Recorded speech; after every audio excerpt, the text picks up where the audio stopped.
got 1,000 things I put everywhere, and I have 1,000 things to adjust, and I got the same job you got, but on a more escalated scale. Since I got moving 15 tons more of shit than I really wanted to, over 1,200 miles,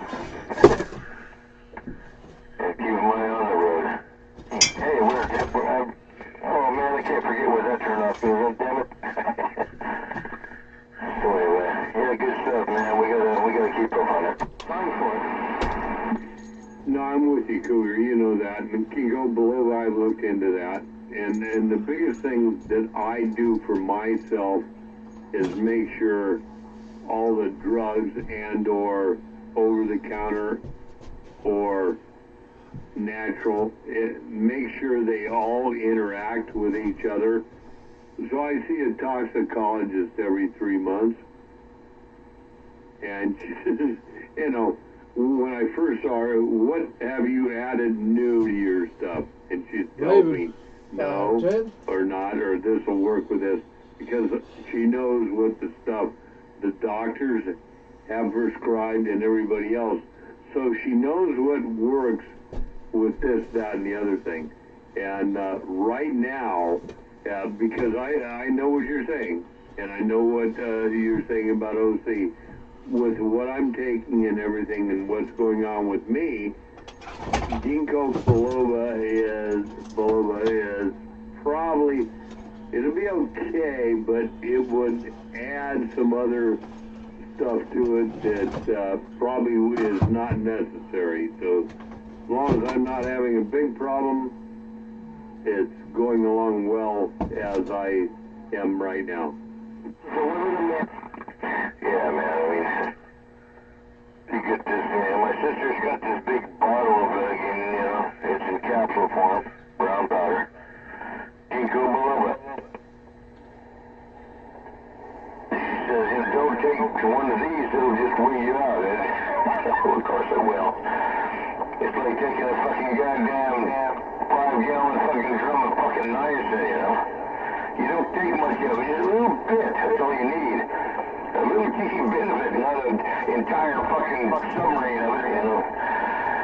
And this is the way a lot of medications, a lot of vitamins are. A lot of vitamins and all this shit is in a great big huge form, and you don't need that much.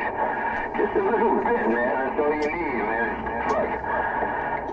And it's actually helped me a little bit. I think, at least I believe it does. Because I got 15,000 things to remember, and me and sis, you know, we've done those, you know, herbal medication and what it can do for you. Hey, cool. Well, I tell you what, that's the whole thing. You are the only one that knows what works for you or what does not work for you. And if that works for you, then fine. And you and I Mr. Dallas Roach. You know what you're looking into and going. And if there's some problems, you're going to stop it. And if not, it doesn't matter.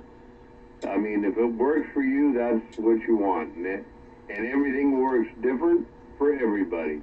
Anyway, I think I hear Hover out there yelling. So I'm going to back on out. I got to take the cover off this thing anyway, so we'll catch you in a bit. This had a UFO sighting over the Bay Area here, folks. There's a bright reddish white. Well, I'm just about to put some RF on that. Let's put some RF on that. Hello, radio. Hello, radio. So much for your RF sighting. Hello, radio. We're putting a whole bunch of RF on them. That's non-ionizing radiation. Remember the difference. But it'll confuse them to hell. Honky back out. Sighting out here, folks, in the Bay Area. Yeah, I wish I would have saw it. I'm out here in the backyard. I'm looking up at fucking semi-blue skies, but I didn't see any. Shut up, you fucking train. I didn't see any UFOs, man.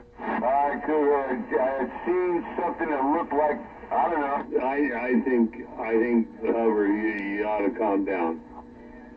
It's that thing that's talking to the space lab. And it just and boom, you know. What do they call that thing?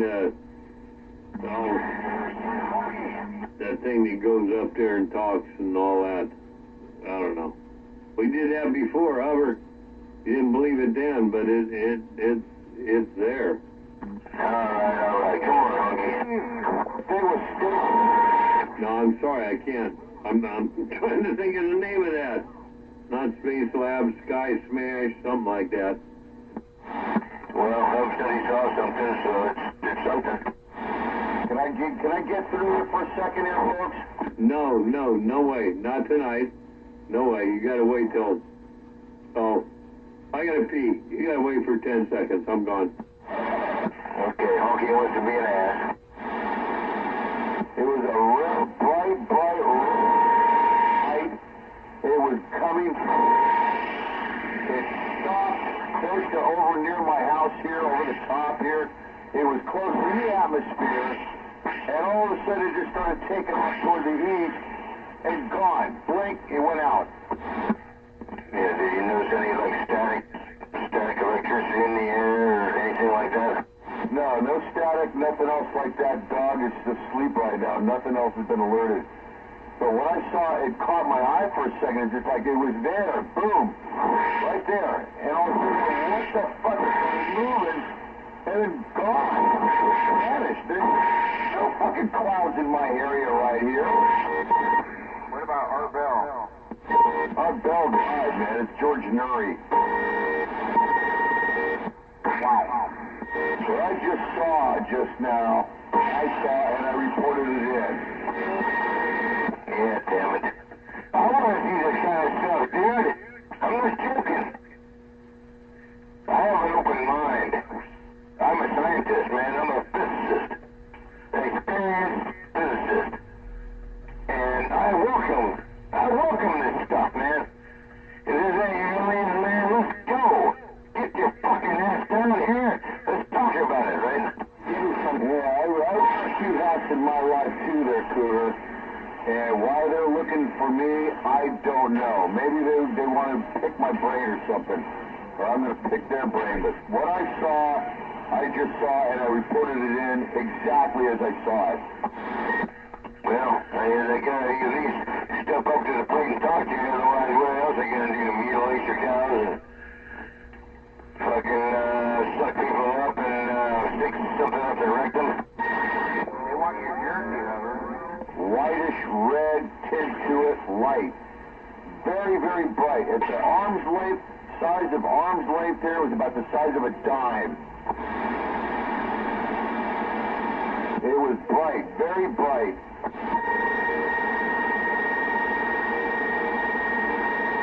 And then when it went out, man, it blinked, it just boom, blinked out. Didn't fade out, it blinked out. I'm not bullshitting, people. Yeah, I don't think anybody is. Yeah, you saw what you saw. I got no problem with that. I swear to the good Lord on the Bible, man. I swear to God, I saw what I saw, and I just reported it. You guys don't believe me? Well, that's your tough problem. I tell you what, I can tell you things I've heard. I've heard things in my life, man. I've heard so much stuff. I heard so many things that would blow your fucking mind. You wouldn't want to hear it. I heard of a bunch of cattle. They call it a herd. Too. Google, I've got pictures of things. Hover. I have pictures of things too that will get you arrested if I show them to you. Evening, Steve. Steve, you don't want to let people know about that. Oh, come on. Back out. That's pretty damn funny. Don't do it. Just flew over my house. I'm waving it. They wanted to reel him in again. lights are flashing on the airline. It's a big airplane going over to SFO. That I could see is an airplane, a real man-made, human-made airplane. But what I just saw in the sky exhibited a weird thing. So Hubbard wasn't in conversation before, Cougar, so now he is, so all is good. I'm butting into the butt end. Yeah, like I said, man, my arms and my ass are open for... I can't say what. Wait a minute. Yeah, I'd love to see aliens, man. Yeah, people that have been around, you know, for millions of years past us. And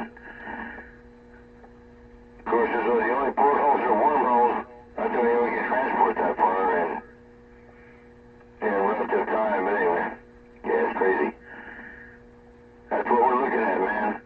That's what all the scientists we're looking at, man. It's all in mathematics. It's all there, dude, man. You just gotta do some more studying.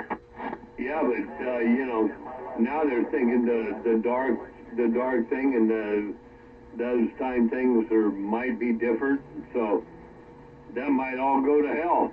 They're even got some stuff that might disprove Einstein. So there you go.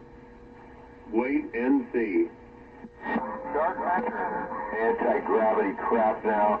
Yeah, I'll talk to you about that later. Just wrong. Oh yeah, I can talk to you about anti-gravity. And way 100 times past that now. We're way past anti-gravity now. In fact, we're down to string theory now.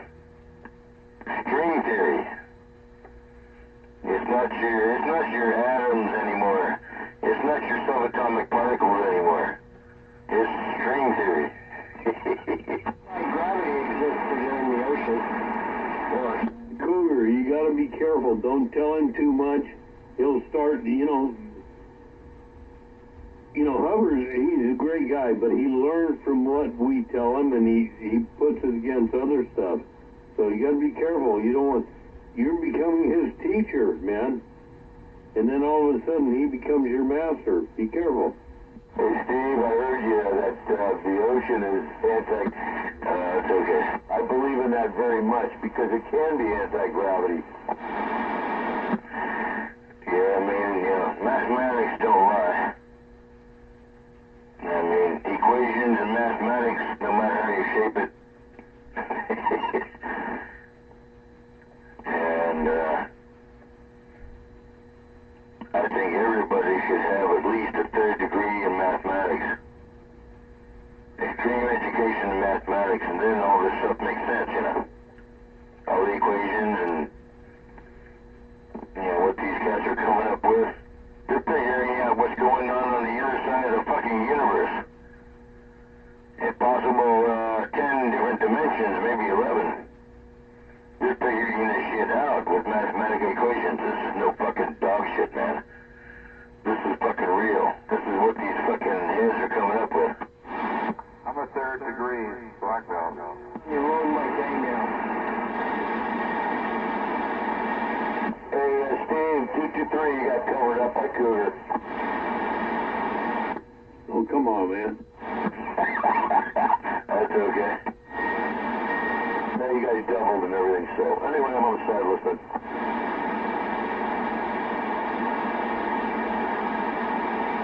So here's the thing, everybody was talking and it was all good, and then you got in with your stuff, and now you're part of the conversation. I get it. I didn't like that. I got to be part of everybody's conversation out here. Me. It's all about me. No, it's just the same thing that happens with Skip. Hey, man, this dude comes in, I can hear you. That dude comes into somebody else, they can hear you, and hey, we just go with it, right? Yep, when I have a UFO sighting, it's all about me to be able to project it out. So, now I'm done. Yeah, I want the alien titties. I want alien 3 boobies, man. Nice tight ass. Yeah, I want some aliens, man. I want some green fucking aliens with a nice tight ass and 3 fucking perky boobies, man, that know how to fuck. Come on.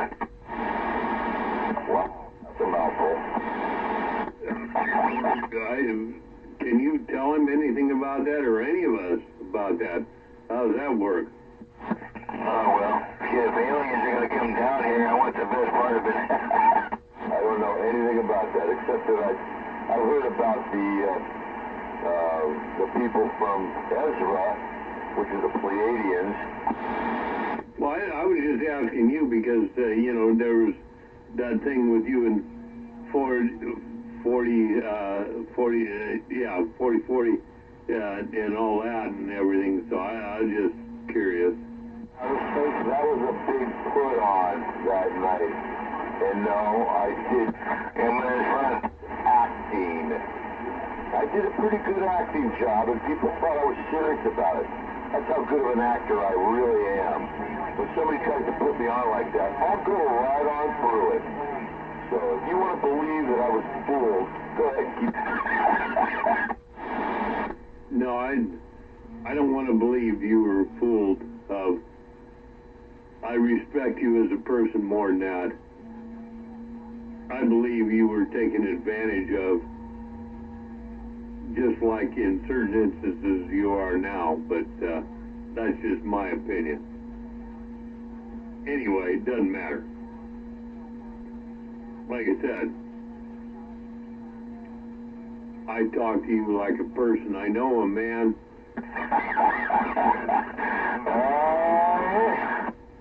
And you do me, so that's the way that is.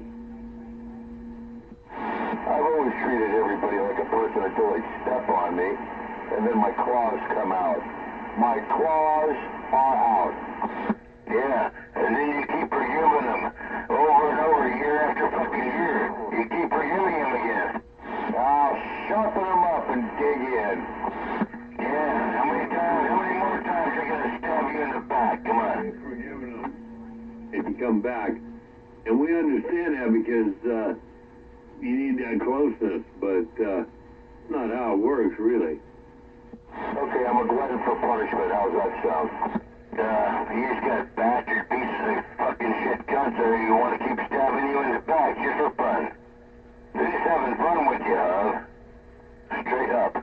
They do the same goddamn thing with me.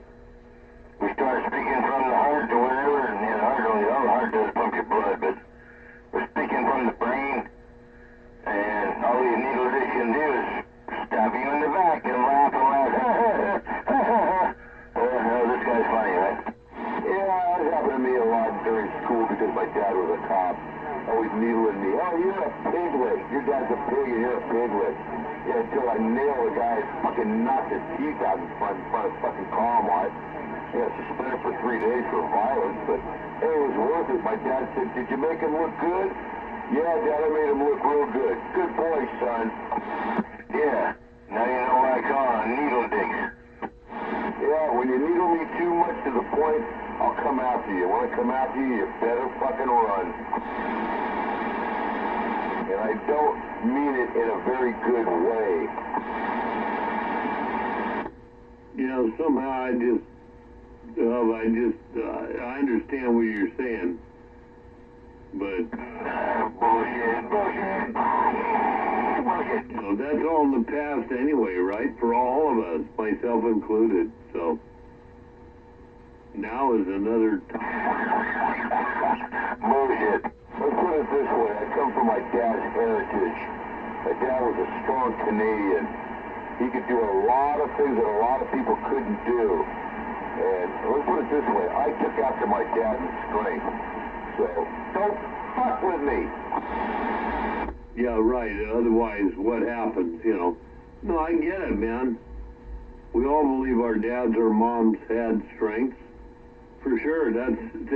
Actually, that's what the whole world, the whole United States thing is talking about, the strength here and all that combined. But, yeah, just don't think you're the only one.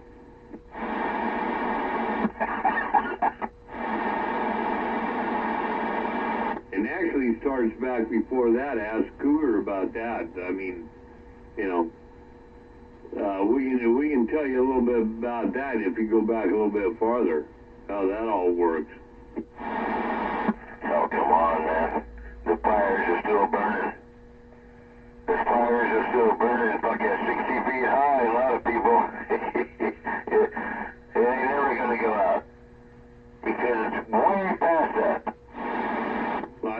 that's what I'm telling. Gotta, you know, it'll, no matter what you and I think about Vancouver and believe in certain aspects and stuff like that, that will never go away. It won't go away because that is what it is. And you know, when people start learning about you know, sitting down and actually seeing what they're sitting on, not sitting on their ass, they're sitting on dirt. What does that consist of? And then break it out from there. And it goes all, you know what I'm talking about, goes all the way away from there. Yeah. That's why I'm looking forward to going way past people's knowledge with, you know, there might be a few that have the real, you know, genetics in there. I mean, that's what most native people are made of. Genetics. We have the genes, you know, all the informations are there. We know how to survive. It's just like a dog or cat or horse, you know, they can stand up, and that's all genes. It's all genetics. We have the same genetics. They just don't want us to use them. We have the same goddamn genetics. We can stand up on our 2 feet in 15 seconds and, hey, we know what everything's all about. We don't need to be brainwashed for fucking thousands of years, you know, with those other bullshit.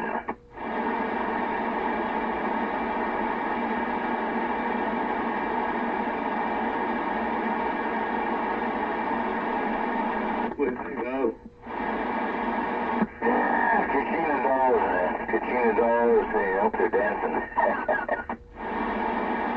Oh man, they're dancing. I just, last week I did a little cleanup. I gotta take them. I usually do the end of every 3 months, so this is gonna be the end this month. You know, take them all down, air blast them, clean them up, and put them back up, especially the ones that are not in the cabinets, you know.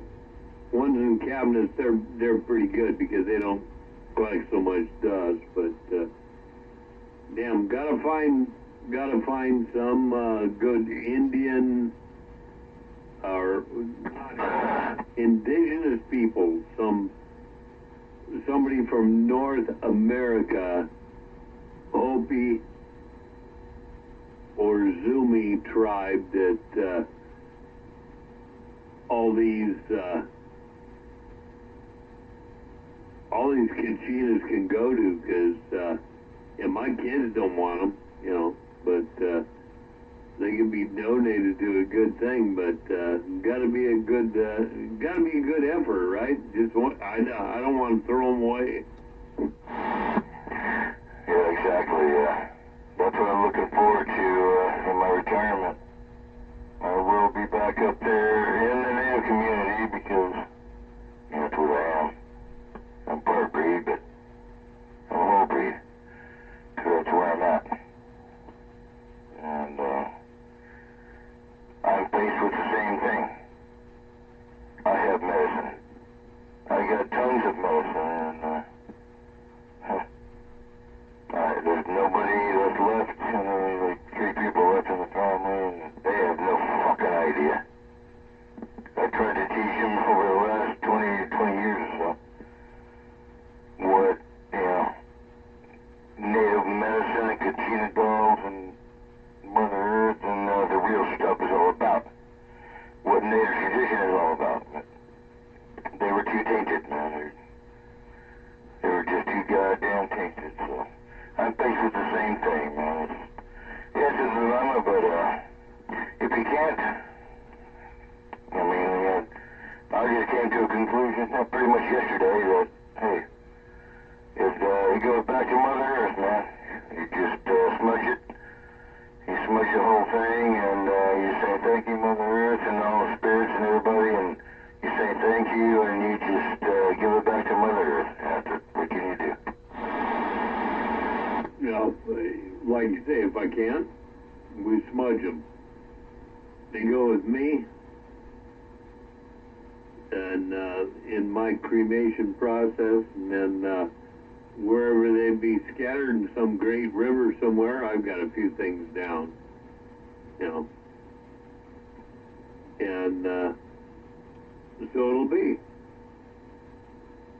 and ain't nothing matter with that, because it is the intent and thought and the belief that I want to carry on, not what these things might be worth or not. But yeah, that's, you and I talked about that.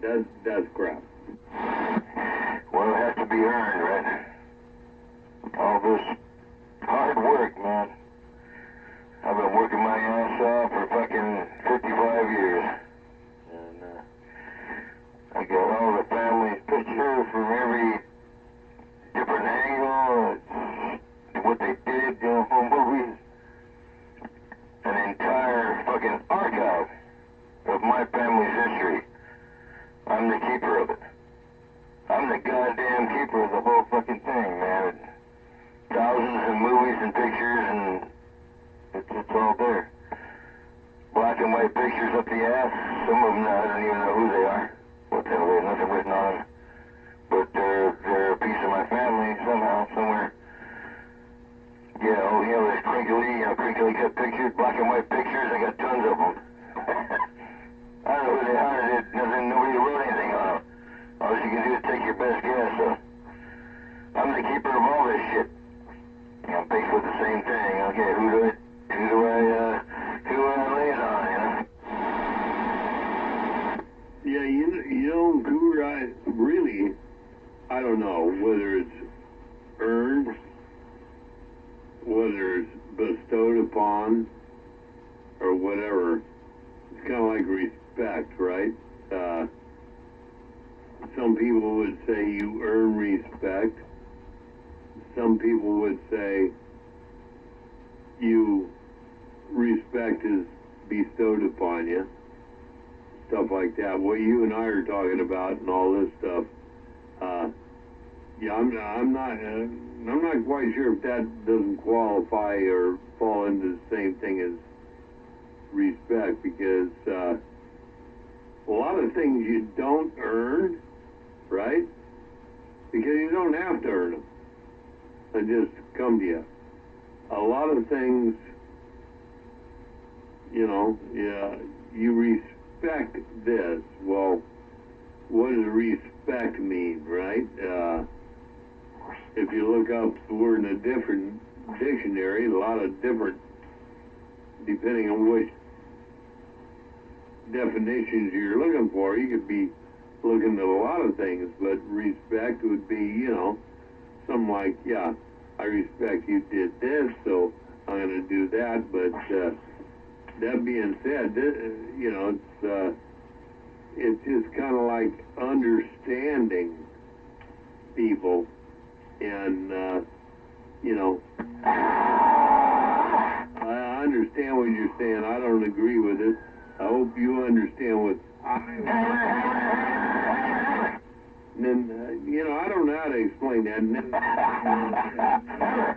It's all screwed up. But in what you and I are talking about, a lot of times it's cut and dried, and it is that way for a reason, right?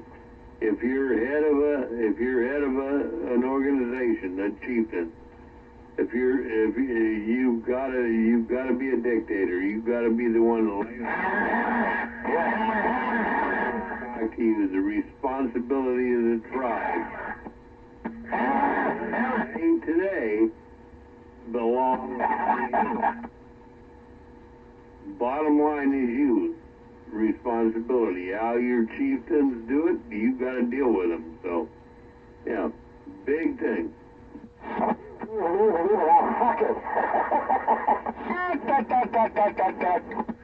Yeah, responsibility. What do you think I've been dealing with for the last goddamn fucking 5 years? Responsibility. My patience is fucking up. Being responsible for all these cocksucking pieces of shit that are trying to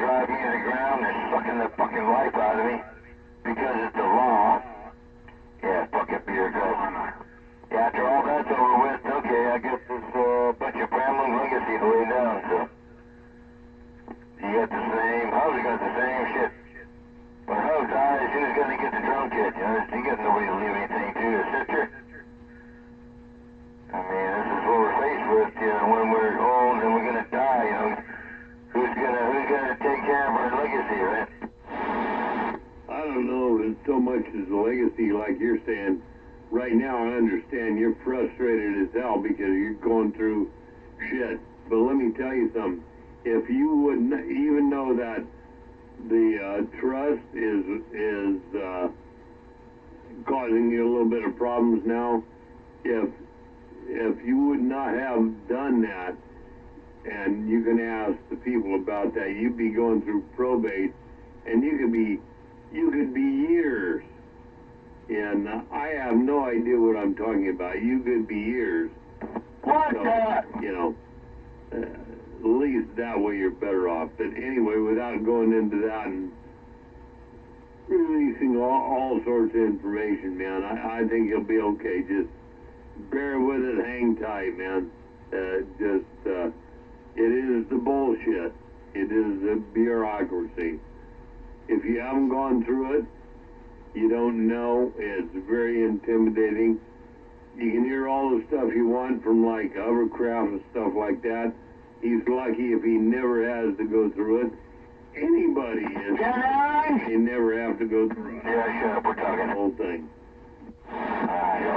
That's exactly probably why my attorney fucking retired, because of this kind of shit. They actually contacted him. And, they can't fail to look at the goddamn amendments. That's exactly why I paid another $2,500 for a goddamn fucking amendment. So this shit wouldn't go into goddamn probate. That was the whole goddamn point of doing that shit. And now this shit's all getting thrown back in my face again. Won't these stupid people read the goddamn trust? It's a big ass trust. There's a lot of papers. There's about 150 motherfucking papers in there. This is what I'm going through. It's pissing me off. I know it's pissing off me. I mean, I'm trying to keep from blowing up on my agent, right? She's a nice lady. She's a good lady. She's helped me out for a long time, but god damn it. I told her I'm not stable. I mean, I'm not gonna like any surprises, right? What the fuck is that? Somebody lost again? So anyway, yeah, I gotta deal with all this fucking crap and still try to be native, traditional. Yeah, what a joke. Yeah, right.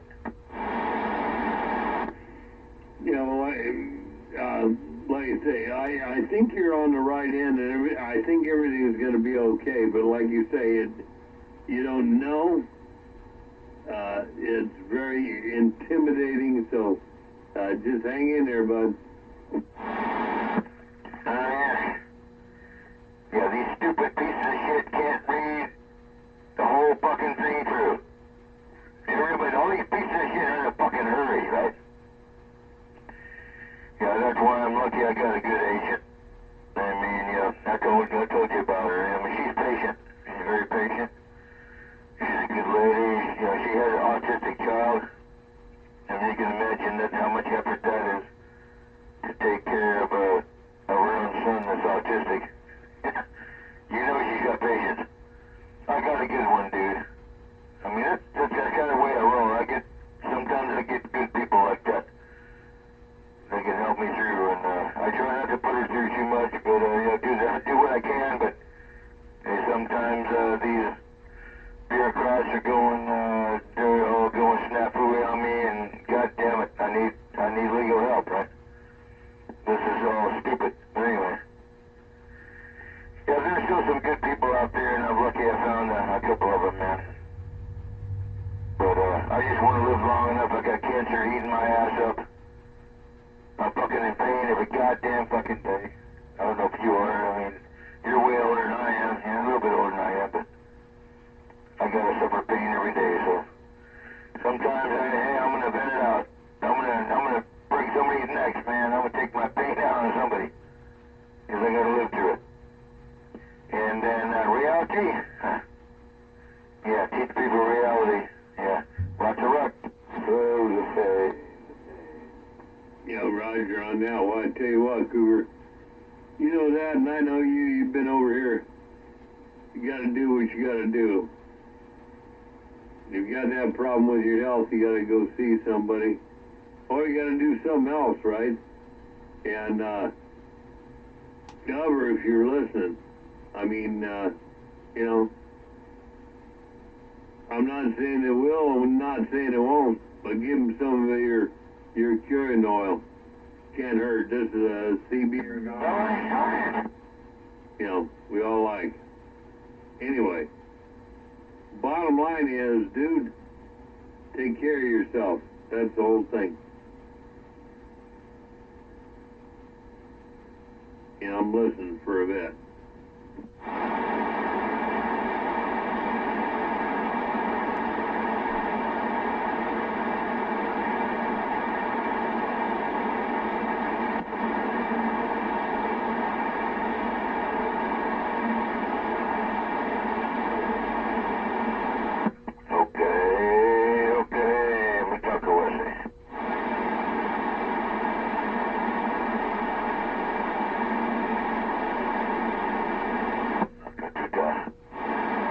Miss anything?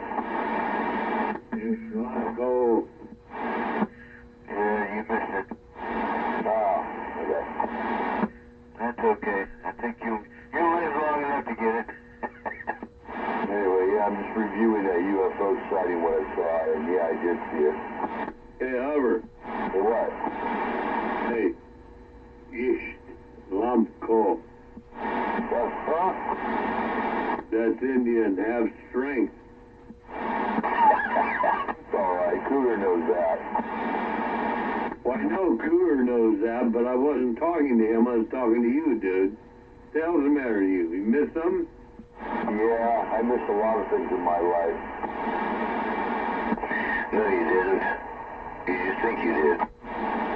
No, I missed a lot of things in my life. Like one. My mom. Shit, you took care of your mom. You didn't miss your mom, man. She was there with you. I know, but I miss her in the afterlife, though. I miss my dad, and I miss my brother, and I miss my family in general, and my dog. So what the fuck do you think I'm going through? I miss 15 different goddamn fucking animals, man. They're a good pain. They're a good big pain in my life. I miss them. I miss my grandparents. I cry for my grandparents, you know, when their days, you know, when we did shit in, you know, their days, and I cry for my fucking people. My grandparents and everybody, anything, animals that mean anything to me. I miss them too, bro. You think you're alone? Like, I cry, man. I fucking cry my eyes out, but, hey, don't let them see you cry. Oh, yeah, I'll do the same thing. It's like a faucet, man. You gotta open it up once in a while. Hey, huh? Yeah. You know, like Cougar was saying, we all had things that we missed and stuff like that, but this is part of living our life and dying, right? This is part of it. We have to accept that. You may deny it, but it will happen. So you have to accept it, even if you deny it. Oh, I understand it. Believe me, I understand it. And in a way, already packed. Even if what? Did you understand in between the reading lines, my bags are already packed? No, you didn't. You don't gotta pack no bags, dude. What are you talking about? You don't have to pack no bags. It'll happen when it happens. Live your life. Don't plan on it. Don't pack no bags. It'll happen when it happens. It's just an expression. My cousin is 91 years old, and that's the expression she says. My bags are already packed. In other words, I'm ready to go. Well, that's your cousin, right? And that's fine for her. Wait. Well, what are your thoughts? Do you want to pack your bags?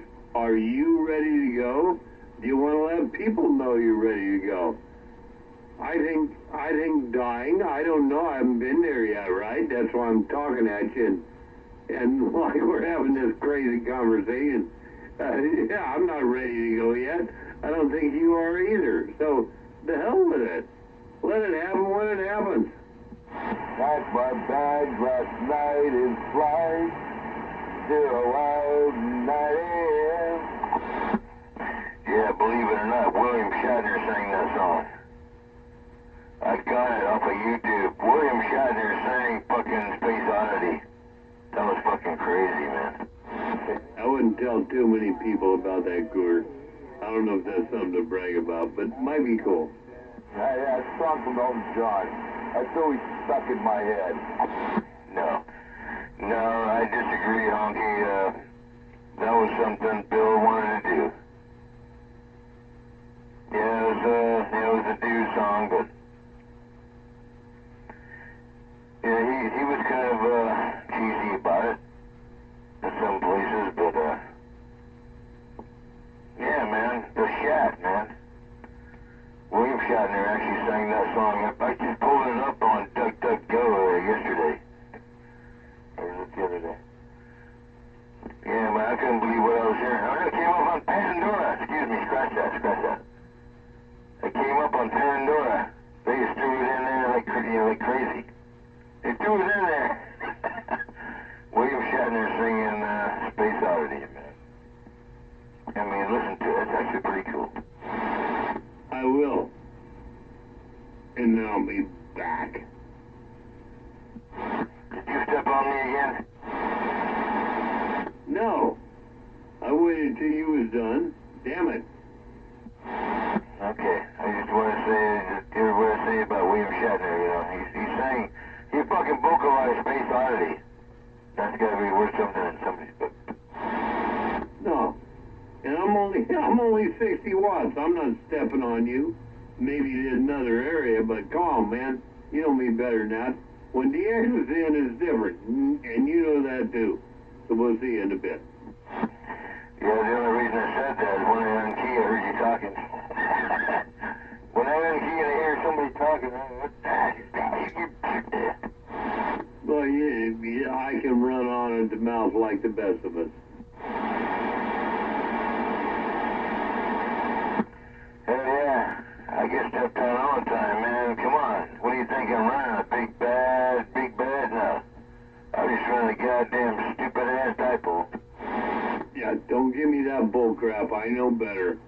I know how you do, and you know as well as I do, dipole is probably the best and anything anybody wants to do.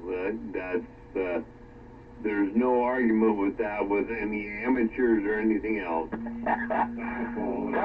Antenna. I mean, why do they make flat antennas out of that? Whether the multiple receiver transmit, it doesn't matter. It's still a dipole. I'll be back out or back here somewhere. We'll see you. Yeah, it's actually a pretty good. It's all about the balance, man. It's the balance. That's the only reason that dipole is working so good is because the balance I built for it. Quarter wave balance. Nobody knows what that is. Nobody knows what a quarter wave balance is. They don't. Hey, Crusher. Hey, Crusher, what's going on, Crusher? How are you? Yeah, Land Crusher, man, I got down. He can get down when he wants to. Aye. Oh, don't make me.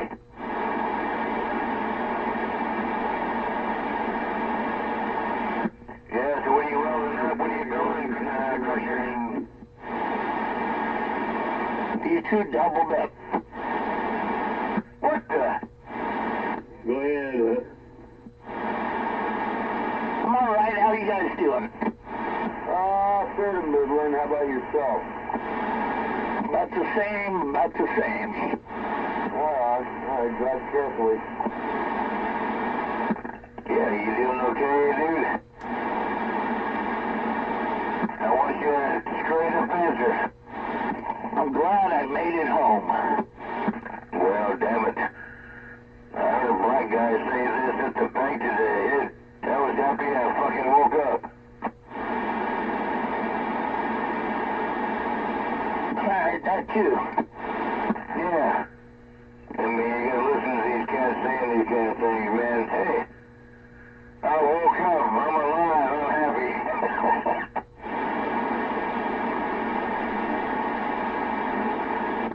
Crusher, how's things?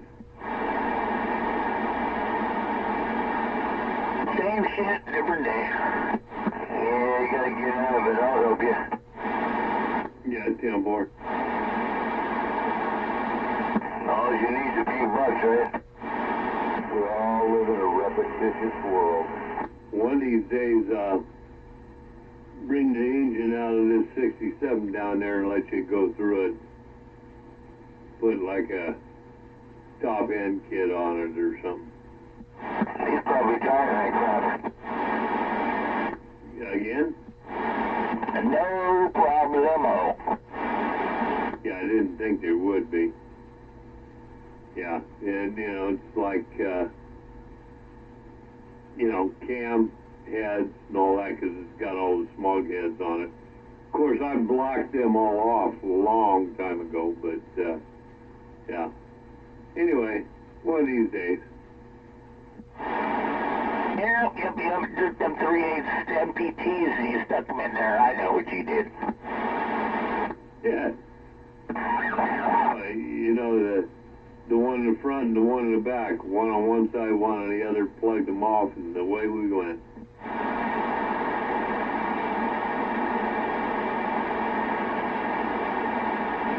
Anyway, at some point we'll get there, because I got to do something with this thing. It's got the 4-speed in it, but I don't know if that's quite right, but I'd like to put something in it, like I say, like a, you know, the competition parts has set up, they can put 375 horse in it with a, I was talking, I wouldn't change it. I'd like to have something that just, you know, just play with, has the biggest lope I can get, like that, so. I know you know how to do that because I've heard a couple of them. Yeah, I can do it too, but I say no. To me. So we'll talk at some point.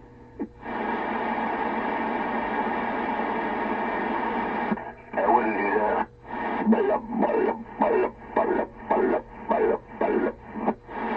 No, keep it stock.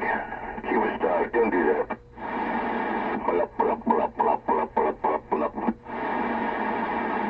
You don't understand. It'll still be stock. I don't know, man. If there's any vehicle, you know, like yours I have, I would keep it stock as a rock, man. I mean, that's what it would mean most to me.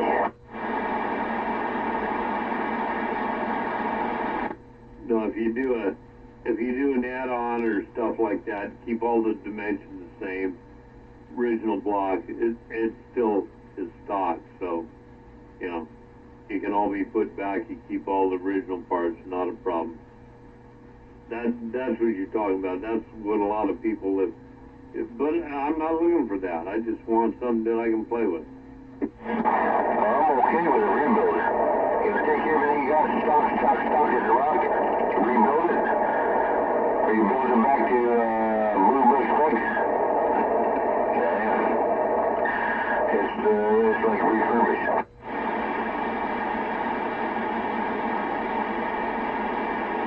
Look, you've seen and heard the thing as it is. It runs well and great now. I just want more, you know. That's all. Want something to play with as I'm getting older. Okay, just pull the fucking manifold off, put a six-pack on there. Now, that won't do anything. I mean, you know, the engine's been built, I mean, you know, the engine's been built back about 5,000 to 8,000 miles. Let's give it 8,000 miles ago by Strasser's Automotive, which was the guy my dad and I knew.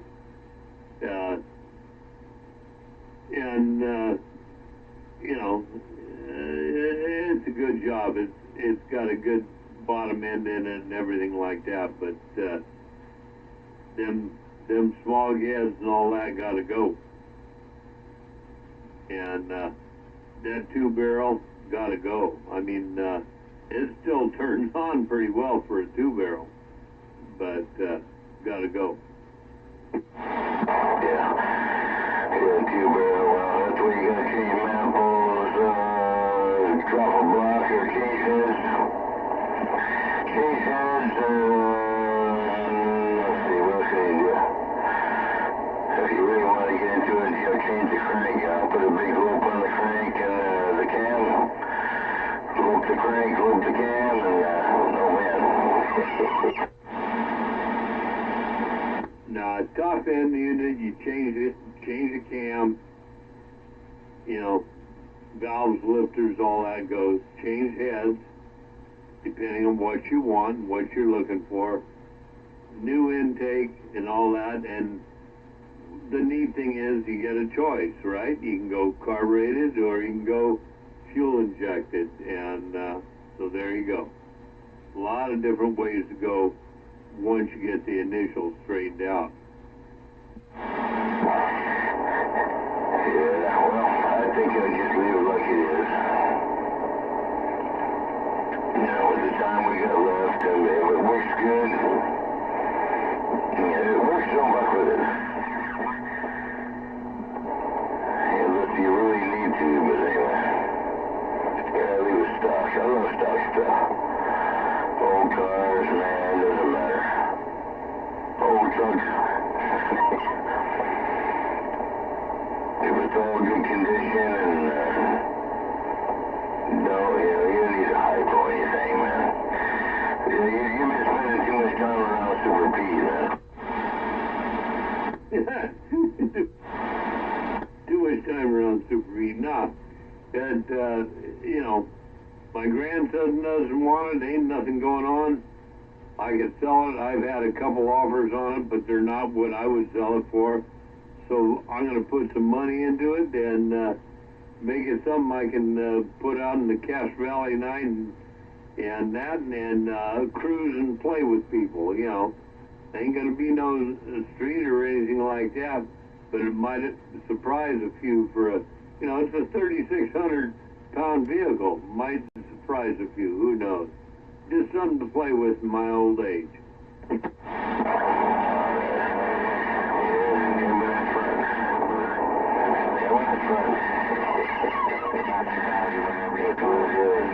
To put on.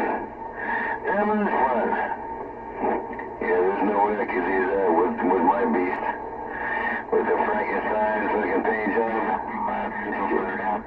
I can pull all your fucking vehicles right off the goddamn slab.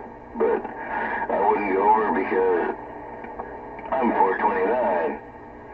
Everything I owe is old school, broken down junk. I guarantee I can pull your shit right off the fucking slab, man. Because I've done it. It's got the right gear ratio and horsepower and all the mathematics, but what the hell? And it's all what it is, dude. That's all what it is, honk. Yeah, have fun with it. I do. I hear some other people out there too chiming in, so I'll stand by. But it's all good. But Crusher knows what I'm talking about, and we'll talk to him when it's time. And like that. Other than that, I heard those other people out there, and so I'm back out. Hey, that's me. Cache Valley Cruise Night. There's a Superbird out there. That's one of mine. Oh, customer. I'm gonna try and get this thing all polished up and cleaned up, and do that for the cruise night, and then try to enter it into the, you know, the show thing. I've been trying to do that for the last 20 years, 15 years, whatever. I'm going to definitely put some effort into it this year. No, Ted, I'm back quiet. I had one too many port wines to drink tonight. I'm going to be on my side. Yeah, that's what you need. Deliver bullets. Good grief.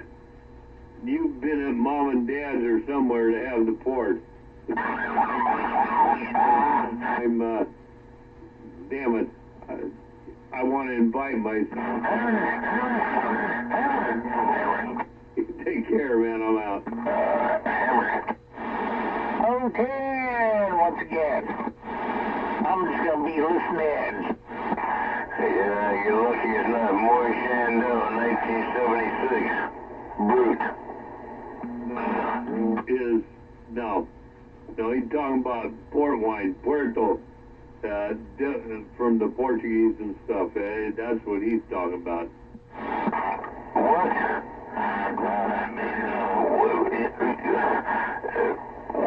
What? Yeah, not champagne, not brewed champagne. He's talking about port wine, Puerto. No, talking about the worst goddamn recommendation of my stupid ass cousin. Oh, this is good. Hey, drink some of this. Yeah, Moy Shandell. Port. Or was it Brute? Yeah, it was Brute. That was the Brute problem. The fucking Brute. Yeah. Yeah, that's when I learned the kind of different champagnes that you don't want to drink. And it increases the definition of the word pain. Champagne. Yeah, it's all about champagne. It's about right, champagne. Port wine or Puerto. Champagne is different. Never mind, altogether different. Yeah, some kind of French crap, right?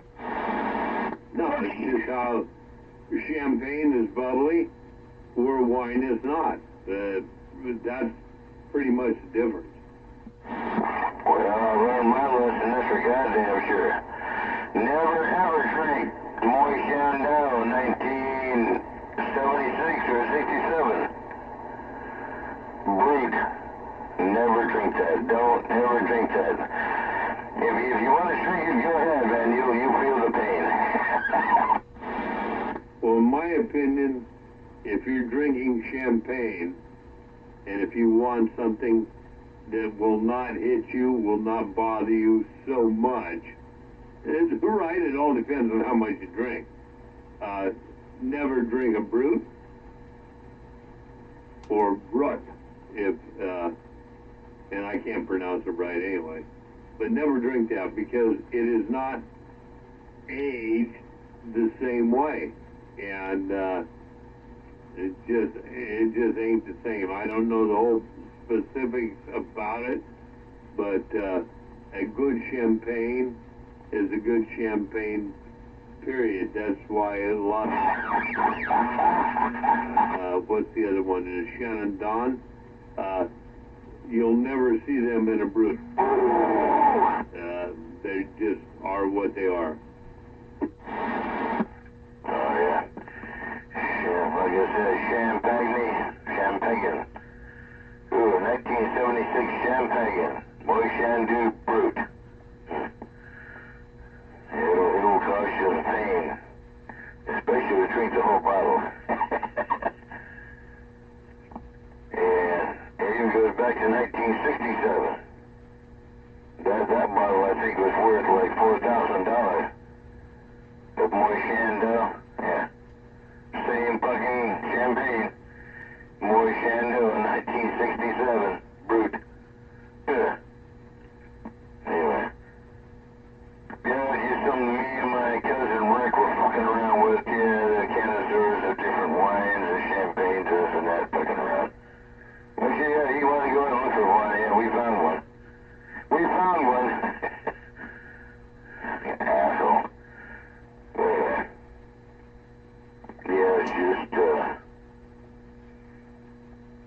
it's just a palate, you know. You know, wines and champagnes are, you know, just a palate. No, you're 100% right. You have a taste, I have a taste, somebody else, it's what you like and what you taste. Doesn't matter what it's called, what it is. The problem is, there's so many of them out there around. If you can keep them in your mind, that's good. If not, you need to write them down, because if you get one that's good, probably ought to stick with it. I'll be back in a bit. You take care of the frequencies, you guys.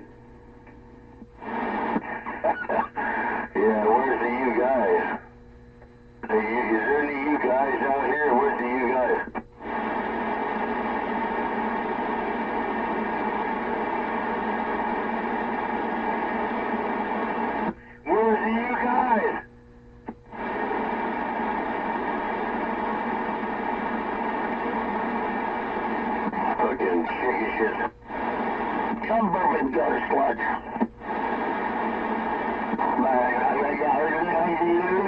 I'm burping gutter slut, 2-bit fucking whores that they are.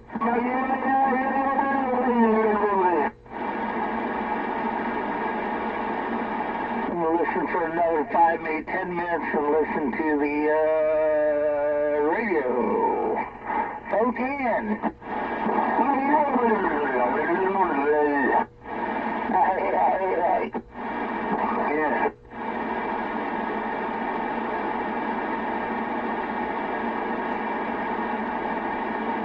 Marvelous little trucking.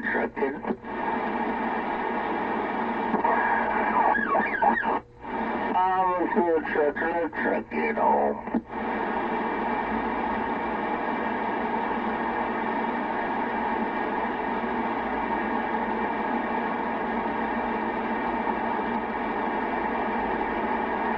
Oh, damn it. My phone got cold.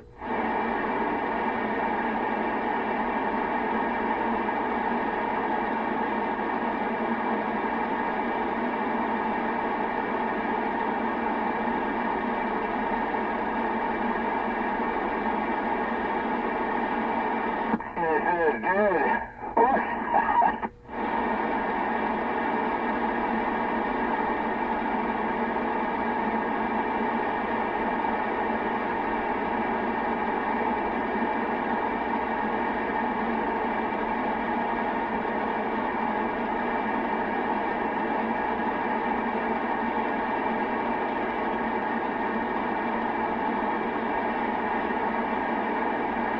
Yeah, these old iPhones don't want to work when they're cold.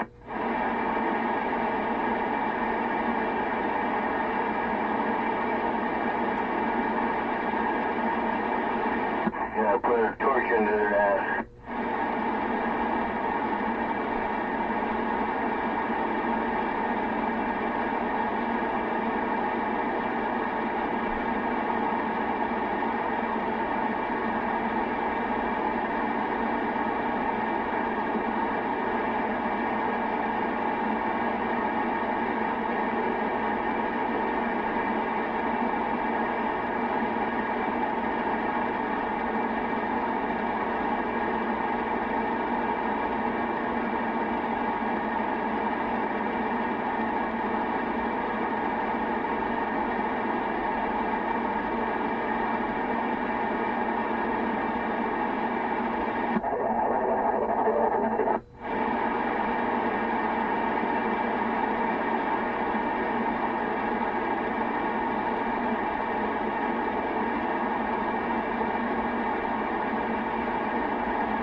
time's going. Yeah. That's a springtime song, man. Spring is sprung, man. Time to get out that track.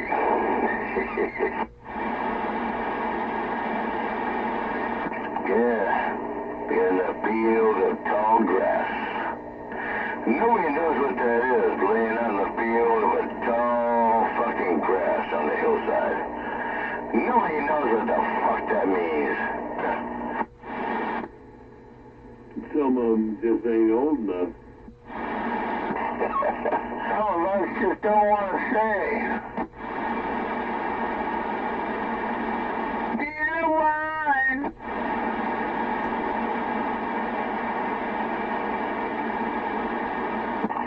Yeah, that was actually one of the medicine songs, you know, from back then. It was a medicine song. Trying to teach people, hey, this is what's real here. That's what's real. Just look around, man. It's just what's real.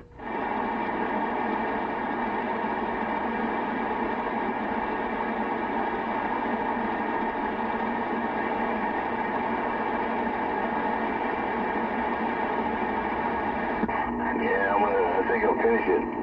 No, I can't. I fucked it up.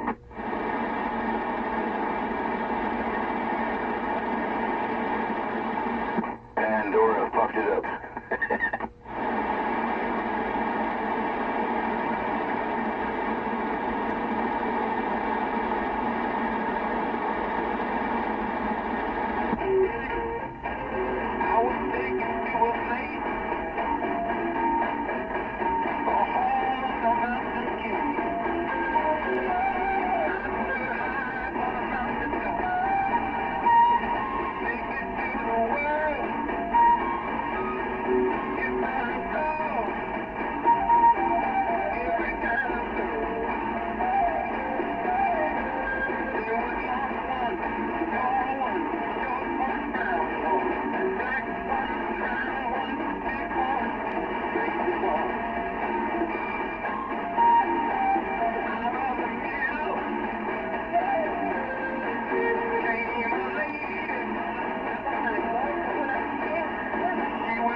trying to open up what?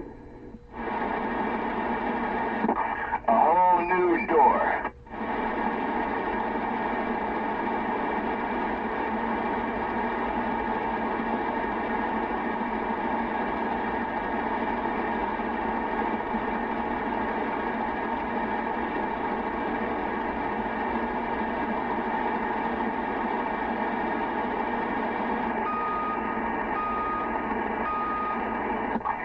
You're gonna like this.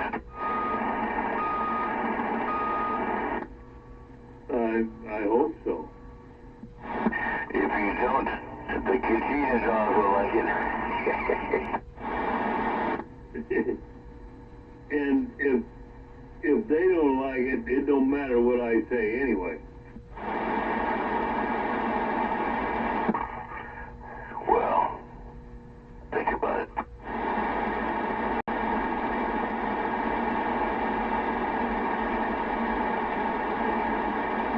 No, you go ahead and play it and do it. I don't want to think about it too much. Listen and enjoy. I'm trying to plug the fucking power supply into the wrong end of the phone, so I'll face it. Oh, damn. I won't even repeat that.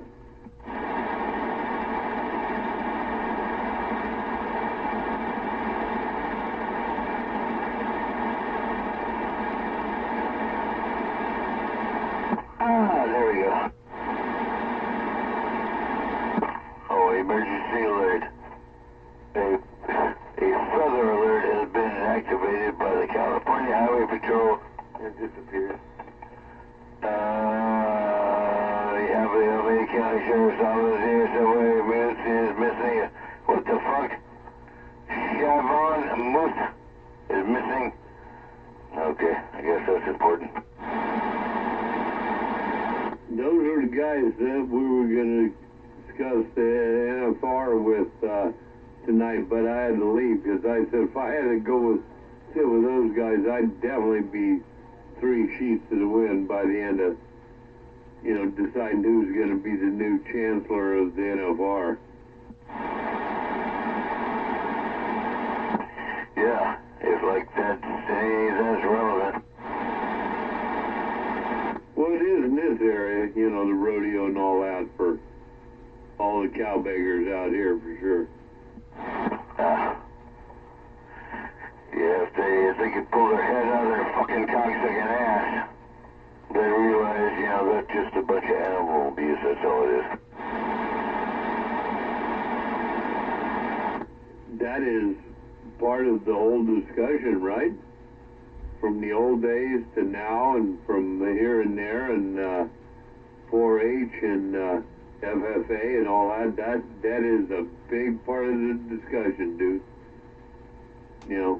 At one time it was very cruel and stuff, but then that wasn't what it was about back in the old days, or what you and I are talking about, for that matter, what the people used to do. It wasn't the same thing, and then it got bastardized, and now it's they're trying to take it back. So it'll be interesting to see what happens. It won't happen in my time, if it ever happens, but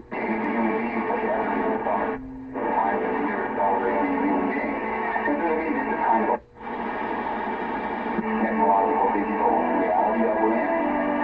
So it's good to see that everyone's bringing their energy here in a way that's really about celebrating and keeping good.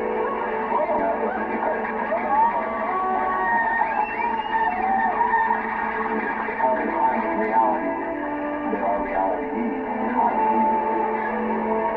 Well, a long time up here, we're on the subject. Human beings, right? You're not my generation. I came out of the generation of whatever we did in our own way to try to make things better for your generation. So accomplishments, I mean, there were things that weren't really quite accomplishments in that kind of certain needs that I did myself. But one thing that I think is important, we remember that we're human beings, that we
cats can punch it.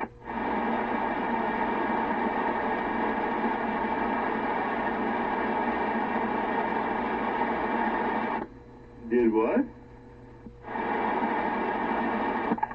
Yeah, man, the hallucination. Those cats can punch it through, man. Punch reality through, man. That's what they're all about.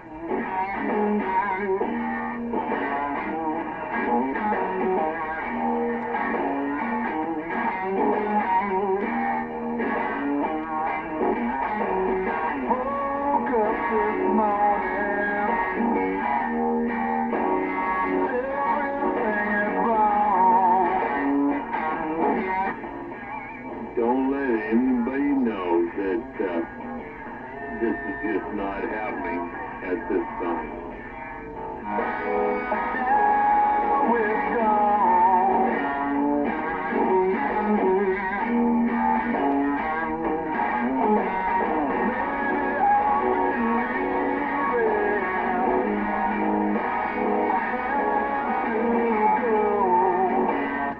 Still here, still listening, not a problem.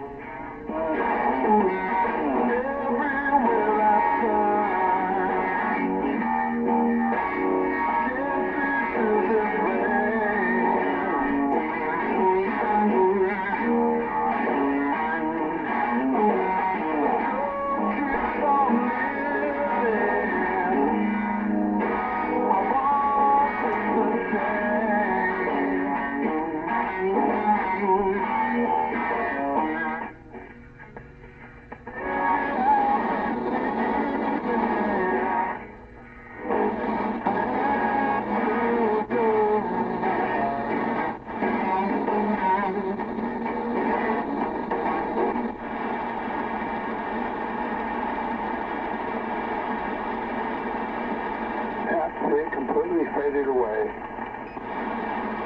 Yeah, that's medicine. Was that 22ZX out there I heard? Good evening. No, it's fucking medicine. I was just checking to see how things are going on here. Yeah. That was medicine. That's what the fuck that was, medicine. I know that's what it was, but I thought I heard 22ZX in there, and I was correct. He's in there. Only here. So what's going on there, 22ZX? How's them shoulders and all that shit? I go tomorrow, do some more therapy. They're cranking it up harder and harder each time, and it's getting more and more painful. But yeah, I guess you have to go through it to get yourself fixed. No, you got to endure the pain, but how do you feel mentally and physically as to what you went through, man? That's the whole point. If you're on top of it mentally, and if you can deal with the Every day in life is pain. to get yourself back in shape, that's what we're talking about. So I'm asking you, how do you feel about the prognosis? Oh, I'm very,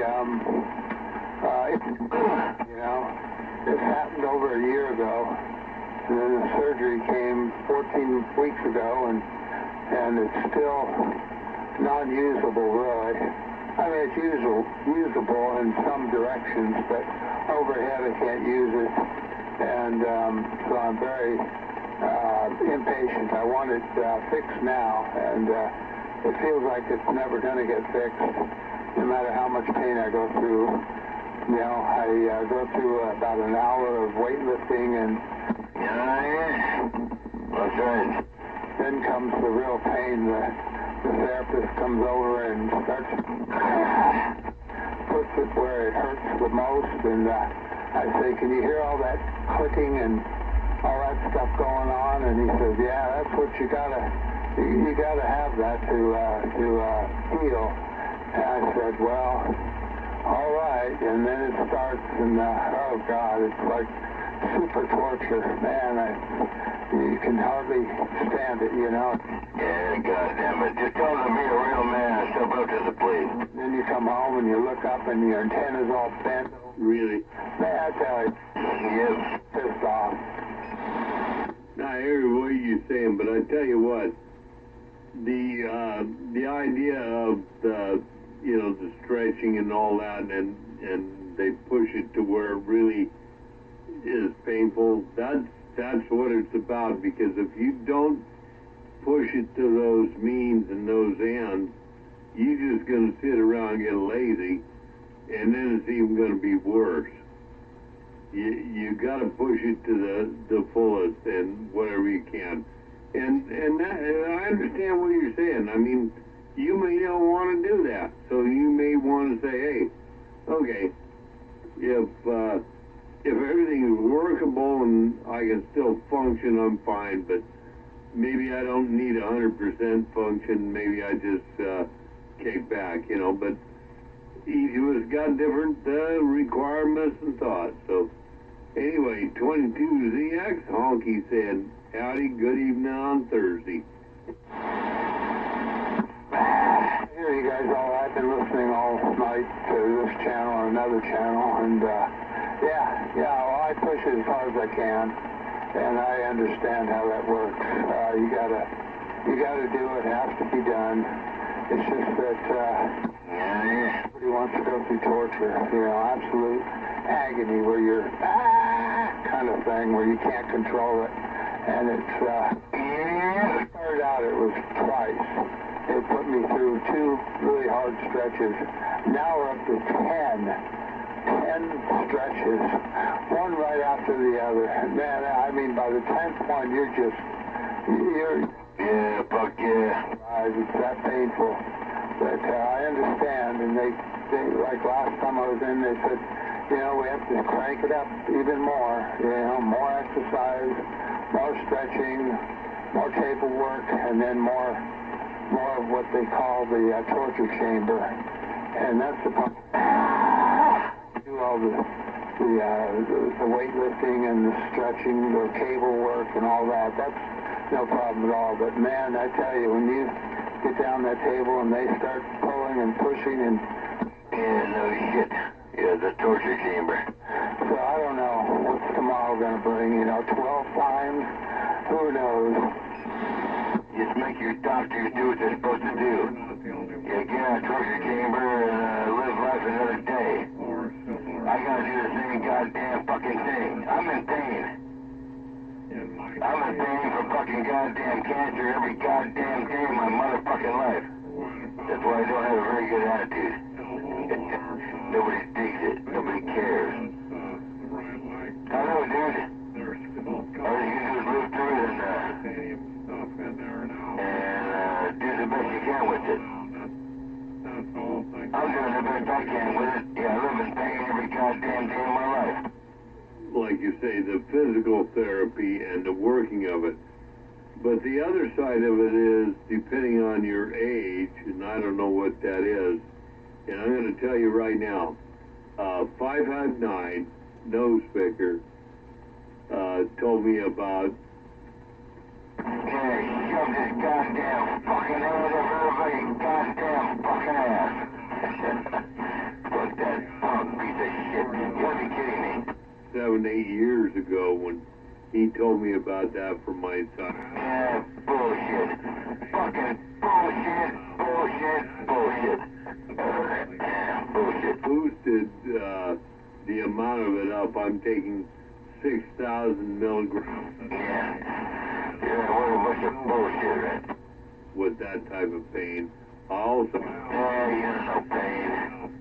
Not a goddamn motherfucking one of you know what pain really is. None of you. Not one. Not one stupid, retarded motherfucking one of you knows what real pain really is.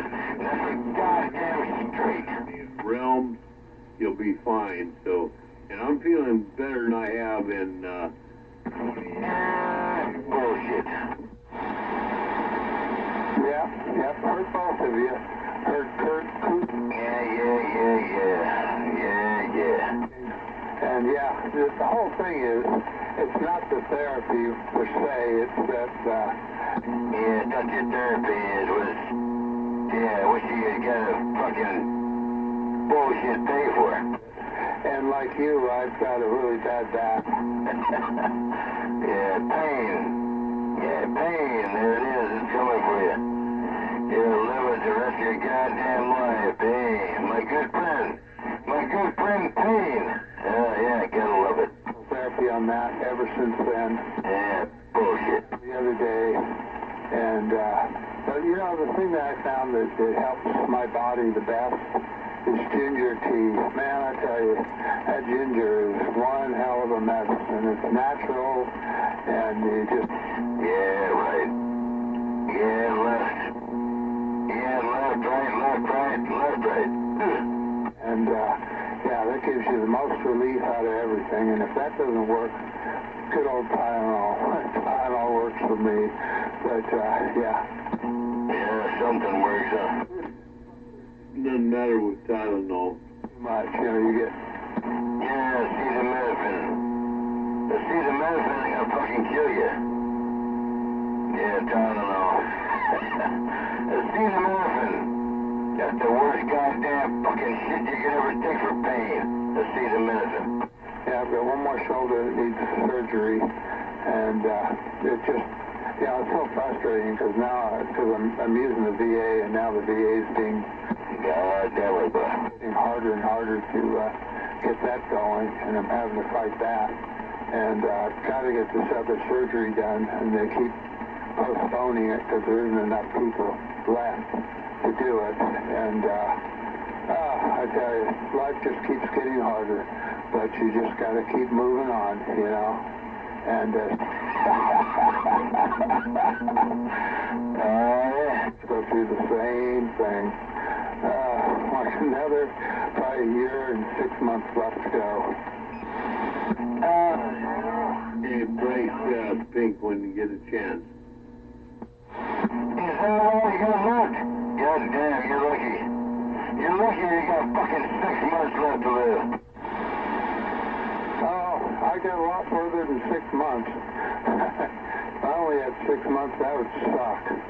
Yeah, no, I'm looking to get at least in my 90s. I'm only in my 70s now, so yeah, I've been through a lot. Went to the military and did all that, and then I had my horrible fall and wrecked both shoulders, and I got all kinds of damage throughout my life, but this is the worst, this shoulder thing, and this operation thing. Anyway, go ahead. Go ahead. Yeah, call honky. But anyway, it doesn't matter. Hey, Ping, man, do me a favor. Whatever you're going through, whatever happens, if you trust your doctors, do what they say to the letter. If you do not trust them, get different doctors. That's your right, your privilege, easy to do. You say you've been going through this for a while. This is crazy. There's no reason to go through it for a while. You have to yell and scream, and you have to say, hey, if you can't fix my problem, you know, I am the automobile here. If you can't replace my engine, if you can't fix my brakes, I want to go to somebody that can. And you put it to them in that respect. Otherwise, you ain't getting nothing. We ain't going nowhere. Make up your mind. You know, usually doctors are pretty good at saying, hey, this is what's going to happen and everything, but in the end, you got to give them the ultimatum. If you can fix it, fine. If you can prolong it, fine. What are my choices? And then let You make the decision. Yeah, Bullshit.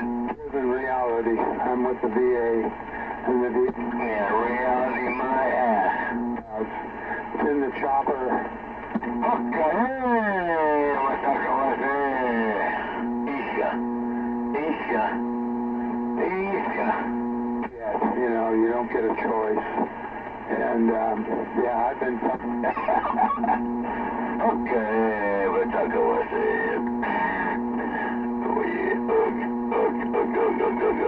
The other day, you know, we tried to get our medicines. The ones that we took. Yeah, $15, oh man, they might shake it up. Package through the U.S.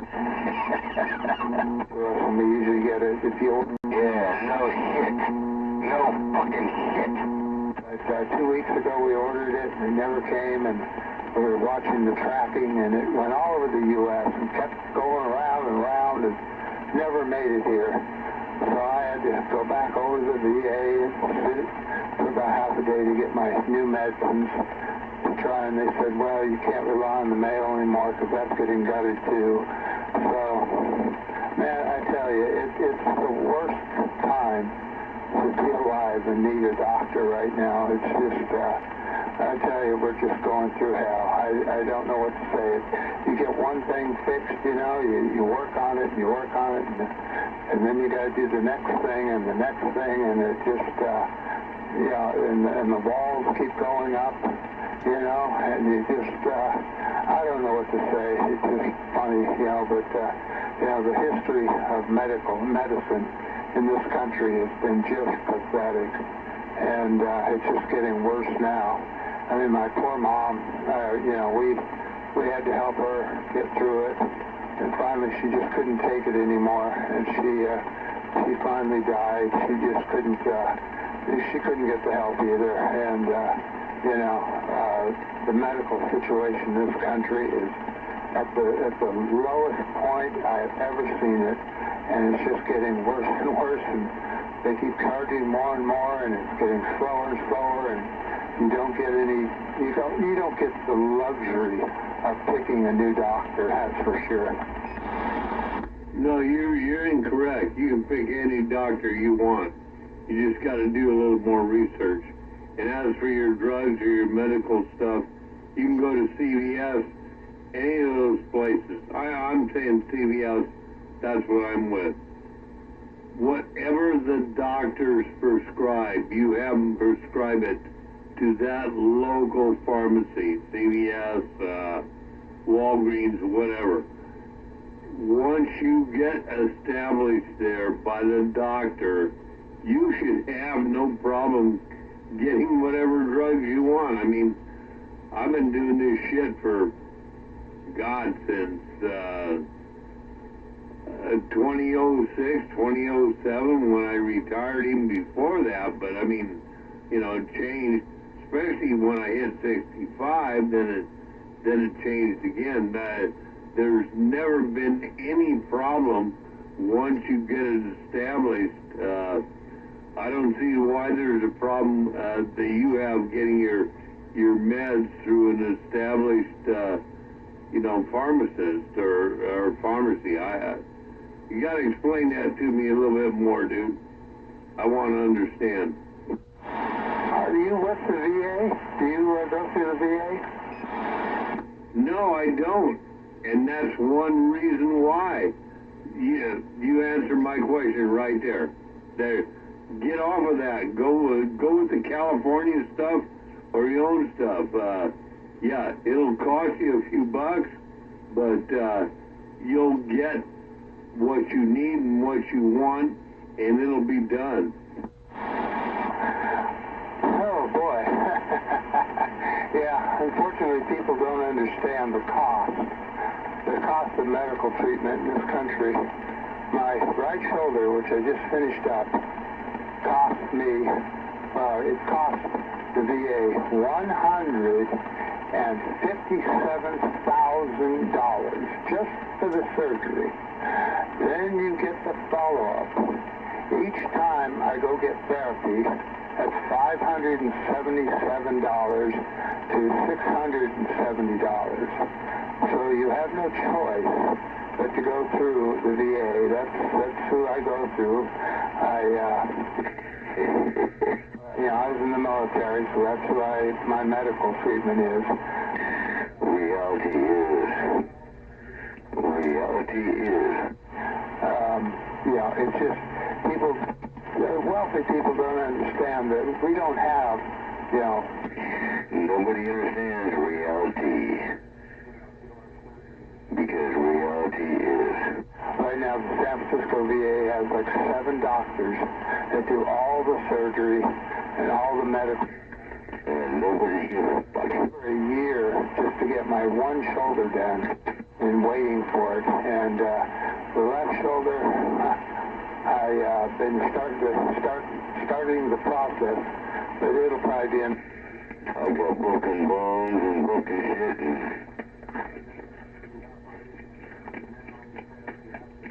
convex fucking mutated cells all over the place. Like, who the fuck cares? Who the fuck cares, when you got dermal dysplasia?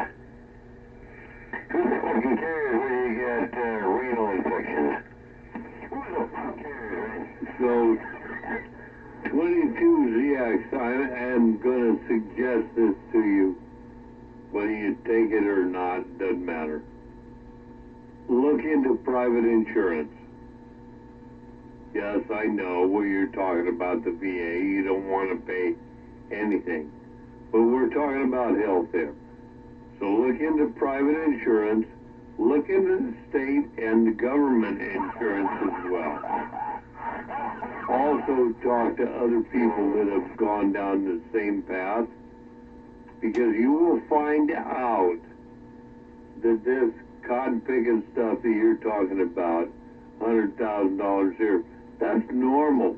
That's not on the line for any other insurance company, agency, anything. You can get private insurance for like, a couple $100 a month, maybe even less. They'll cover all that too. So I'm telling you, look into this. And besides that, the VA, they take the VA first. They offset that.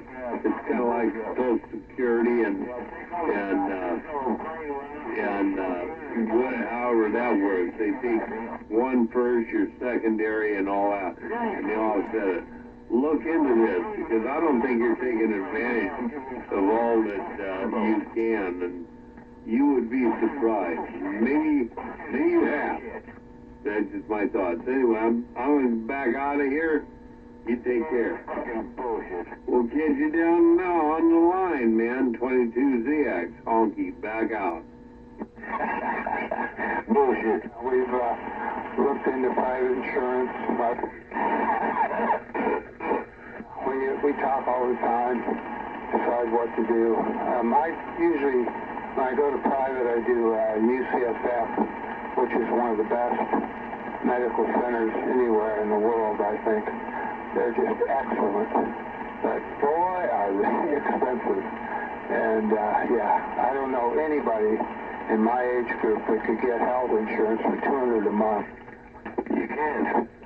If you do, they're going to take every goddamn fucking thing away from you if they can. Like $1,500 to $30,000 a month for health care. Yeah, like I said, I've been with this a long time, and I've seen a lot of other people with it. I've dealt with my mom with it, my sisters with it, and it's a mess. And then don't even get me started with the Social Security thing. They're saying that you're out of... Yeah, they're going to fucking, they're just trying to figure this out just now. The stupid bastards that be are going to try to fuck him. Just like they're trying to fuck me. The office stays open, but they're saying they're going to close offices all over the U.S., and then what are you going to do? So, we're in a really bad way right now, and everybody's going to start, it's going to hit everybody. It's just going to hit everybody at a different time, a different way.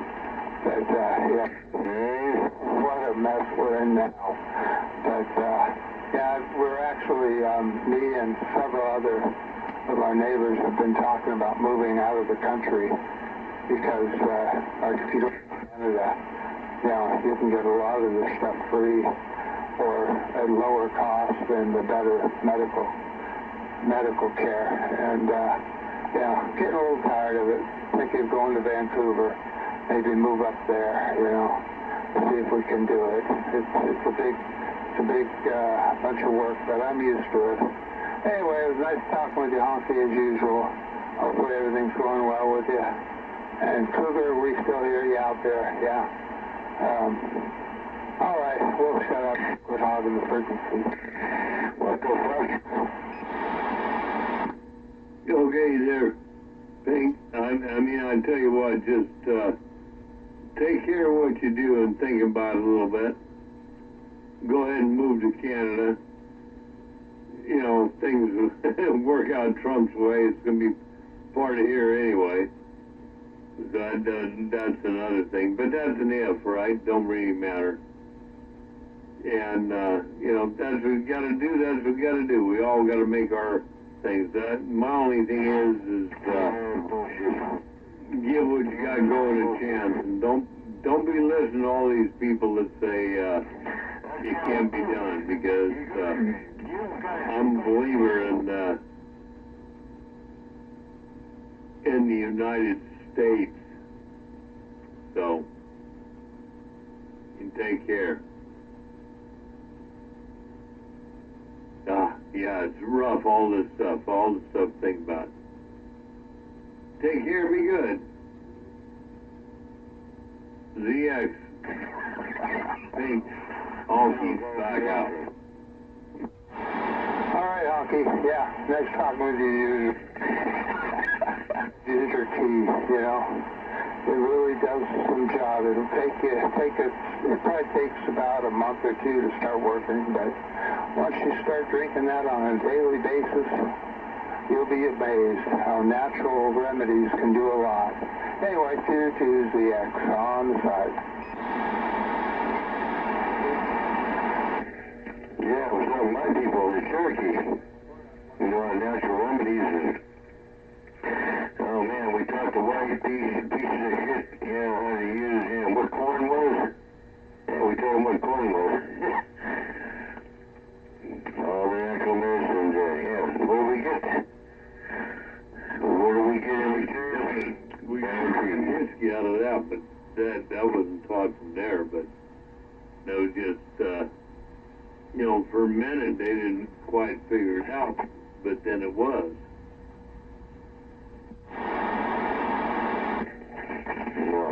It's all about bad trees and all the crap that came from it. Yeah, man, we know who we are. All the natives, and, you know, they were, you know, most of us are all, you know, bred, you know. There's no full breeds anymore. There's no fucking such thing as full breeds anymore. We're all fucking chopped up breeds or something, so we have to make the best of it. No matter all the bullshit that goes along with it. But it's the genes, it's genetics, and we know who we are. We know who we are. We know who our people were. And where we came from. And we know what's going on. You know, I'm going to go in and give me another glass here. What the hell are you doing over there? Get your audio or something. Get yourself straightened out. I mean, I know I'm an old man, and I got hearing problems. But I was hearing 22ZX and those other guys before that, but, and understanding them, that's the thing. I got a hard time understanding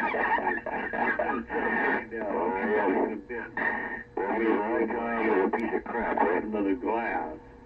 You take care. I know you will. Yeah, a $4,000 icon is a piece of fucking shit.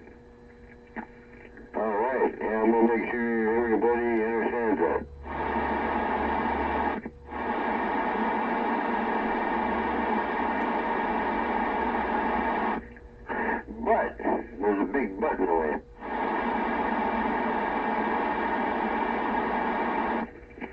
Okay, the top was there.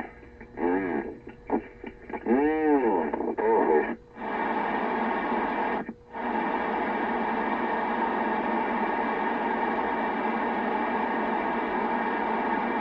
Better learn how to play drum.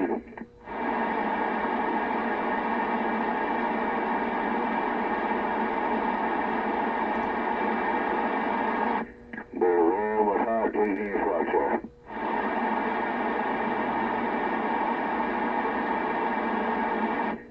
Better learn how to sweat.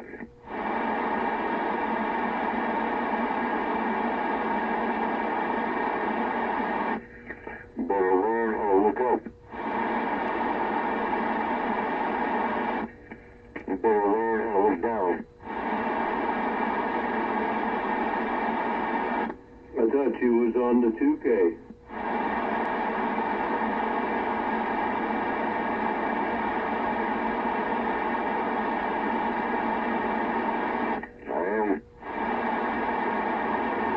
Well, why you say a $4,000 ICOM is doing what it did? We're trying to blow past that. No, I'm just checking. And actually, you got years for a little less than that. We won't talk about it, but yeah, I know what you're saying. No, it just, just me, might be me too, right? I'm getting older. Maybe I don't hear things quite right. Well, I think everything's increasing in price now. Yeah, there's a term for that. There's a term for that. Yeah, it's just, oh man. The dollar fucking value just flew right out the window and, what? It's like it's a beer crash. The doctor. Yeah, the cocksucking doctors want to charge me fucking $9,000 for taking an x-ray of my finger. And I had to pay for the antibiotics myself at the goddamn fucking Walgreens. And what happened to the rest of the $12,000? For fucking nothing. So this is where it's going. People are fucking stupid. Their dollar ain't worth a shit anymore. Nothing's worth a shit. They just want to think, I want you to think that it is. Okay. What Taco was say? Yeah, time for a cool change. Well, I'll tell you what, if you think that's bad, I had, 2 months ago now, beginning of February, I had a CT done of my kidneys because adrenal gland and stuff. There was a nodule on it that they've seen for years. They've been watching and everything, for cancer and crap like that. And so this time, that was $110,000 for the CT, and actually was 88 something, and then with if I put the other doctors, and everybody's got to have their hand in it. That's what it is. And so that's amazing, right? That's outrageous. That's crazy.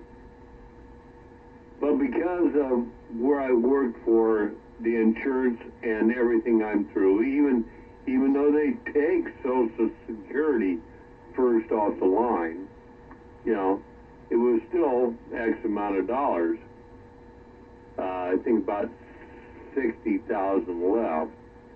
But because of everything else, and I've got a secondary insurance that I pay like, maybe $2,100 a year for, it costs me nothing. And I'm not saying that I'm lucky or anything else, because this is what I pay for. So I paid $2,100.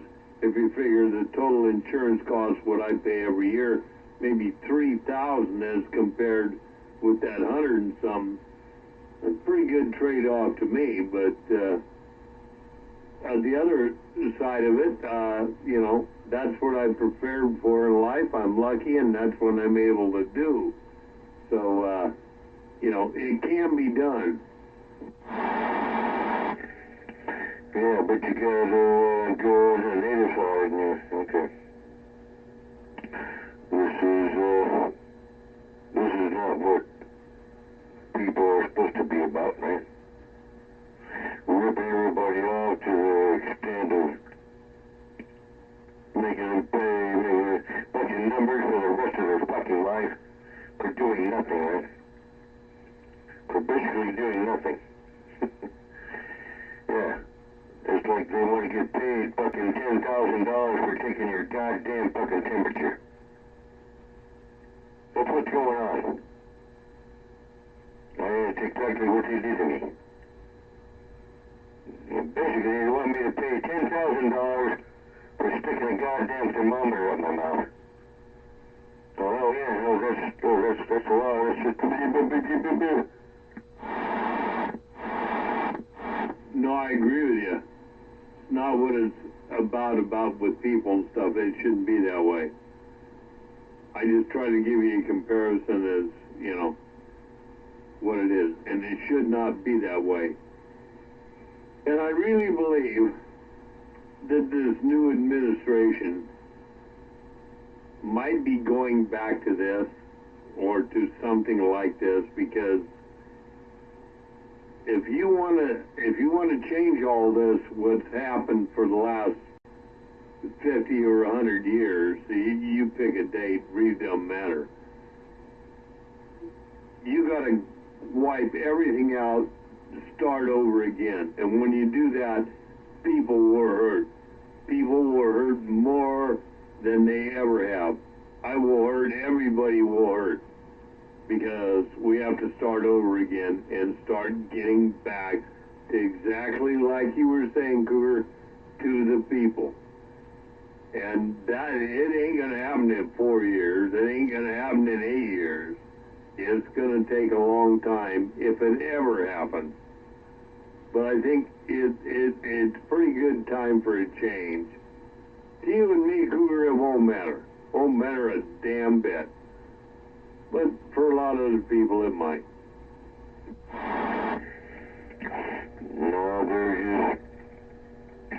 No, that's why you have to be smarter than that. You have to have a brain. You have to see it coming. You have to see 45 different things coming. And about 45 different angles. You have to be smart enough, man, to see it coming. But, no, we don't have long to wait. It might seem, it might take centuries or millennia for something to happen, but this is going to happen very quickly. Because that's the way bacteria work, in a petri dish.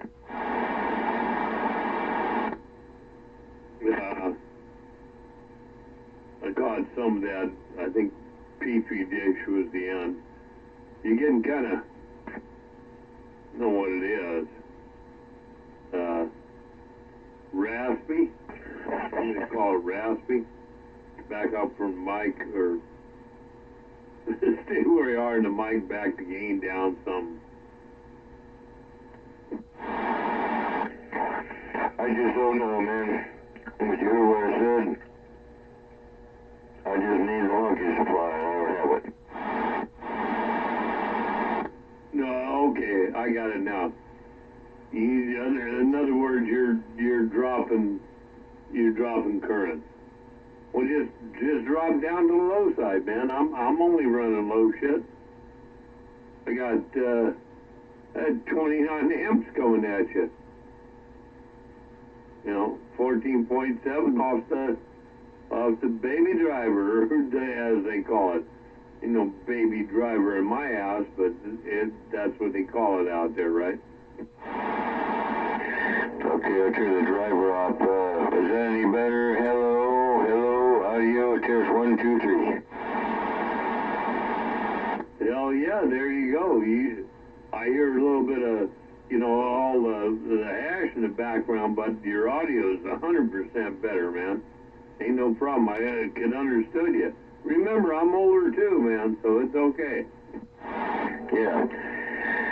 Yeah, because, I had to turn the driver off because I was drawing fucking like 800 amps and as long as I can hear you, you know. Ain't no way you draw an 800 amps. I know better than that. I want to get in an argument.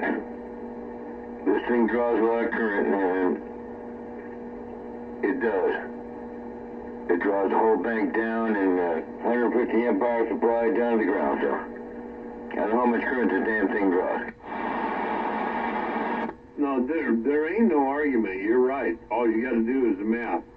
Ain't no way. 800 amps. I mean, Christ. It just, all you got to do is the math. But anyway, doesn't matter. Anyway, back to what we were talking about. You know, the health thing is, yeah. I'm surprised, you know, has Hover ever offered you any of that, his so-called, I'm not a fan of it, but, you know, for your situation there is healing oil? Yeah. Yeah, we did that about 10, 15 years ago, and I tried it on my dysplasia, you know, I tried it. I packed it on there, and nah. It didn't do a damn thing, and I tried it. Yeah, I'm hoping for, you know, I've tried something even worse, you know. Lars is a prescription, you know, my boss, you know, Lars at the nursery, you know, recommended, yeah, man, Rick Simpson oil. Capsules of, you know, they're all loaded up and they're all different prescriptions, you know, for the first week, second week, third week, fourth week, fifth week. Shit. I couldn't even make it past the second week. No, Rick Simpson oil, man, there was no way I could work. I had to work. I had to work in the nursery, man. To 100 times to work with any normal piece of crap. I had to work. I couldn't be taking this Rick Simpson oil, man. No way. Shit, I might as well be on my deathbed for about 6 weeks or whatever. I had to work, so anyway. Yeah, I tried that for 1 week and it went out the window. Yeah, I heard about that, what you're talking about, and it's like, yeah. If it does work, you got to give up everything for like 3-4 months, if not more. So anyway.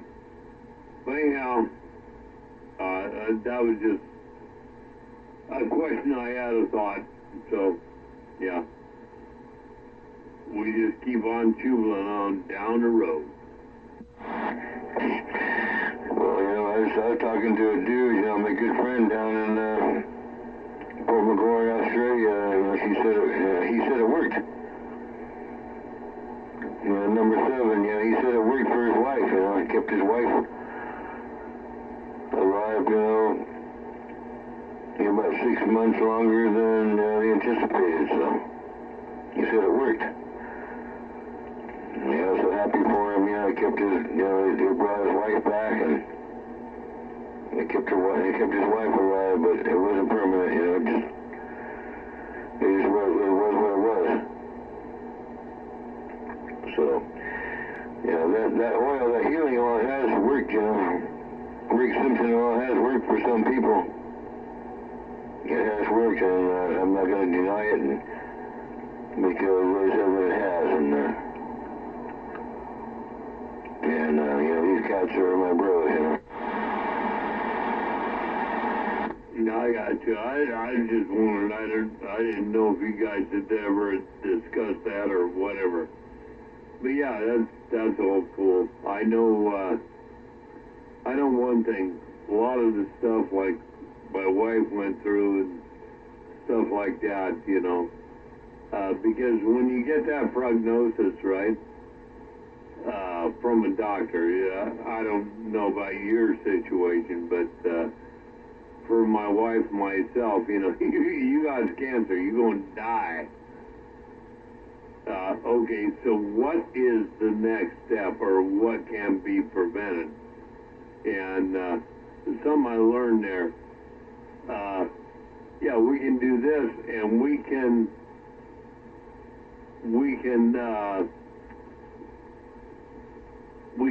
attack it, or we can do this, but we can't cure it.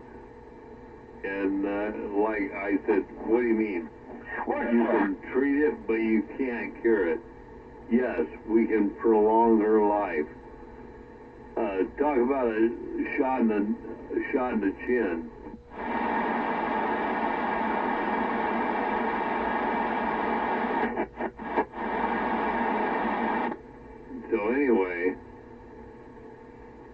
So anyway, after that, I said, okay, let's get aggressive.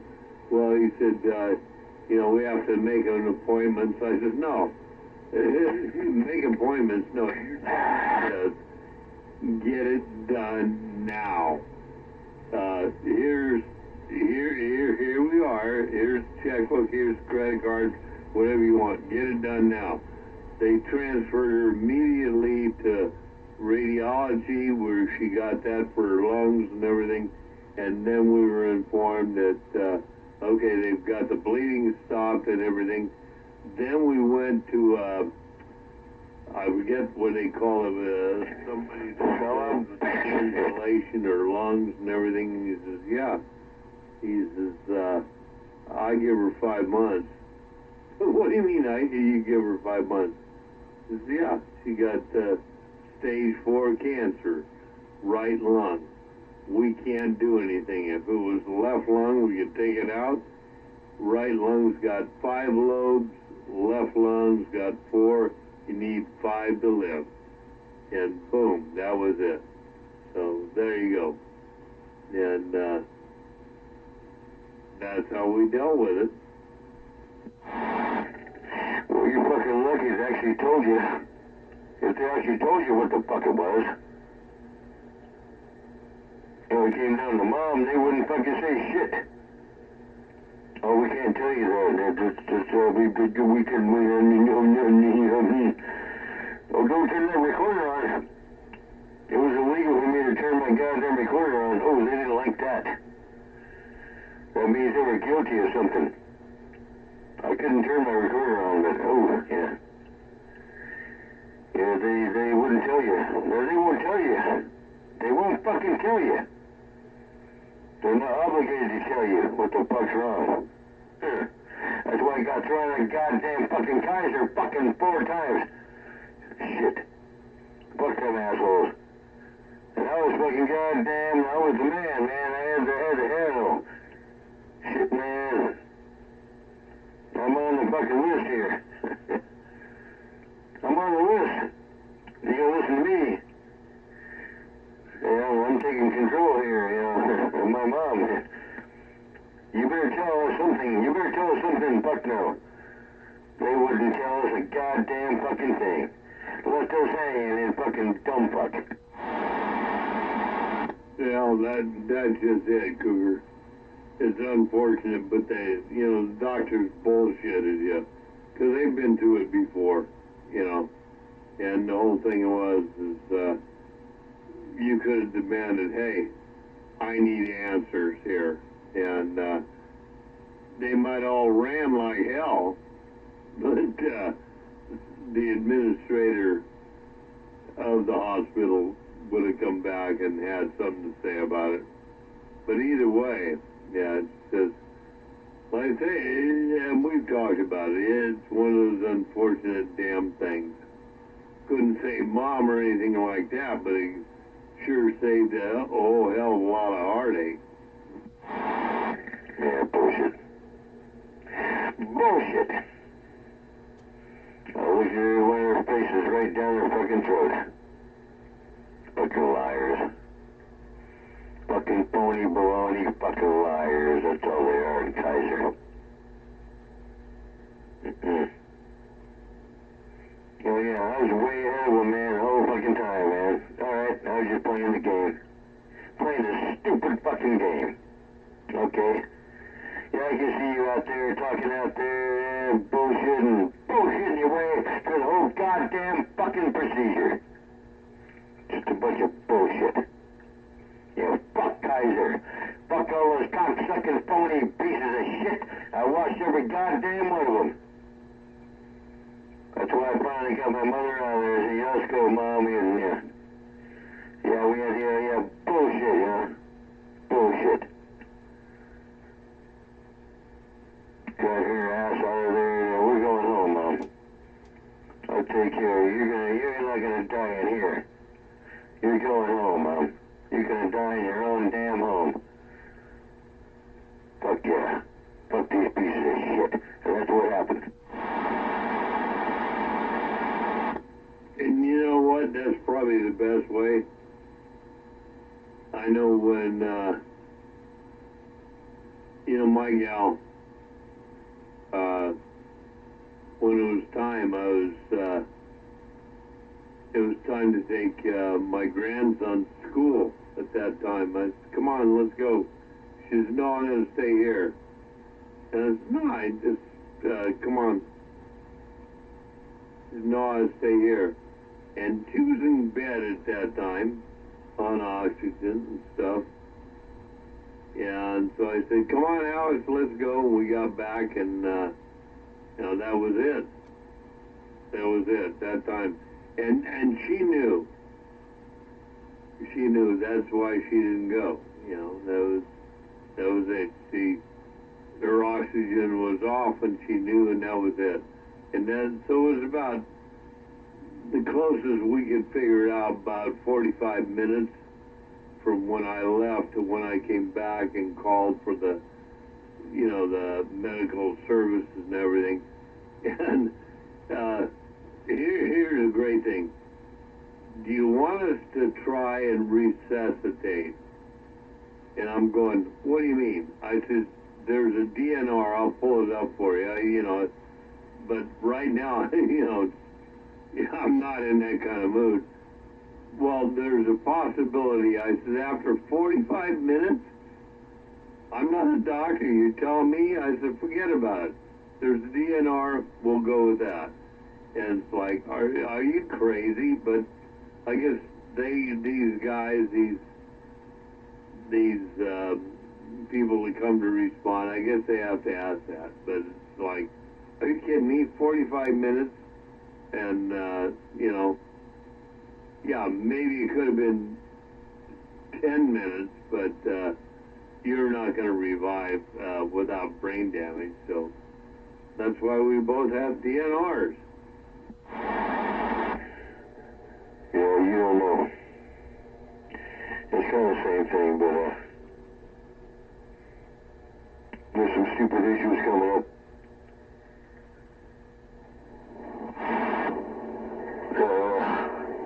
They're totally wrong. That's the whole reason why I got, I went to,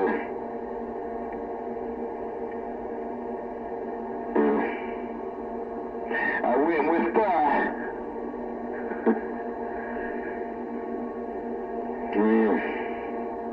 to avoid probate.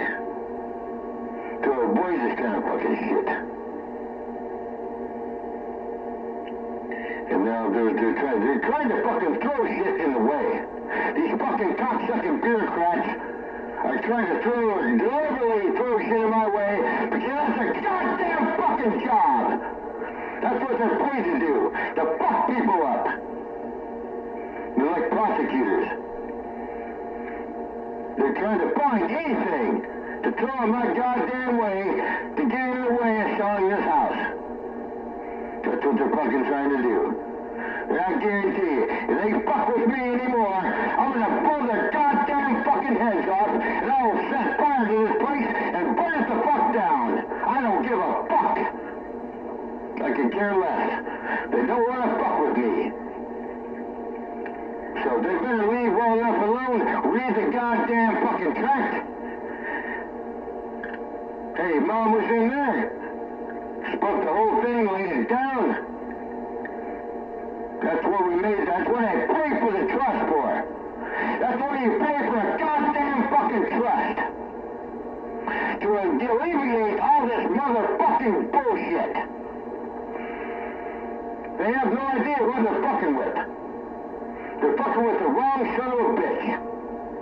And now I know who they all are. I'm getting names. I'm taking names. I'm getting all their fucking names that want to fucking goddamn fuck with me. You don't want to do it. Those fucking punks, those bitches don't want to fuck with me. And I told my adjutant this. They don't want to do that. This is supposed to go down the way it's laid down in the fucking trust. I'm doing everything legally possible. I've done everything by the goddamn fucking book. You don't want to fuck with me. Yeah, that's unfortunate. I don't know what the hell's going on there. But if it's laid down in a trust that after your mom's passing, that house became yours, or that property, whatever, became yours, then you are in trust. You are basically, you're the one in charge.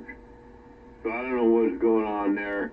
They might be just trying to jack with you, Cougar, but either way, bottom line is, if that's how the trust is set up, I don't know. You and I just said you need to have a trust. I don't know how it's set up. I don't know if you got some goofy ass guy to do it. Hopefully not.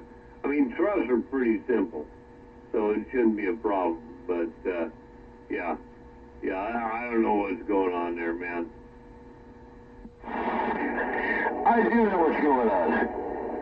It's because the trust is so complicated. They even made the stupid bitch even made copies of the fucking thing, you know. Including the amendment. That's where the problem is occurring. The amendment. It's the goddamn fucking amendment. That's what I paid. You know, $2,500. I paid $5,000 for this goddamn shit. Yeah, there's amendments. Yeah, from time to time, you know, it's all in there. From time to time, yeah, there can be amendments made. That's what the fucking thing's all about. That's why I need a road about trust. Yeah, you can have amendments. So now they're fucking trying to dig up this. I mean, it's already there. I took the goddamn shit over there to the goddamn fucking trust company. Not the trust, but, you know, the fucking goddamn, what do you call it? You know, stupid bastards that you gotta deal with. Oh, man. Yeah, what would happen if I went over there with this attitude, right? Anyway, I got a good lady.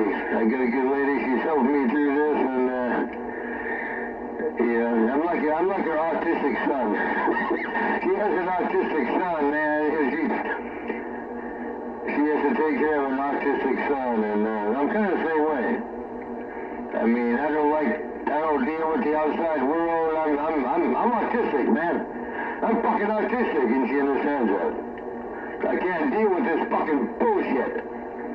I want to get past this bullshit and get the fuck out of here, right? So I got a good lady helping me out. And she says, yeah, we're inching through it. Yeah, I gotta deal with the banks and the fucking stupid ass goddamn fucking trust, you know. I knew this was gonna be hell. I knew this goddamn trust and the amendments and all the bullshit with it was gonna be fucking hell. I knew it. I already knew this fucking when it happened, when I paid for it, when we laid it all down. I knew this fucking trust was gonna be a big ass problem, and guess what? I was fucking goddamn right. Yeah, you were. And now you have to deal with it and work through it. And the one thing, maybe you might not realize is if you would not have done that, if you would not have taken out the trust, yeah, it's a bunch of bullshit. Then you're going through probate. And if you think that trust dealings or something, probate is something else. And the problem with probate is you're pretty much going to end up with nothing. Nobody's going to get nothing except the people that are dealing with it in court. I mean, 40, 50 grand here and there and that's what the people end up with. Or maybe 100 grand nowadays. I don't know. But it's just crazy. That's why everybody will tell you revocable trust. So, and then it depends on your attorney or how it's set up. But anyway, you'll get there, bud. No doubt about it.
Bureaucracy will fuck you in the ass.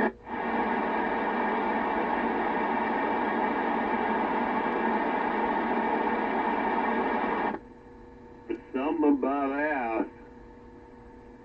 I'm not sure if I even want to ask. Oh, man.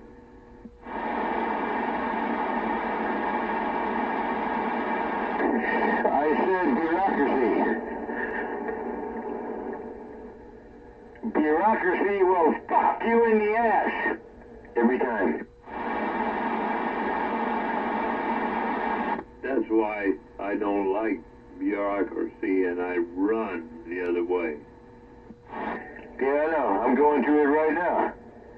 I'm getting first-hand life experience of fucking bureaucracy fucking me in the ass. As they're trying to.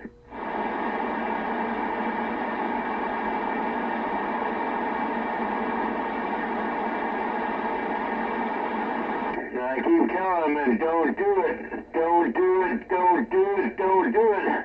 I got your name. I got your number. Don't fucking do it.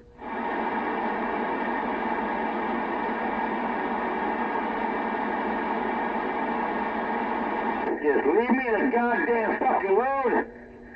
I'll pay what I gotta pay. Do what you're supposed to do and get the fucking job done. Don't fuck with me anymore.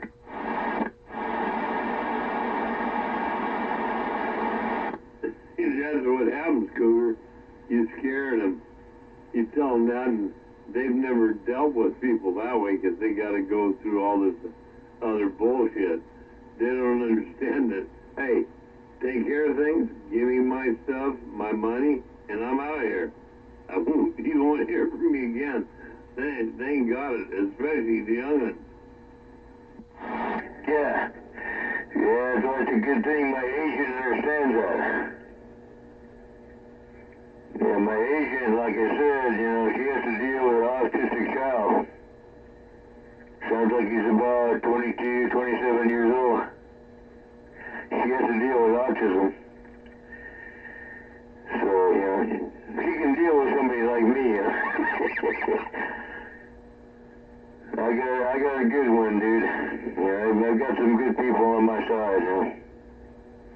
She's gonna help me through, and then I'll make sure she gets paid for it. Well, I appreciate that, and I'm, you know, if you got somebody good on your side working with you, that's a good thing. And I give you props and the best, man. That's the way it should be. And so you let me know what's going on, right?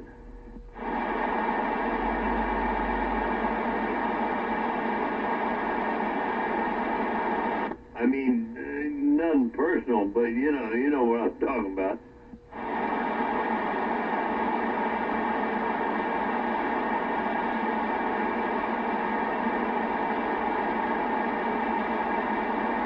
Or if not, it don't matter. I'm gonna go put the skinny boy back together.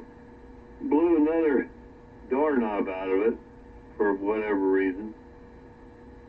Pretty sure it was out of tune, but that's me. I can't tune these tubers to save my butt. But anyway, we'll see.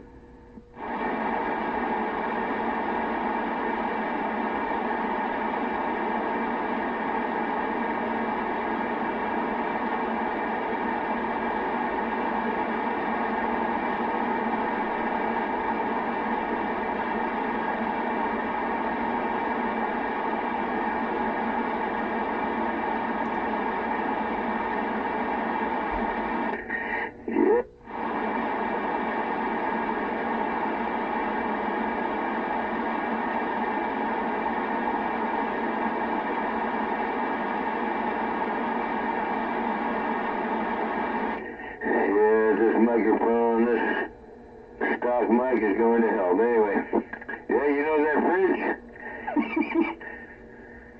That fridge I got, yeah, you laid the freezer down, and that's a great refrigerator, by the way. In fact, I plan on using it, man. That's a good one. And it froze all my beer. Whoops. I turned it on, and it froze all my beer. Anyway. Yeah, that's a good one, man. Anyway, fuck bureaucrats, fuck governments, fuck politics, fuck medics. Yeah, they're all a ripoff. Every goddamn one of them's a ripoff, right? You just gotta work your way around it.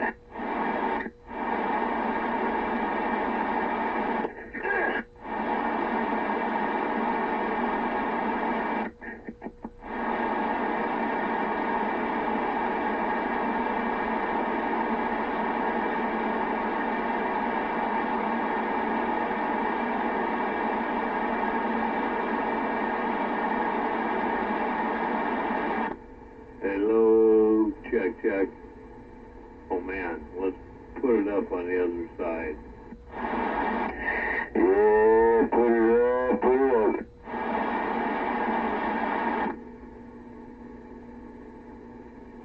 Hello? Hello? Radio, check 1, 2.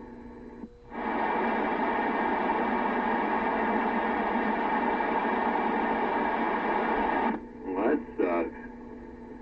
Honky on the west side, and I just got down. Break. Yeah, do you ever turn your Collins receivers on? You ever use those once in a while? No, I haven't fired, hang on here.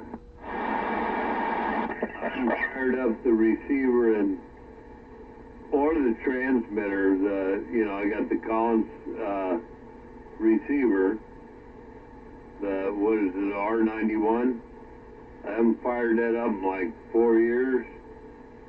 I've got the same transmitter that Todd has and offered you. Mine has the sideband modification in it, but it did not work. Radio still works, but the sideband mod doesn't. And you know, I got a bunch of other stuff here, but you know that. Yeah. Yeah, there you got one there. It's identical to radars, you know, a mesh. Yeah, we've got both the same receivers and both the same Johnson transmitters. I've got the other Garhart or what's the big name? The other one, oh man, Collins transmitter, the one that's the motor-driven one. I got that one too, but you know, but other than that, we got it's all the same. It's his and mine. It's all the same.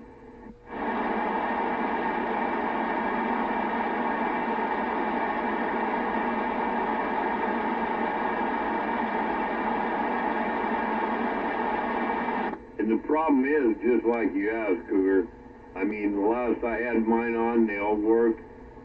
I guarantee if I turn them on tomorrow or the next day, they might or they might not, because if you don't use that stuff, you know how it is, man. You're turning it on again. So whenever it gets to the point where somebody might be interested for a couple $100, we'll fire them up. I know they fire up. That's not the problem. Whether they work or not, or to what point they work, that's another thing. Always changing as the years go by. Caps drift off, you know.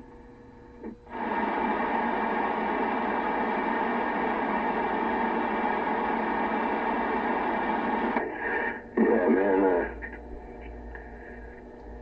Yeah, that's the stuff is close to my brain, man.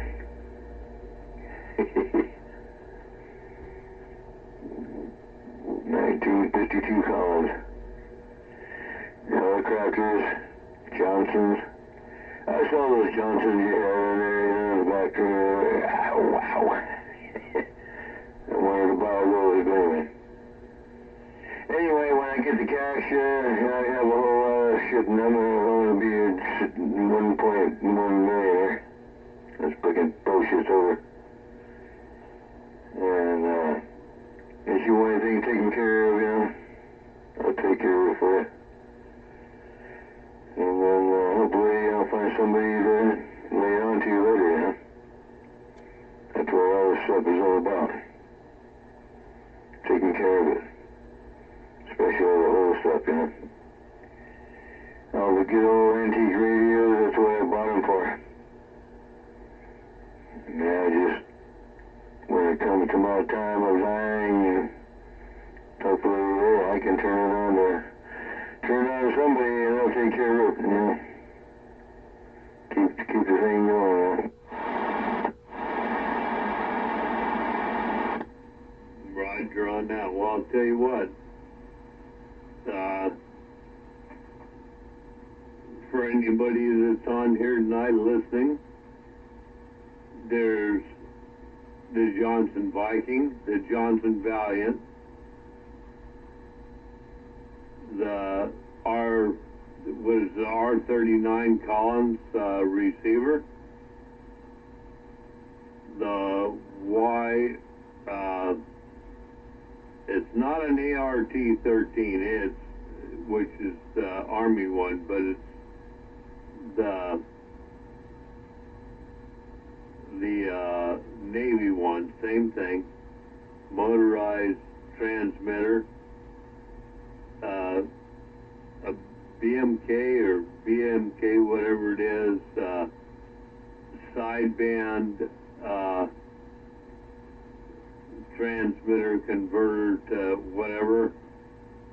I've got I got a whole bunch of stuff, you know, so, you know, about $1,500, take it all away. Got a whole bunch of stuff. And it's all working. It's not working as if they were brand new, but it's all working. You know, lights up, transmits, receives.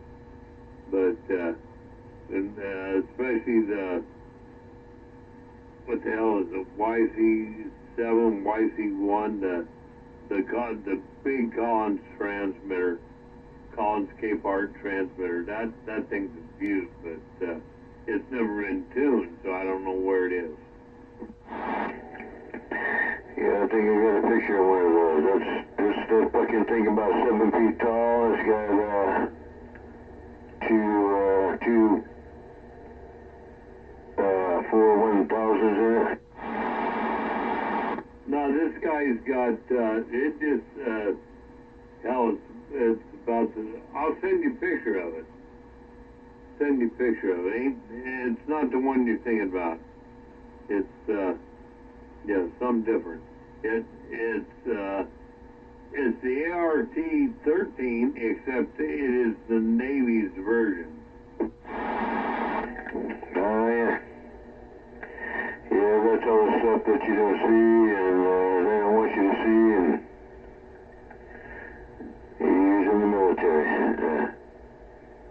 That's where all the dynamotors, man. I used to have some of those dynamotors they used to use in the planes, man, aircraft. 1,000 volt dynamotors, you know, for the plate voltage. But man, 28 volts and damn, a lot of amperage. Yeah, good stuff. Good stuff. But anyway. Yeah, man. Yeah, too bad you didn't get Sunny Boy. You know, get interested in and take care of it for you. I don't think your daughter. Most women don't have any interest in radio equipment or whatever the hell you're doing. You know, the fucking ladies, their daughters, you know, dad. They're too busy with putting makeup on or whatever. Sonny Boy, yeah, I don't think Sonny Boy is interested either, so. Yeah, look at me. I got a niece and nephew, the youngest members of my family. Shit, they don't even know what a radio is. I tried to teach them. Fucking, shit, 15 years ago I tried to teach them what it was all about, but, whatever. They don't know shit. They didn't have any interest in science or what I was trying to teach them or anything, so. Yeah, there it is, man. Yeah, no family left to pass it on down to. Okay, I got this big one coming at you, but like you say, yeah, same thing, so gotta give these off to somebody, man. And now when you're looking at the big dial on the upper right, before the open space, that's the low frequency one. It's interchangeable with all the rest of them, but not too many of them have that. That's like 1.5, way down low. Yeah. You know, there's not too many cats that, you know, want to put up an antenna 160 meters, huh? That's why they do long wire, right? That's the reason it was developed for the ships and everything, because they can do it on long wire. Yeah. With a 700 ohm carbon piles and a rhombic antenna. Yeah. Yeah, that's what I'm hoping I'll have time to play with, man. I'm getting old. I wanted to play, man, with my old tube radios, you know. Yeah, my Collins, yeah, it goes down to 160 meters, but the way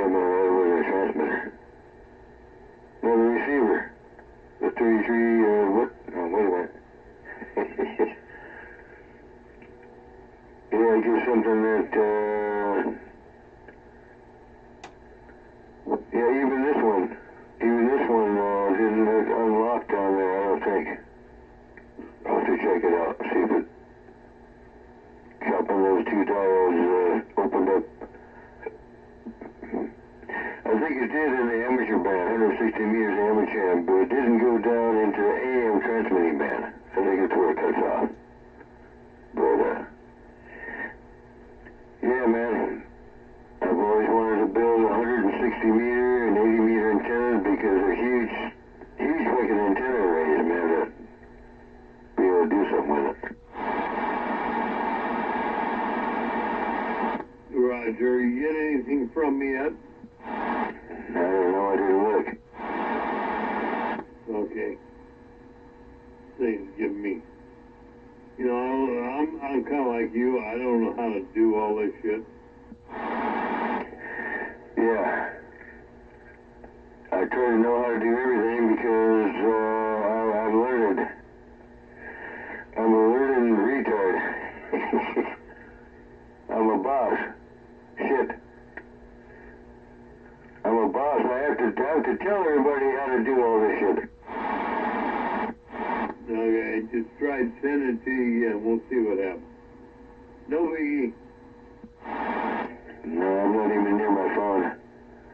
I'm just sitting here by the ironing board doing a lot of thinking and figuring, and we're doing all right, man.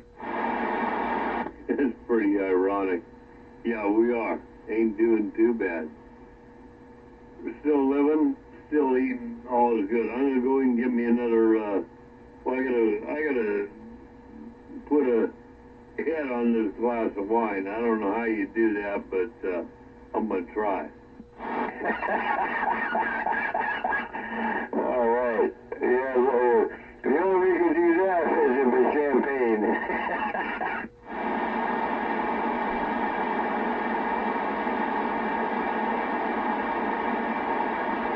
Ooh, I got 2 bottles of champagne, but, oh man. We'll see if it goes that far. Oh, God damn it. I need a honky power supply. I can tell you another one. Oh no, we already been there. I'm out.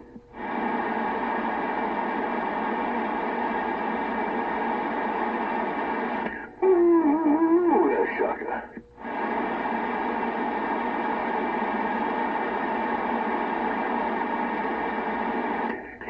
I can tell you 15 more.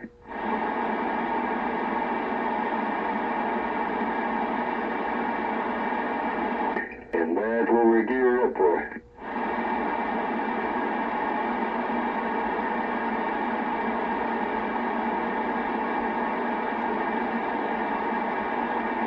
But nobody wants to listen. Hey man, me and Louie got to talk tonight, man, for a minute. Laid it down. Laid some good fucking medicine down. Tonight. Fuck yeah, we did it. It was good.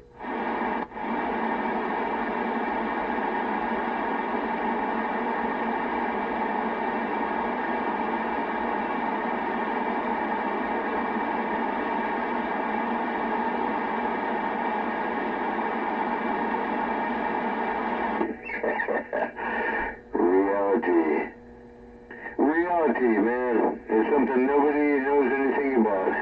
Reality.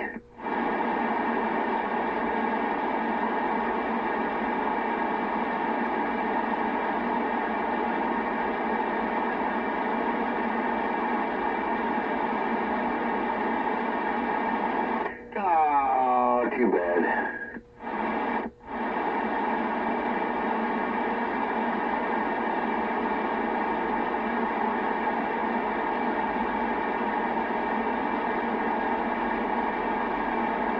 Oh man, I lost my bunk.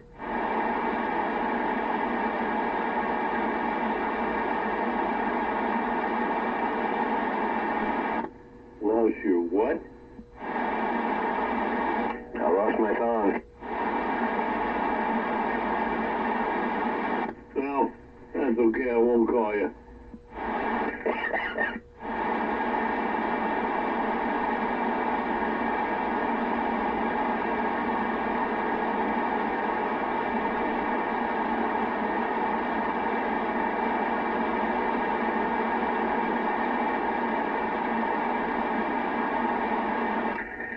Oh shit, what, oh, I know where it is.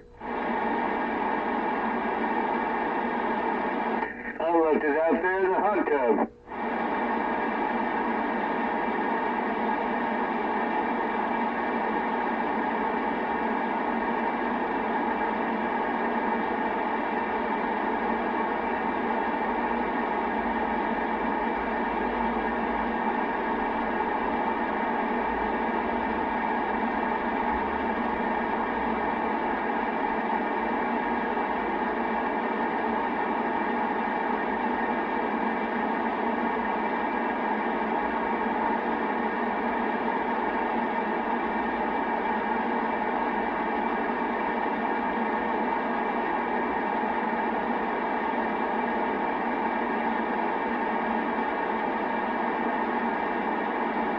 Hey, Cougar, you still out there?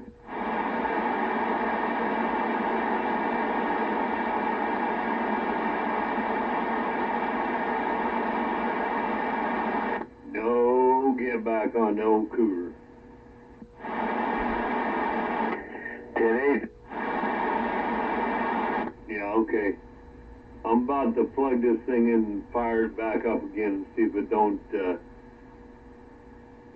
blow the breaker or something. You don't hear from me in a couple. Just send the troops. Alright, you gonna fire up the sneaky boy? Yeah, I'm just gonna fire up the RF deck, plug it in. I didn't see anything wrong. I got a feeling, you know, the only way I can test tubes is fire it out. So that's what I'm gonna do right now without the high voltage supply. So we'll see what happens. Alright, dude, man. Yeah, let's go. I'll be reading the mail.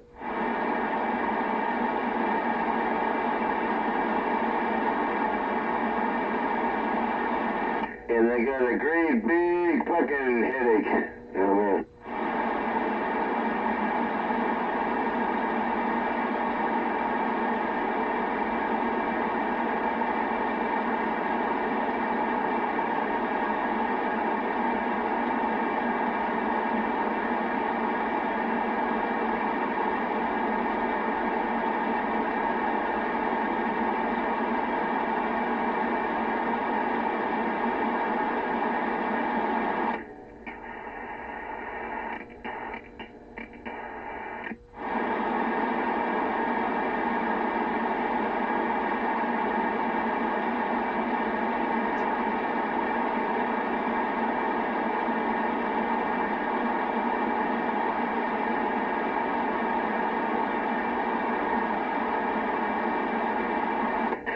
And fuck the bureaucrats.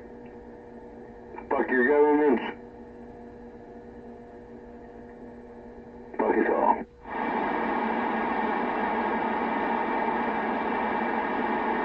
Thanks for standing by, Cougar. Looks like we're good here. I'm going to throw it back together and put it with supply and see what happens. Shit, I wouldn't change a goddamn thing, man. You sound like the honky, man. I could run a water gate, but damn, I'd have to probably fall on my face trying to hook it up. No, I'm just on my 8-pill driver right now.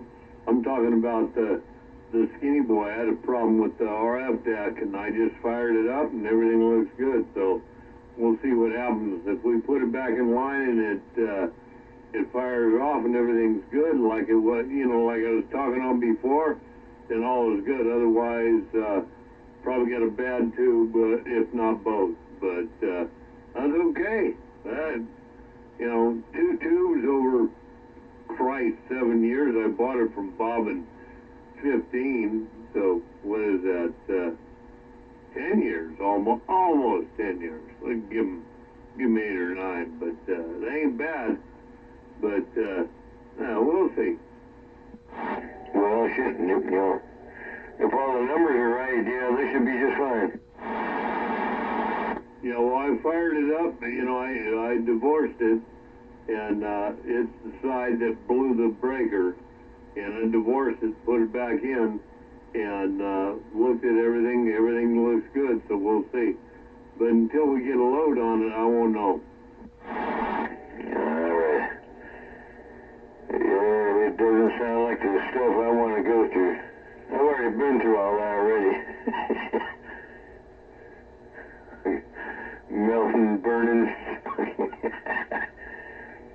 Anyway.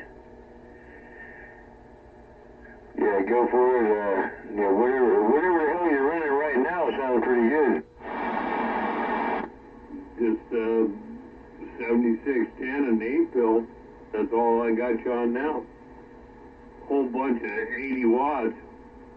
Might be 8590, but that's all I got you on now. But no, I ain't trying to tell you that the skinny boy. Don't make no mistake. That's still my.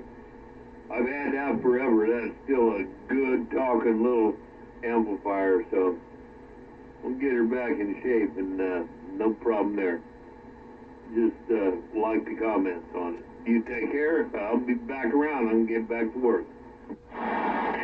Roger. Yeah, get your ass back to work. And the rest of me too. In the meantime,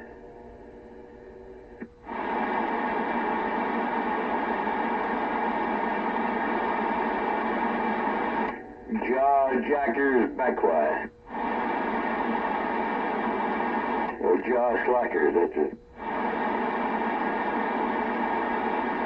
I don't know what the hell time it is. 49:45, what the hell?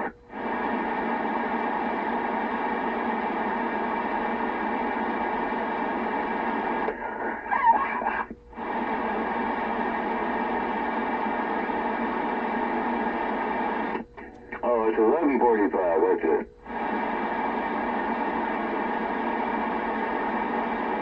Shit, man, he even fucking curfew yet. Bullshit.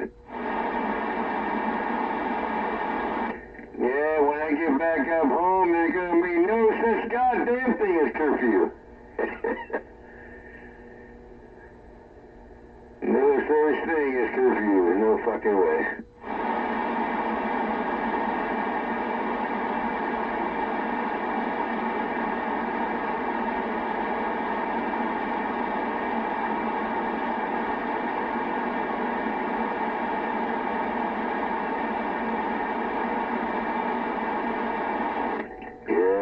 Fucking stock microphone, man, it's got a bad pin, man, I can't even plug it in. Big problem, man, something's going on with this goddamn fucking microphone. Stock fucking goddamn icon mic won't even want to plug into the goddamn fucking plug. Sounds okay to me. What the hell are you bitching about? Every time I hit that pull on it, it pulls out right out of the socket. It won't plug in. Won't plug in. Well, whatever, I can still hear you. No, man. These plugs are what they're cracked up to be, man. They fuck up. Well, change them. You know how to do it, right? You put 8-pin, 6-pin, you can put the Molex on there, whatever you want. Whatever you think's better. Well, that one you built, that works better than the goddamn stock microphone I'm plugging into this icon. You know, the adapter, for the 4. It works better than a goddamn son of a bitch I'm trying to plug into this fucking radio right now. It's resisting me. There's something wrong with the pins in there. It doesn't want to go in. It's all fucking tweaked. Something's fucked up in there. Well, that is the biggest problem. And we didn't, Todd and I didn't realize that, you get so many of these for X amount of dollars, so many of these for X amount of dollars. But honestly, you get the better one. You got to pay the better money, the bigger money for the better connectors, and they last longer. But how do you tell the customers that when they look at the connectors and they say, well, I can get this connector for $5, and they don't understand that the connectors we're getting are like $9.5, $11, $12, depending on, you know, what they are. It just don't work. No, it's the goddamn plugs. The stock plug on this ICOM mic does not want to plug into its own fucking radio. There's a problem in there. It's with the pins. It doesn't want to go in. It's being resistive, and I'm talking on it right now, but the goddamn plug don't want to go all the way in. It's just a fucked up plug. I don't like it, man. It's a really poor fucking design of a fucking plug for ICOM. In fact, I think that's the only fault I've ever found with this goddamn radio. Besides, you can't, you know, run your water gates over it and transmit. That's the other fucking problem I got with it. Two problems I got with the ICOM, and that's one of them. I can't even plug the microphone in all the way because there's something wrong with the fucking pins.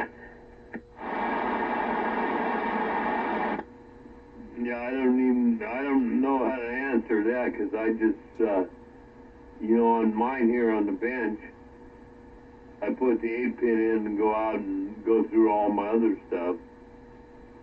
The one in the pickup, that's got that phono type plug on it, that plastic one. But you and I that doesn't mean anything.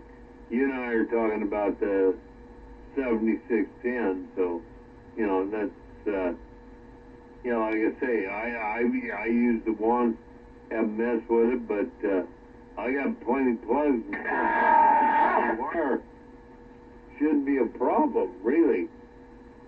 Oh, but it is. It is a problem.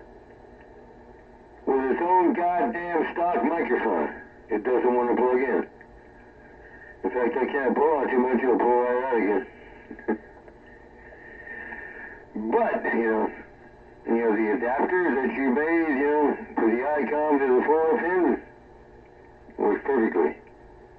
It plugs right in. No big ass E for effort. It plugs right in. No problem.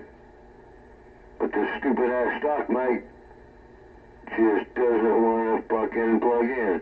You gotta fuck with it and fuck with it and fuck with it to get it to even go in there. Well, then just bring it on over and we'll put another end on it and be done with it. Be just like the one I built for you, like you said, to the 4-pin.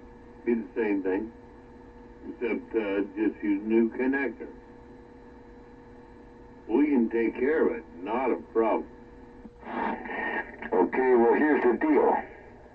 Here's the real deal. I can look at it. I can look right straight at it, and I can't see it. I can't find what's wrong. You cannot fucking see it. But it still doesn't want to plug in. But you look at it, and I got my glasses on, I look at it, and I can't see a goddamn thing wrong with the fucking thing. It just doesn't want to, there's something wrong with it, it doesn't want to plug in. You gotta like sashay this thing around and move it, you know, then groove it around and get it to even get it to fucking plug in.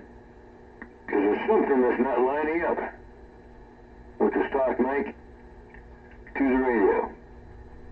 And I can't see it. I look at it and I can't see it. I don't know what the fuck's wrong with the fucking thing.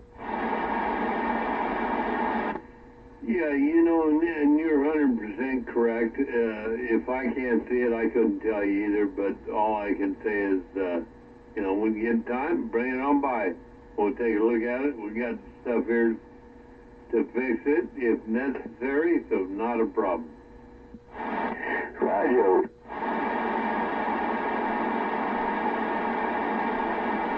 I'm getting back to putting this skinny boy back together. Try to fire this thing up tonight before, either burn the house down or see what the hell's the problem. I think I had my antenna switch in the wrong position. That's why nothing showed up. Yeah, some of my premonition wasn't correct, but it was. Yeah, no joke.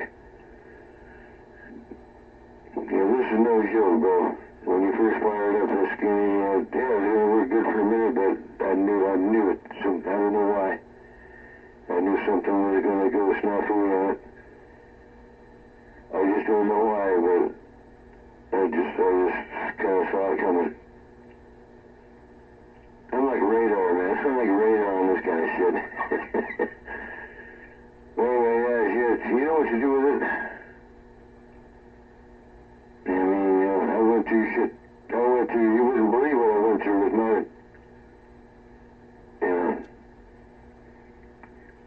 3CX800s. They were A700 3CXs, but pretty much the same thing. I went through hell. I went through fucking bloody hell, man. Don't think it worked right. I finally did, but by the time I did, man, they were just about shot. Too many short outs. Too many, capacitor fucking shorts and just shorts and shorts and shorts and shorts. And by the time I got it all figured out and working right, shit, they burnt the tubes up.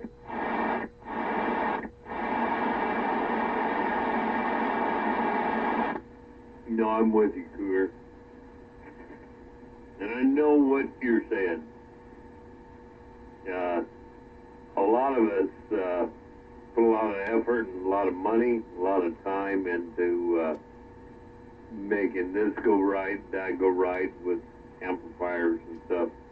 And I'll be the first one to tell you, and you know it as well as I do,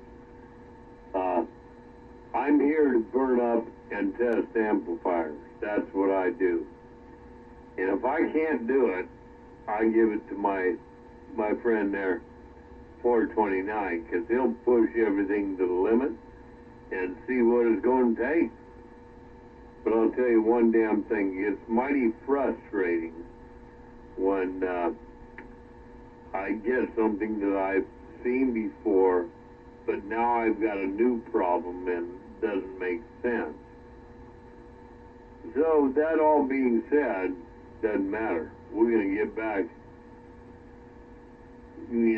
to forgetting about what we're talking about and get back here on my amplifier and put that back together. And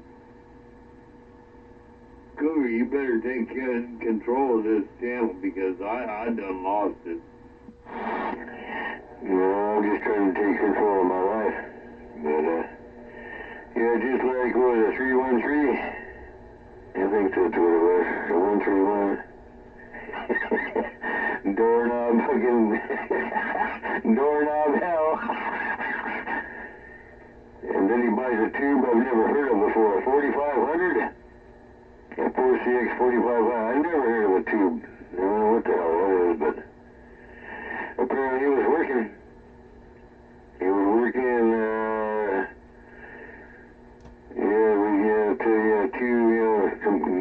he was combining doorknobs.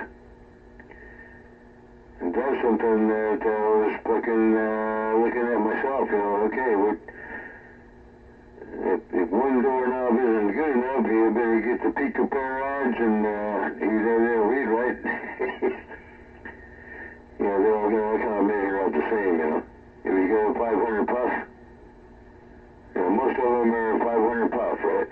So you get 500 puff and wherever the tank circuit requires, you put the tank circuit and all the puffs together, right? Well, I'm not sure about that.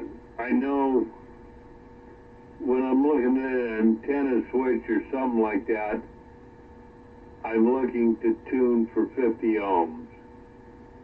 And so I'd say the 68 picofarad is somewhere where I'm going to look at 5,000 volts.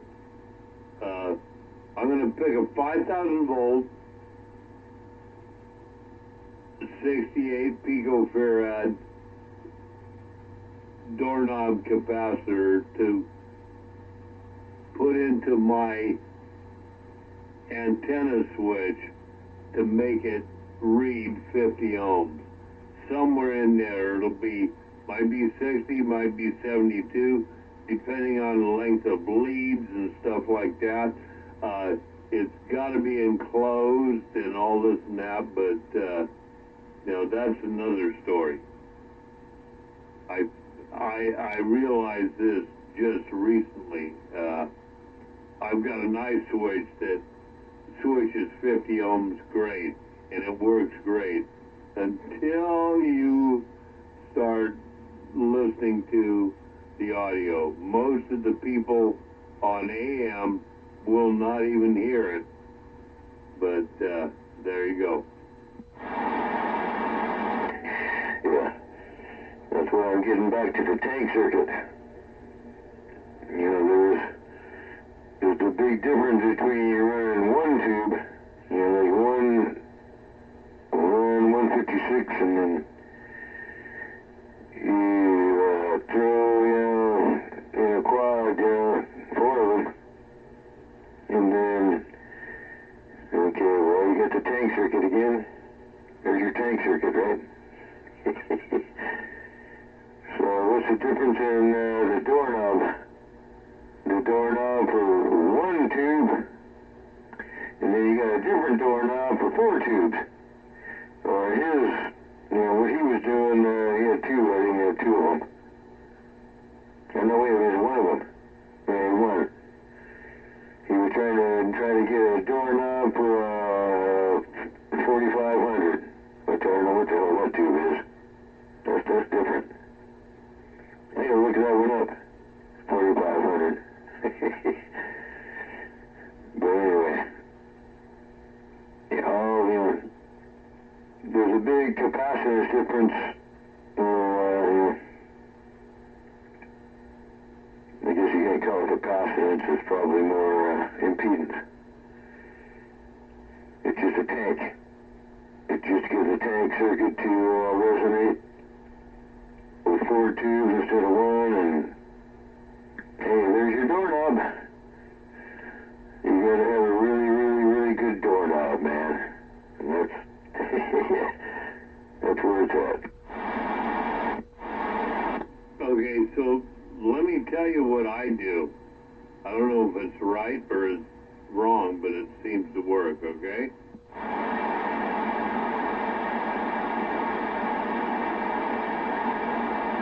No?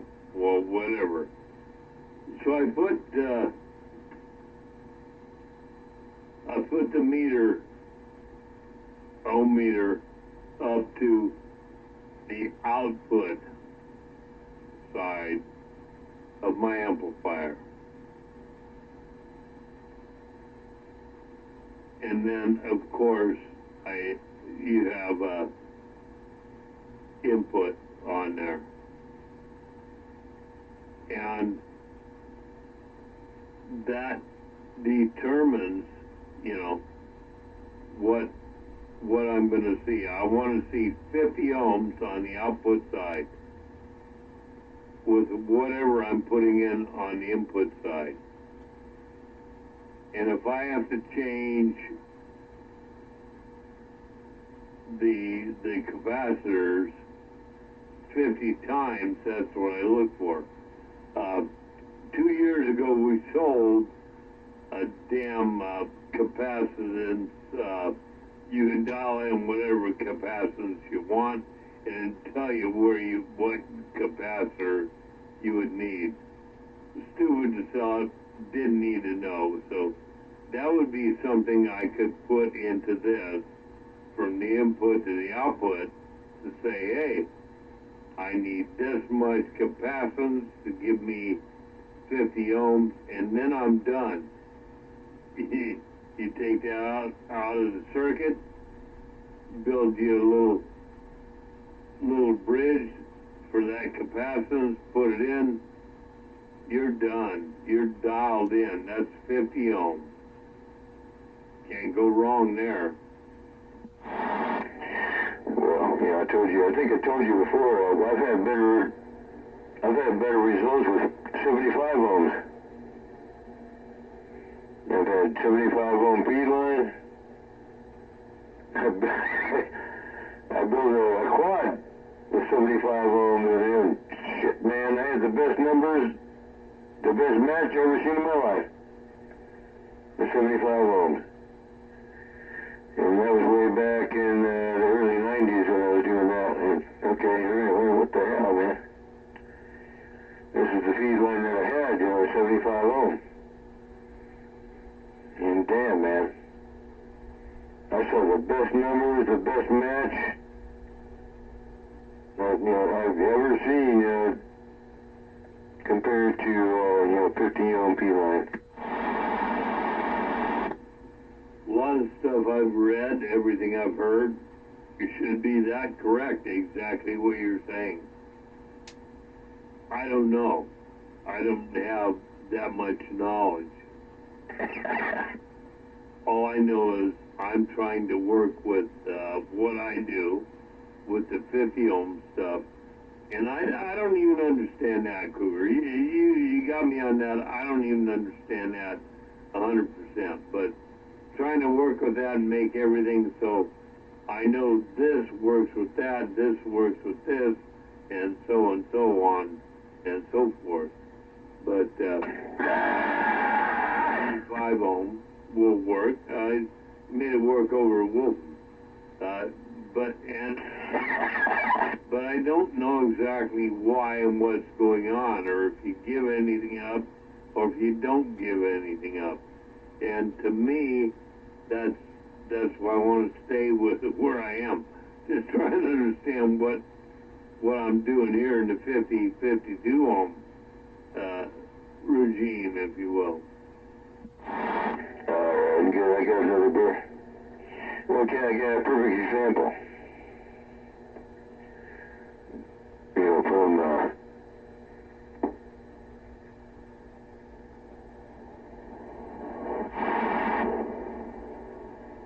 I'm not going to do it 10%, so don't draw too much. Anyway, Wolfie. Yeah, remember Wolfie? I took the old school cable line that went to this house from the cable, from the line out there, the line. I chopped that off, and I just put it away for a minute. I don't know what I use it for, but I thought I might use it for something, and guess what? I found a use for it. I gave it to Wolfie. Me and 510 went over there, and I made the connections for each end, and 75 ohm cable, the big, heavy, actually satellite coax, 75 ohm. That's what Wolfie was using the whole time over there. With that 2x4 and an Antron 99. That's what that cocksucker was using. And he talks all over the country with that. And that was 75 ohm. 75 ohm setup, man. Straight up. Yeah, but you do understand that the 75 ohm is measured per 1,000 feet, right? Well, I don't know. You're doing, you're doing, what do we call that, velocity factor, right? Well, it's got a lot to do with velocity factor, but just basically what I'm just telling you, 1,000 feet of 75 ohm coax, 1,000 feet of 52 ohm coax, the velocity factor, since you brought it up, is going to be a whole lot different. what you did with Wolf was great, and it was amazing, and it was because it was under that 1,000 feet. You were about half, and you know, half of 72, 36, somewhere in there. But so it was all working for him. Definitely all working for him, and he was set up right. And the biggest thing was, doesn't matter whether you're 70, 50 ohms, whatever.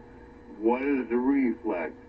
As long as you're not damaging the transmitter and you get the most out of it, it doesn't matter what your coax is telling you. You want the most out. No, it was magic. It was magic. Ask 510. All three of us were right there, man. Shit, man, I took the antenna down, cleaned it up, and put it back up. And we tuned the rings. Yeah, it was 75 ohm fucking satellite coax. You know, with the big, heavy center conductor. Yeah, no shit. All the numbers are right. That's why he got out, man. That's why Wolfie was talking, man, he was doing good. With, Bob's power supply and the 2x4 from 510. Yeah, we made Wolfie happen, man. We gave him what he needed, you know, before he died. We made it happen. 75 ohms. Yeah, getting back to the impedance, yeah, 75 ohms, man. What's all the right numbers? Shit, man, it had the analyzer right on it. I brought the analyzer over there, shit. All the numbers were just badass, man. That's why he got out with that 2x4. Anyway, I guess there was a reason that we did that for him, you know, so he could be with me for a minute. It was an experience, man. But it's just a point, you know, trying to get across, you know, you don't have to have 50 ohms.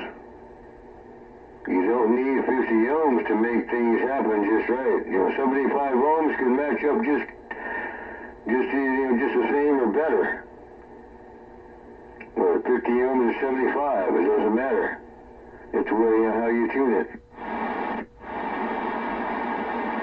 And what I'm going to say is, even though you use coax that is rated at 75 ohms, okay, we're talking 1,000 feet. The 75 ohm resistance at 1,000 feet. That doesn't mean, you know, 36 ohm and 500 feet. That's just the way it works out. So, we both know that it was not an experiment. Well, maybe it was. And it worked because of if you look at the mathematical thing, either way, doesn't matter. He had a good enough reflex match that it wasn't killing his radio. Whether the impedance was right or not, like you're talking about 75 ohms, yeah, pretty sure it's closer to 50 ohms, probably even less. That all doesn't matter because, you know, what matters is that voltage. What power was being put in, what was reflected, and what was the difference. If you had 3 to 1, 2 to 1, whatever, that was the difference. And he made a good station, no doubt about it. And like, you know, what's 20? It's like 700 ohm, something like that. So I'm not talking about resistance. I built a station. I built a P-line. It was about probably 65 feet of 75 ohm coax. I had a custom build a PO259 to go on it. And because, you know, those they would fit in there, you know, just right, you know, they don't fit right, so you gotta bore the fucking things out, and then you have to do all that. I customized that beeline for Wolfie's radio, just so he could get out, he could do what he did. I did it. I made it happen. And I'm glad I did, because that's what he needed. I was a bro, you know, and I made 75 ohm coax work on that station. And yeah, like I said, man, the numbers, man, this is not the first time. This is not the first time the numbers, you know, really measured out, you know, on antenna system, because I've done it before, like 10 years before or whatever. I did the same thing. I used the same damn thing quite a few years before on a quad. 75 ohm, you know, satellite, heavy duty grade, 75 ohm P-line. Again, beautiful numbers, man. Beautiful fucking numbers.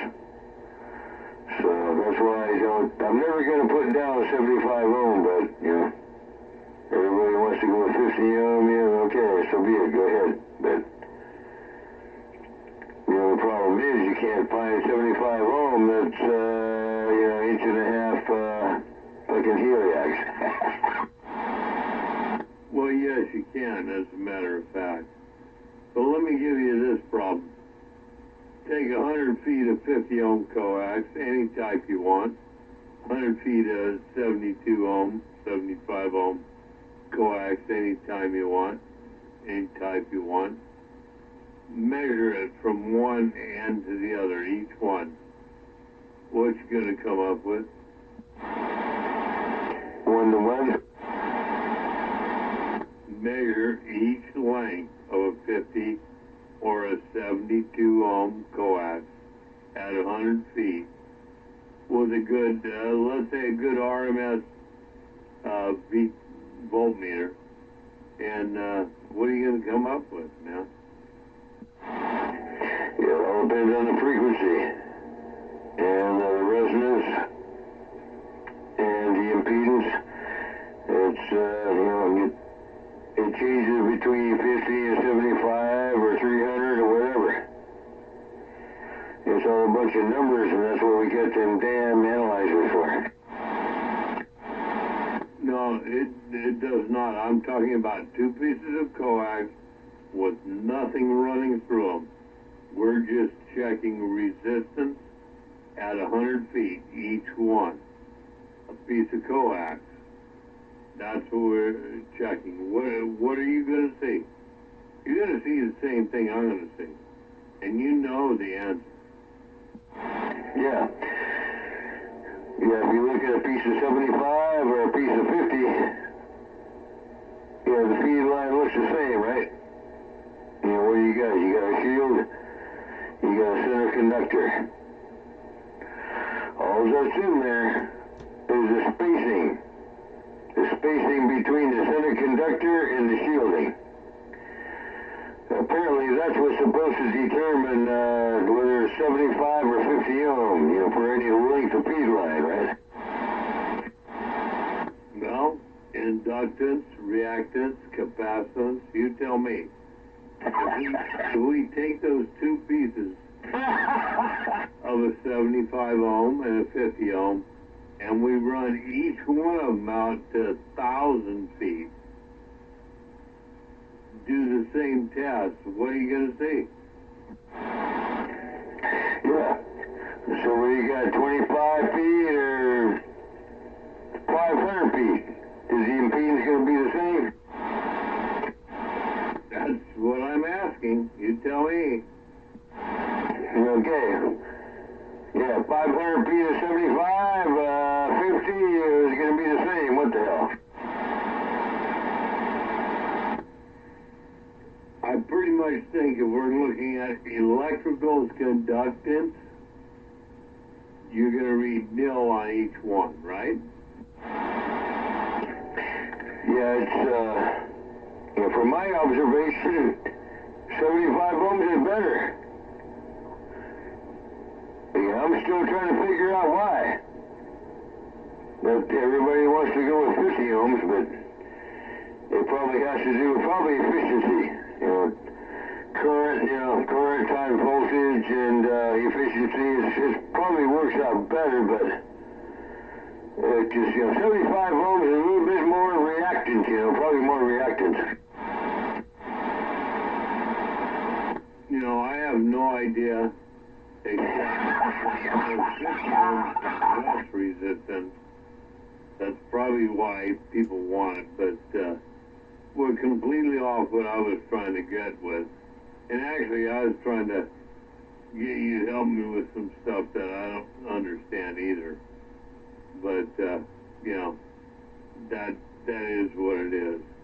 The whole thing is 50 ohms, less resistance, 75, 72, more resistance, less resistance, more output somewhere. So, that's pretty easy to understand there. But, as for why 75 or 72 works just as well, of course it works just as well, even on a 50 ohm tuned radio, because all you got to do, is change coax there just a touch, and that fools the radio transmitter and doesn't matter. And since he was running it into an amplifier, that was the biggest thing. As long as his radio was satisfied and it wasn't burning it up, amplifier only knew, I'm going to amplify this stuff to the shit to what I got going out here, and I don't have 50, I've got 72, I got to punch it up a little bit, so the amplifier says, hey, I'm a 100 watt amplifier, I'm going to give it about 103, 104, and away we go. Yeah. Well, just something came to mind. There's a crazy thing. That's a weird, crazy thing. You know what it is? It's called reactance. Yeah. Well, don't get me going on reactance, because I have no idea what you're talking about. Yeah, it's another part of the formula. Reactance is a big part of the equation. And once you incorporate reactance, then it goes mathematically with the rest of it. No, I know that because I said earlier, let's see, conductance, reactance, 2, 3, 4 more of them all together. But Cougar, make no mistake, I have no idea how they all work or interchange together. I'm not telling you that. Unless I know, something of one specific fact, but right now I don't. Oh, man. Well, I guess you gotta take a course in mathematics because it's easy. It's easy! It really is. It's fucking easy. Once you figure out, once you get it down, it's like playing a guitar. Once you get the riff down, it's easy. It's just like nothing. It's easy, like nothing. Mathematics is the same way. Once you get past everybody's bullshit and all the other crap, and you work the equations and mathematics and Ohm's law and Watt's Ohm's law. You iron all that out, and then once you see it in your mind, it's easy. Yeah, just that. Yeah, there it is. So, yeah, you make an adjustment here, adjustment there, and you learn how to tune this and adjust all this and all the different P lines, and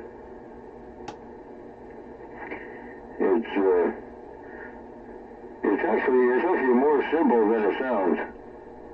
It really is. Once you learn the mathematics and you know, the tune, the pi circuits and everything, it's actually pretty easy. It's like nothing, you know, once you learn it. Well, you know, that may work for some people. Pi circuits, mathematics. Yeah, I know what you're talking about because I remember what I hated. Mathematics is not my thing and will never be my thing. Whether you call it me resisting or whatever, I just don't do mathematics and stuff. I recognize that it's very important, especially to advance in the world, but just not my thing right here, right now, and you know, I will assimilate what I can, and when I can't, I'll say bang off. You know, just the way it is, dude. Anyway, I gotta go back in here and do my thing, but I will be back out. And I trust you to take care of the frequently, man. For sure. Might even be getting some people in there we haven't heard for a while. All right, well, yeah, with that thought, yeah, we'll do that, yeah. Right on, Hunk. Yeah, this is good, bro. This is good. Yeah, Miss Harvey. Harvey probably in there arguing with us somewhere. Yeah, I'll always keep Harvey.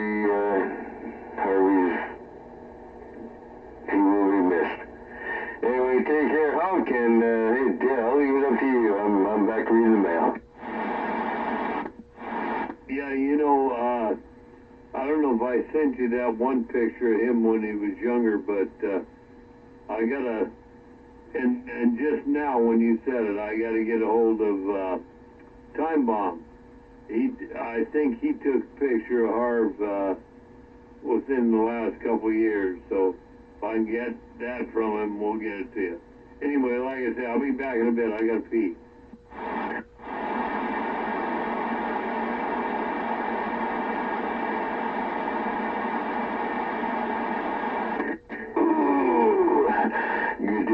Gizzy weekend buddy, gizzy weekend buddy, gizzy weekend buddy, gizzy weekend buddy.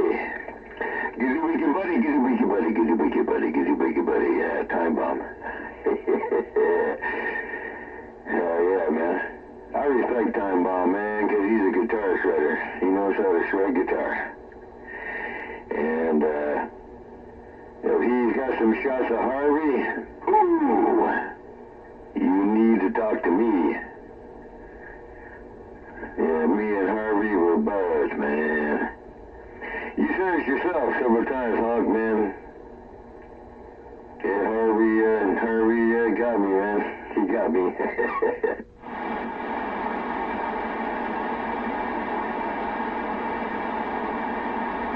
Yeah. Harvey got down.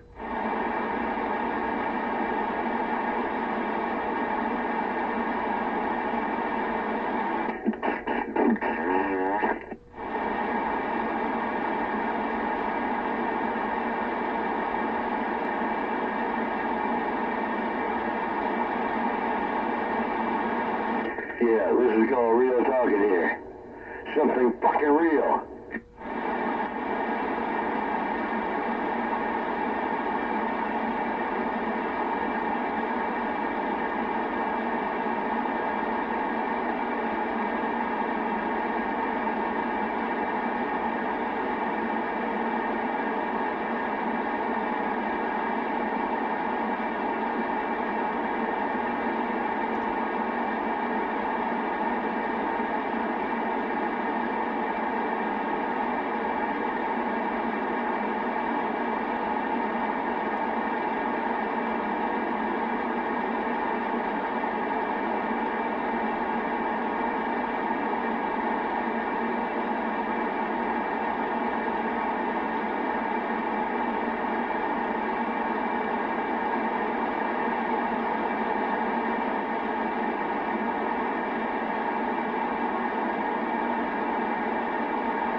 reality.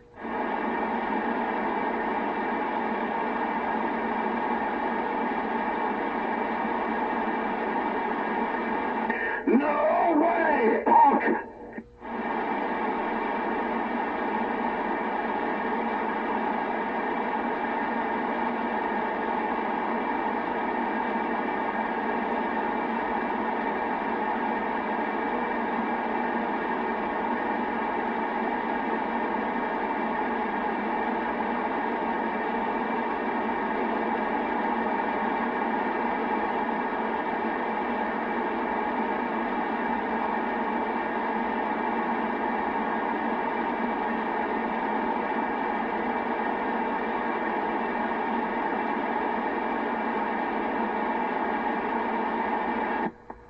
Eastside Posse Players Club. Long hit. Eastside Posse Players Club. Bicha, vaca, bella, vaya.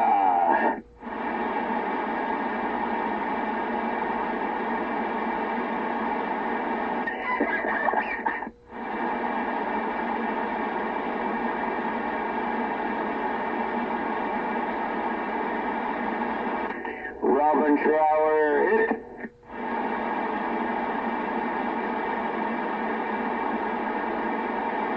Yeah, chicken foot hit.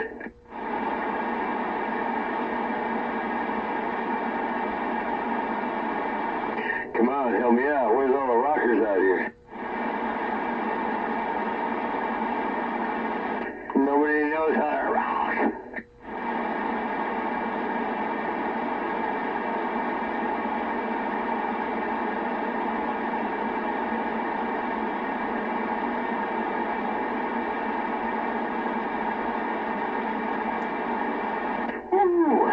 John Trudell radio. Dig it.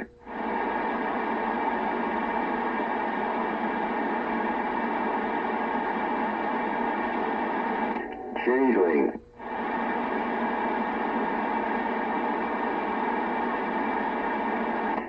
Oh yeah, I'm just toying around with you tonight, man. I'm just toying around. Yeah, the real lessons are coming.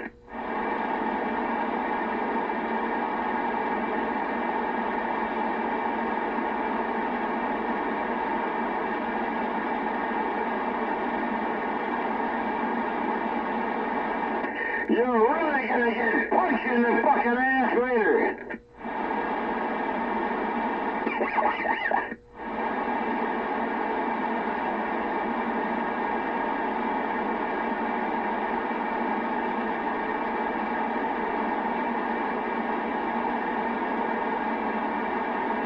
And then you're gonna go crawling under your goddamn fucking bed. Yeah, just a premonition.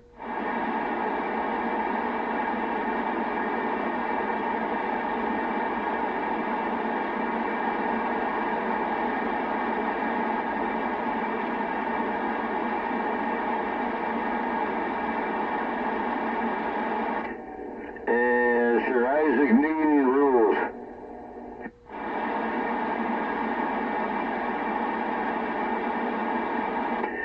Sir Isaac Newton will punch your fucking face out. Sir Isaac Newton will kick your fucking ass.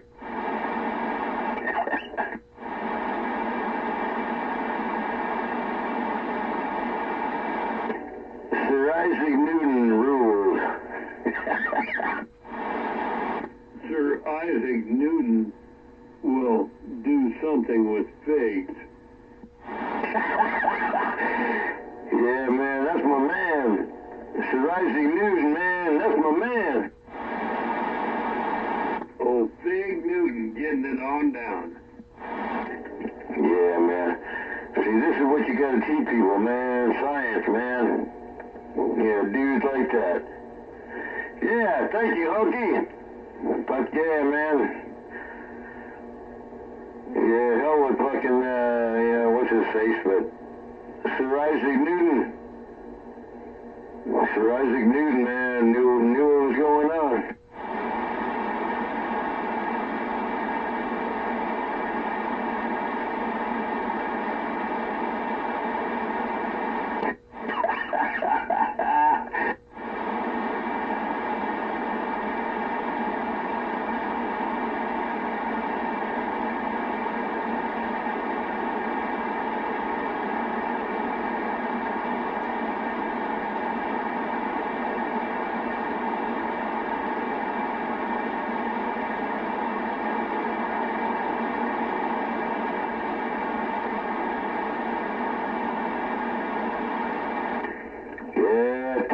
Goldie.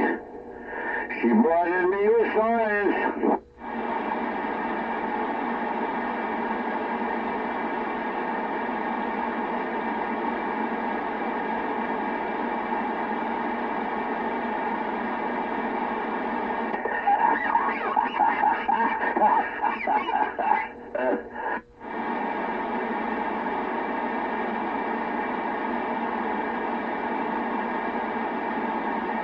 Yeah, good bass. Good bass in that song.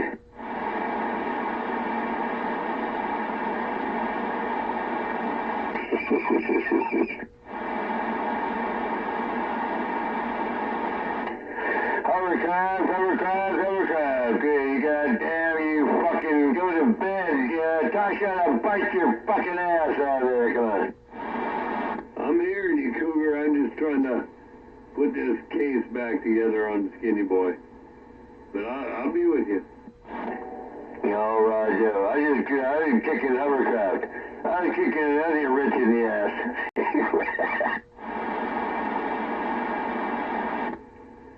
That damn puss fella's long gone with TV and the dog and whatever. He ain't. Oh man. Yeah, don't even get me started on that poor old boy. Oh, it's gonna get dragged, man. Come on. Yeah, Hovercraft he's a brother, man. Rich, he's a bro. He's a bro. Wolfie was a bro. We're all bros together. Even Dutch. Yeah, I'm sure, especially Dutch. Yeah, the four of us, man. Hell yeah. All good cats. All good cats, man. No, they will always be good cats to me. Well, hell, we all know we're brothers. Hell, we're humans. We got to be brothers. Agree on stuff, that's okay. We should never agree on stuff, right? Because that's what makes our society get better, is to challenge. So we should never agree. You and I should be okay with agree to disagree on this and not on that. But yet we should still be able to communicate and talk to get shit done. That's how things progress, man. Cougar, I'm gonna tell you, look back into what your teachings are. If you're talking about how it works, look back into the native land, and you will see that, yeah, the chief is there, but he has all his other constituents around him he talks with and everything. Bottom line is his, for sure. But at the same time, he listens. Yeah, that's where you come in. That's where you and, yeah, I think 460 listens too, but, yeah.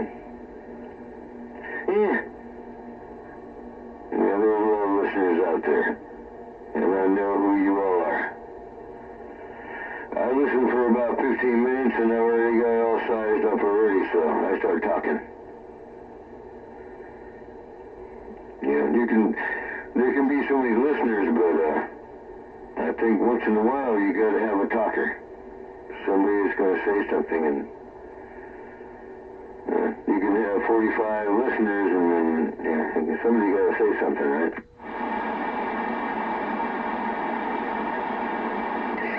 That's why I just did say something. I tried to condense it so I could go back into putting the case together, but yeah, 100%. You not only got to have listeners, you got to have talkers, but you know the difference between a listener and a talker, and there's one other one. If your dad was saying something to you, or if your mom was saying something to you, you're supposed to listen to them. What the? You're all so point where you understand. Not just listen to them talking, understand what they're saying. That's the difference. Yeah, well, sometimes I just think that's impossible.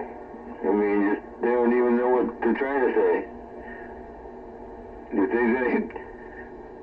If they don't know what they're saying, then there's no point in trying to understand what they're trying to say because they don't even know what they're trying to say.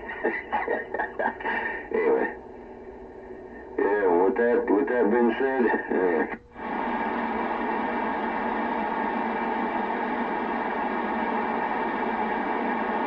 So with that, I got one screw in.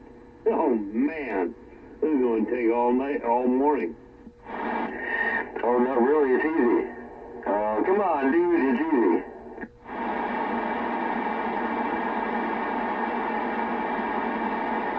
It's easy. It's all easy, man. We just go through and do it.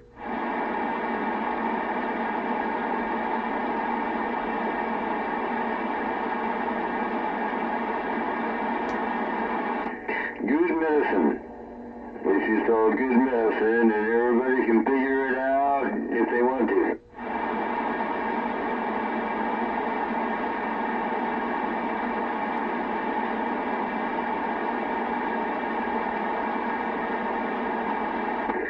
If they want to get on computer and be a bunch of fuckheads, then that's the other way. They gotta look the other way, right?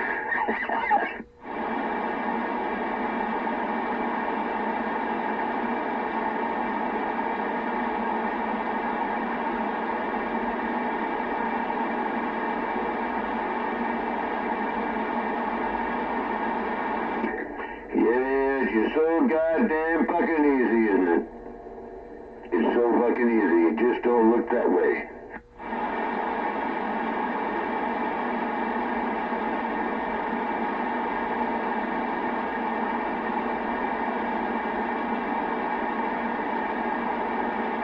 Yeah, we got the real battle. We got the real battle going on. Which 99% of you stupid dumb fucks don't know what it is. What the real battle is. What is the real battle? What is it? What is the real fucking battle? Time's up, you know. Don't look it up, because I'm not going to give you time to look it up, so. If you don't give me an answer within 15 seconds, time's up. Yeah, too bad. So, next question. Next question. Who was that couldn't know the real battle answer? Yeah, nobody knew what it was. Nobody knows what the real battle is. Where'd that dude go? I don't know, man. I hope he got the answer.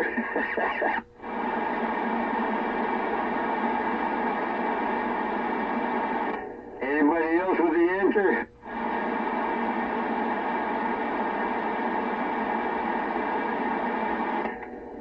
Damn. It's a simple answer, right?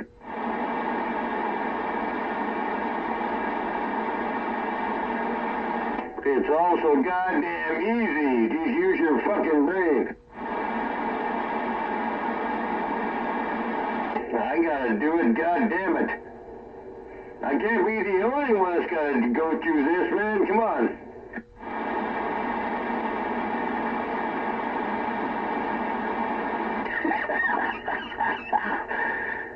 Shit. You think I'm gonna be the only one in purgatory out here? You gotta be kidding me. They just don't know, you know, the big struggle for one's soul. You know, they haven't investigated it far enough to, you know, the external challenges and the other physical conflicts. So, you know, that. By the way, if you're listening out there, I just gave you a quick primer on the real battle. Yeah, a battle of the soul. Well, I guess it's all, yeah, I'm sure you're probably right. In fact, you are right. It's a battle for the soul. But, the one thing is, you have to make sure that you have the right definition. Everybody has to know the right definition, for the term of soul. The real definition of soul. And then you can iron it all out. Then it's all right. Well, Cooper, for you and I, it might be more, if I said a spiritual struggle or quest to look for. Because we look at the spiritual side a little bit differently.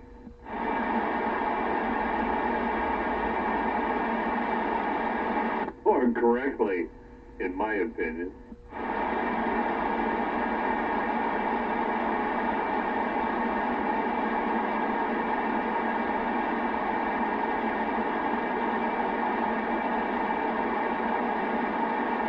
But anybody can look all this stuff up on the internet, and you can be rest assured that anything you look up has to be 100% positive right. Is that correct? Oh man. The internet is all opinions. Doesn't matter with opinions. Doesn't make it right. Time will make things right. Yeah, I just had to take a break. Excuse me. Excuse me while I kiss the sky. Oh man. No. I don't have to excuse you. Don't give no apologies. Don't make, that's a sign of weakness, dude. Don't be going there. Don't be going there, Romy. I know what you're talking about, yeah, but this is all good stuff. I'm going to try and get the rest of this thing back together. See if I can't get her online. See what burns up or doesn't. We'll catch you. You keep 'em going. Honky's back off the key. Yeah, man. Yeah, I'm almost gone. You only got a few minutes left. Just a few minutes left, and hey, I'll catch you in the skip world. Okay, man, if you gotta do what you gotta do, you go head on. We'll catch you around. I'm back out. Yeah. Good riddance. Yeah, sure. Good riddance, all right. Goddamn beer cuts. Hey, it's springtime. Time to fly. Yeah, I gotta fly up north with my brothers, man. Time to migrate up north. God damn it. Good riddance. Yeah. How's your brother doing? I don't know if you can care to share. Don't matter. You take care. I'm back out. I'll be listening for your clear, and then, I'm back over here on the other side of the shop. Over by the vice, where the old R put the paw on you. We'll see ya. Yeah. Yeah, sacred. Yeah. Good lesson. Okay. I'm gonna talk to you, I see.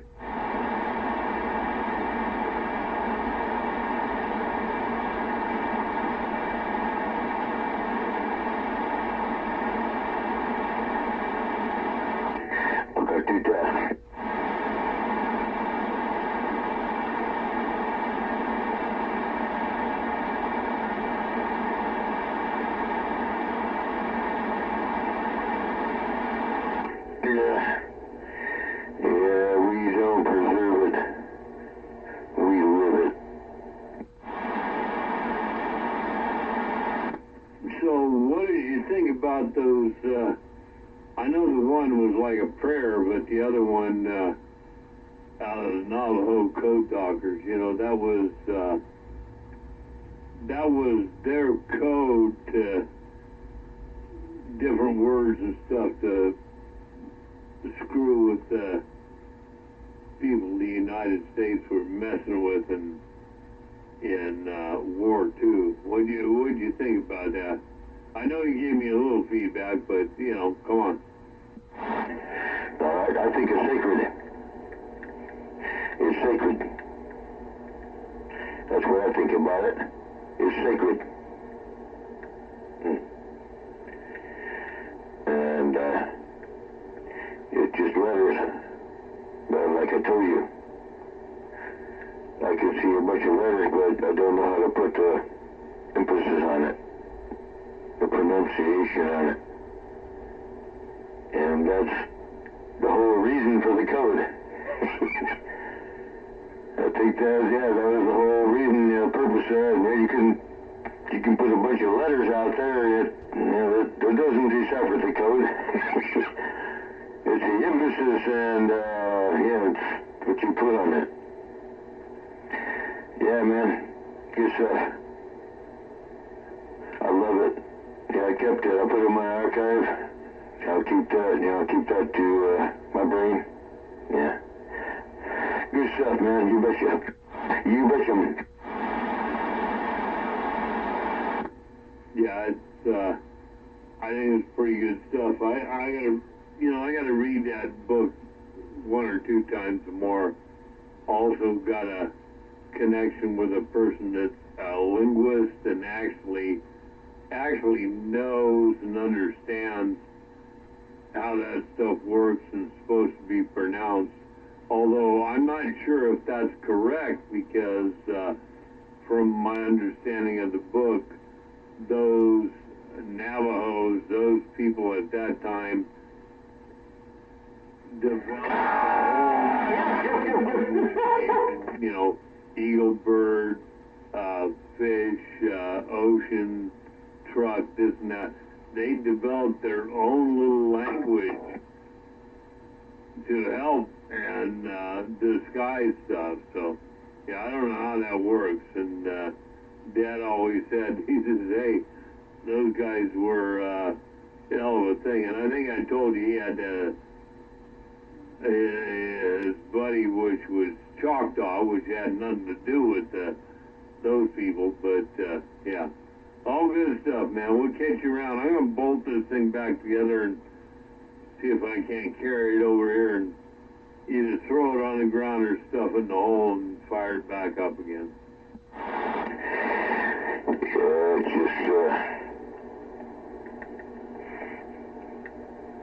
I'm probably the worst one,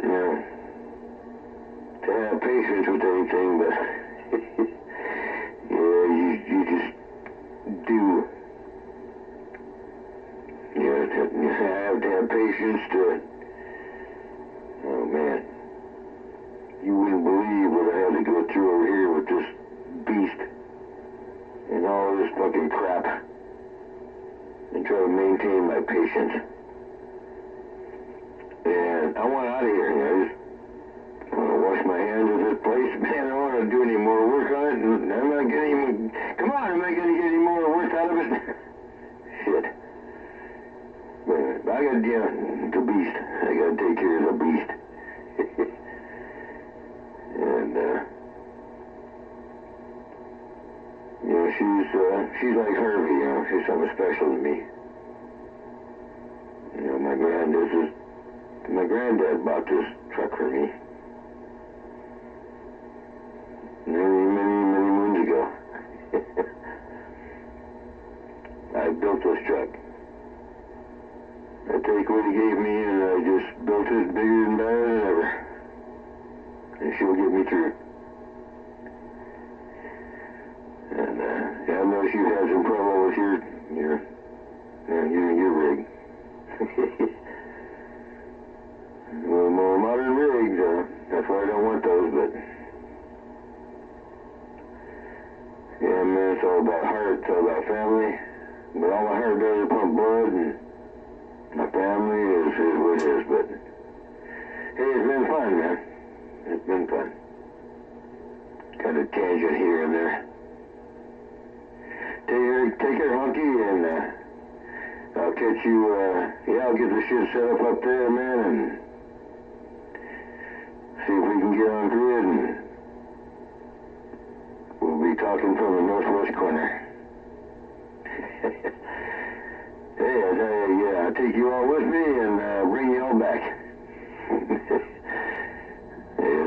fun. Okay. Yata, brother. Incons Atave. We'll catch you on down the line. Ain't no problem.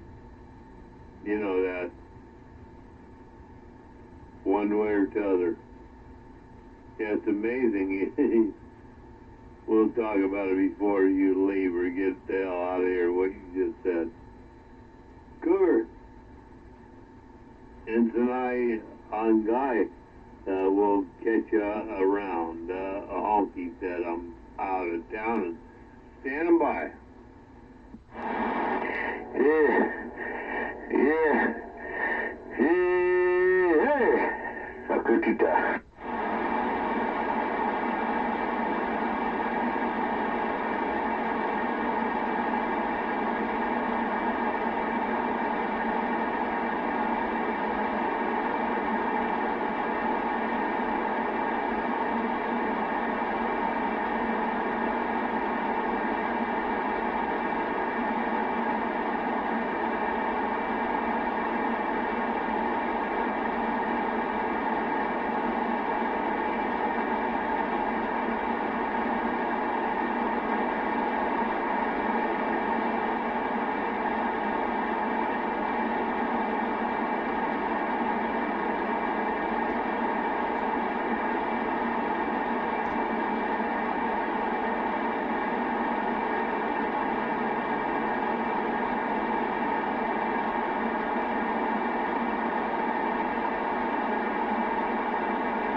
Next, any stupid dumb bucks want to say anything, or just shut the fuck up? What's going on out here?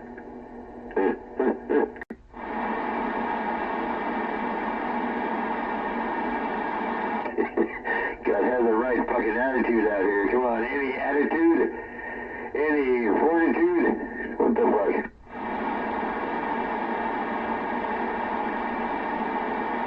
Hey man, time's running out. Hey, if you want to meet up for a beat up, let's go. I'll beat your fucking ass and everybody else with you, and then, I'll leave, I'll still leave. Leave like a tree. Ooh, come on, let's go. Come on, bitches, let's have some fun. It's Thursday. You know, Thor, hand of Thor, hammer of Thor. I got one. I actually got one of those. I got a hammer of Thor. Right on your head, come on.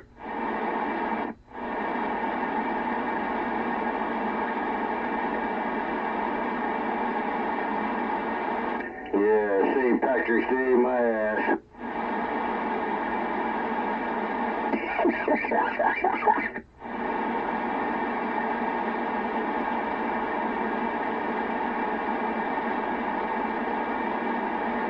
Yeah, the haggis is on the fire, sure.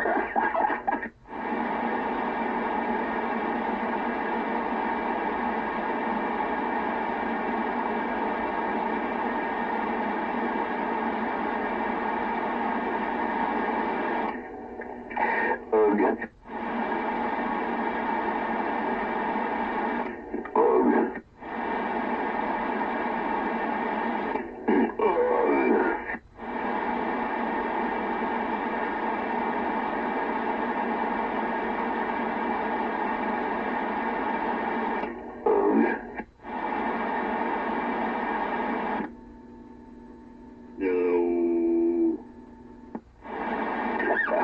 What the hell?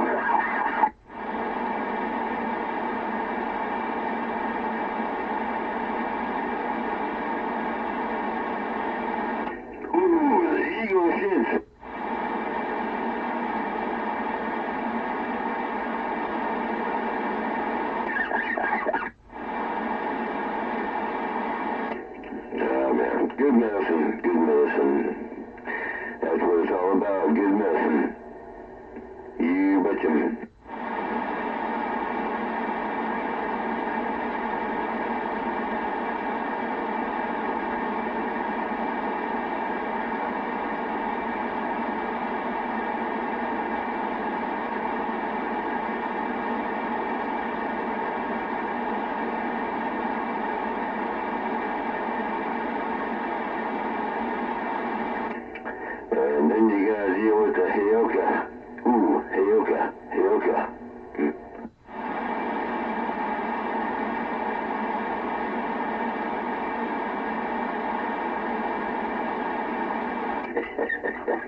That's what's going on with me.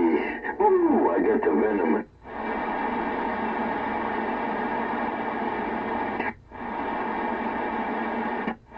Yeah, I got bit last night by a weird, crazy spider, man, on my fucking right arm. I got the venom.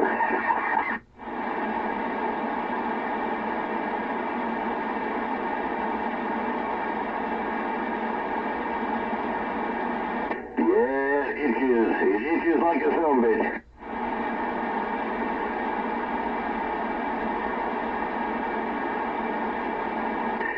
Yeah, don't want to roll over on your spiders, man.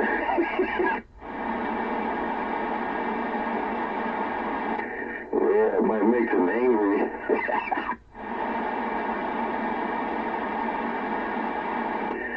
Ooh. Yeah, itch. But good medicine, man. Good medicine. Hey, spider is looking for a warm place this week. Oh, man, not under my arm.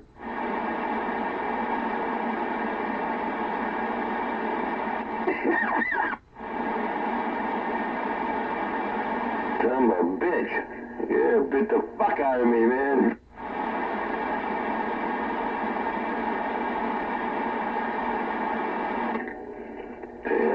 Yeah, good medicine, though.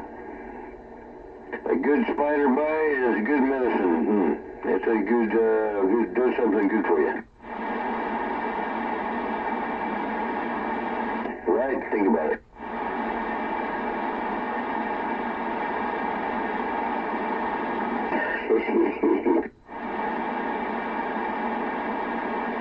Fucking boring out here, goddammit. It's Thursday! Come on! You fucking crap out like a bunch of fucking drag slackers. Come on.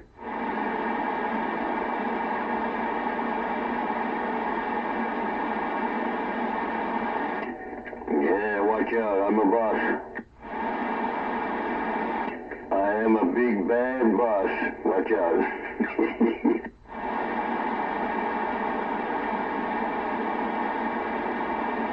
I might make you work.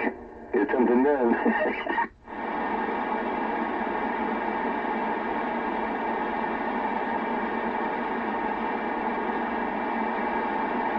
Yeah, no way.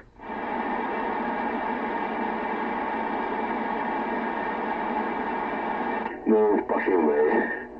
You're all a bunch of losers with no help from me.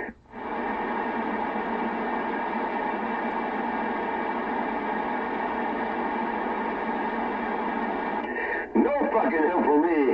Yeah, you gotta help yourself now.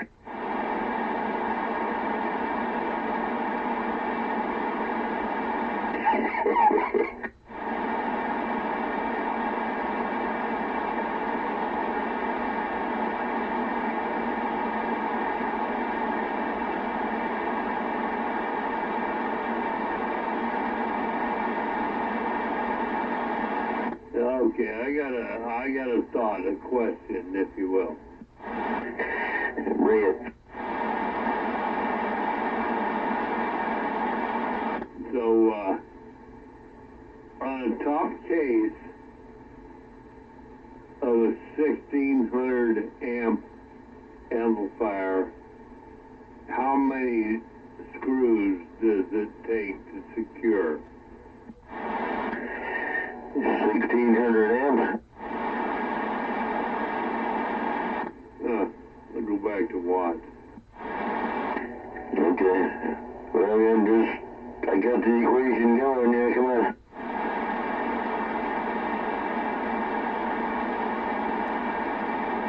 Well, I need the answer because I'm missing a screw.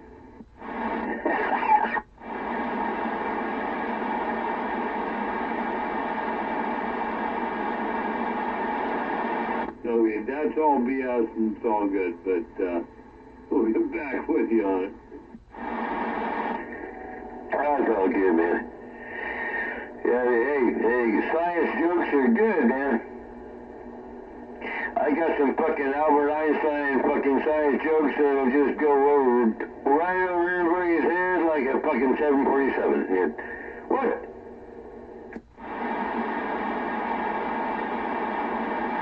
Gotta throw them out there. I'm gonna get back, button this thing up here, I think.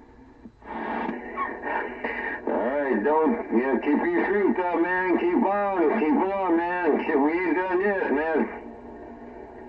Shit, man, we're not done yet. We gotta go with it.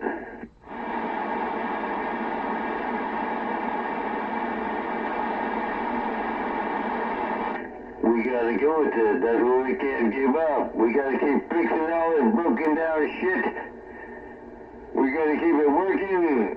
We gotta keep working on it, and don't let it die. Keep it fixing it,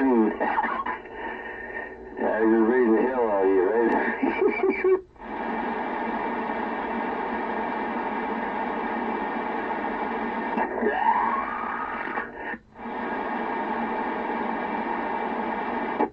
Yeah, that's the way you gotta have the Beetlejuice box of tools, right? Yeah, I gotta have the goo tools. Oh, that's why you have to have the goo tools.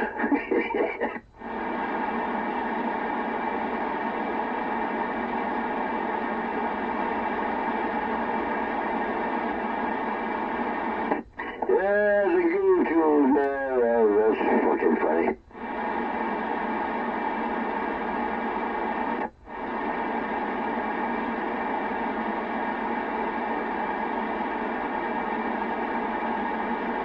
Hey, Godfather. Where's the Godfather out there? Come on. Yabba dabba. Yabba yabba dabba doo. Still there with you, you fucking asshole. I'm still here. You're still here. Come on. Stick a punchy stick up your fucking ass. Which asshole you yelling at? Another one here. Nah, just trying to get goddamn,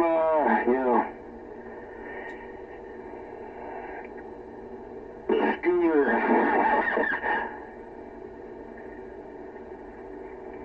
Damn it, I love the guy. Love the guy, man.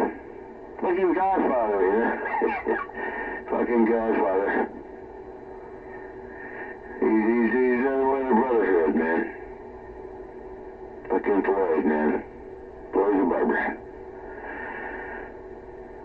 I love him. He's just hard times. I don't know. Have you heard? I heard Floyd like a week or two ago. It seemed like he was, he's out walking his dog, doing okay. Yeah, I hope he is, man. He good old boy. Yeah, I know he is. Just the last time I saw him, it was over there at Wolfie's house after he died, man. Trying to get all this fucking shit going on, and all four of us were over there. Anyway, it was a bad scene. It was a hard scene. It wasn't a bad scene, it was a hard scene. But, yeah, Floyd. Floyd and goddamn scooter. Tell ya. I know he meant well. I know he meant well. He wanted to help, but that was just me. I was just trying to save everything I could, and I just didn't want a bunch of Mexicans over there, but to start hauling everything off, without just going through it first, for a minute, but anyway. Yeah, you know what I mean. Yeah, Floyd, man, he was ready to take, do it all, man. Hire the help and everything, man. Yeah, my hat's off to Floyd the barber. He's a good guy. He's a hell of a man. But, man, bad timing. It was just bad timing, dude. It was bad timing, Wolfie died, and holy fucking hell, man. But, yeah, Floyd's a barber, here you are, be a bro. You know, there was nothing the matter with it. You know, what Floyd did was right. He did it out of his own heart. Got nothing to do with timing. If everybody else that has conflict with that has a problem, that's their problem, man. Floyd did what he chose to do. The rest of you guys did the same thing, what you chose to do. So, there you go. I don't think you can judge any man's, woman's, otherwise, decisions on one day or the next as to what's right or wrong. If it's not, you know, if it's not talking about killing somebody or conspiracy or something like that. So, yeah, I don't know. But I got no, you know, Floyd like me, he get a little liquored up once in a while and this and that and the other thing. I got no problem with it. I can't deny that. I do the same damn thing. So I'm not calling the ace a spade when it's space of AIDS. Oh, damn, that happens in San Francisco. I'm sorry. But anyway, all is good, man.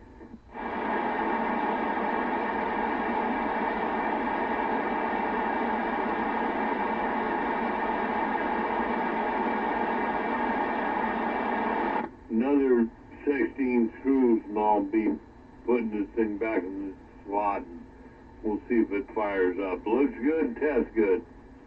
Looks like it just popped one transistor, or one resistor, so we're all good.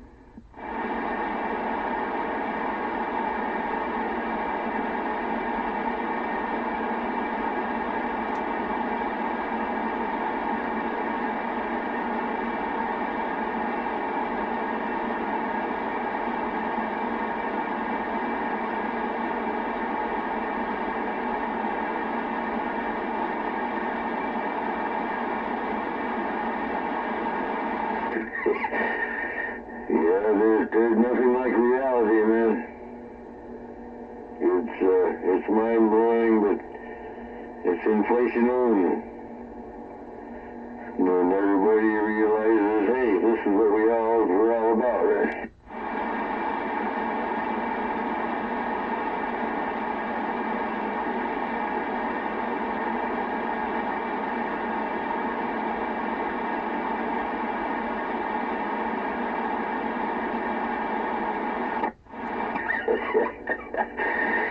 Yeah, this is what we're supposed to be all about.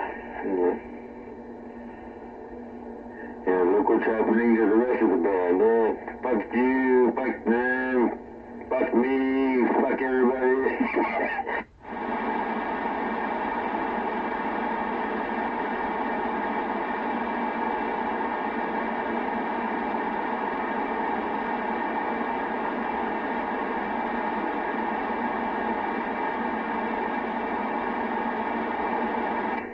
Yeah, makes you think about what your fucking ass is really made of.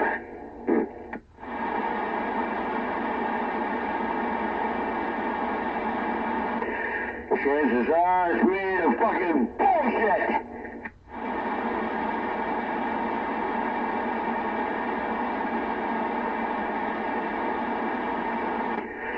Yeah, and while the rest of us are, hey, thank you, mother. Yeah. Wake up every morning. Yeah, thank you for my life, mothers, father, son, and grandmother, moon. Yeah, he lived to go over it, made us happen. Yeah, yeah, we wouldn't have, our genetics wouldn't have came up without that. Yeah. Hey, lucky we weren't totally locked. And thank you for my big old boner in the morning when I wake up. Oh, man. Yeah, you're not joking, man. You're not goddamn joking shit. I wake at fucking, what the hell, 3:30 in the morning? Shit, man. I got enough wood going on. Oh, what the hell? Well, at my age, I appreciate it whenever it happens, but that's about it for me. Oh, man. Yeah, that's kind of funny you brought that up, man, because, shit, I'm waking up 3 or 4 yet. Damn, man. Ain't no problem with that, function that we have no control over, you know? Actually, don't. Hell, man, wake up with wood? Hell yeah. Yeah, let's go. Yeah, ZZ Top. Woke up with wood. Ain't no doubt about it. He wrote that song. Get out and do something. Wake up with wood. Let's go. Yeah, man. Hey, that's just being healthy. I'm glad you said that. Damn it, Honky. Hell yeah, I'm glad you said that. Hell yeah, wake up with wood, you bet your ass.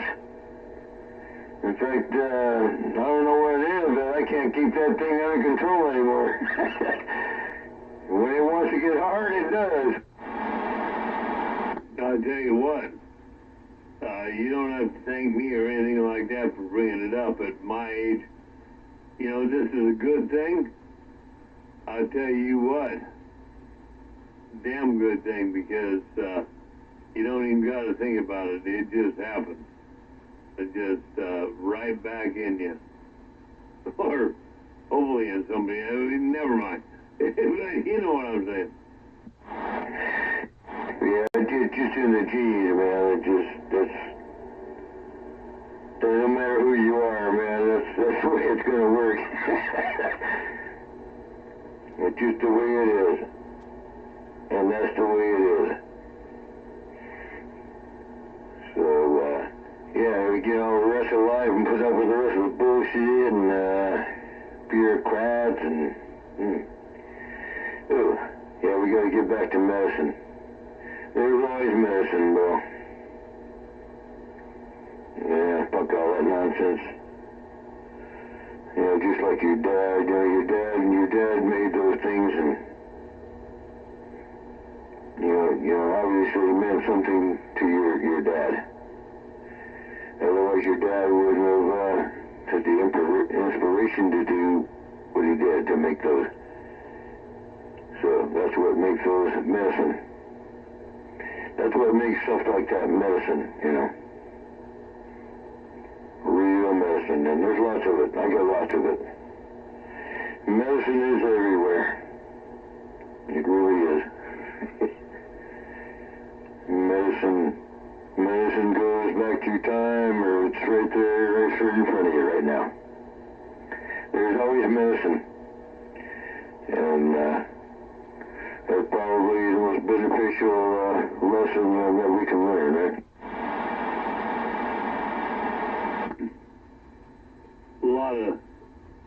A lot of medicine education we could learn, because medicine is in itself, like you and I talk about it, it's people learning things from each other, respecting each other, going on with lives. I mean, you and I know that.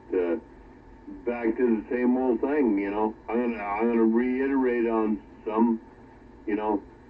Here's the chief. He's got his tribe. He's got his people and everything like that.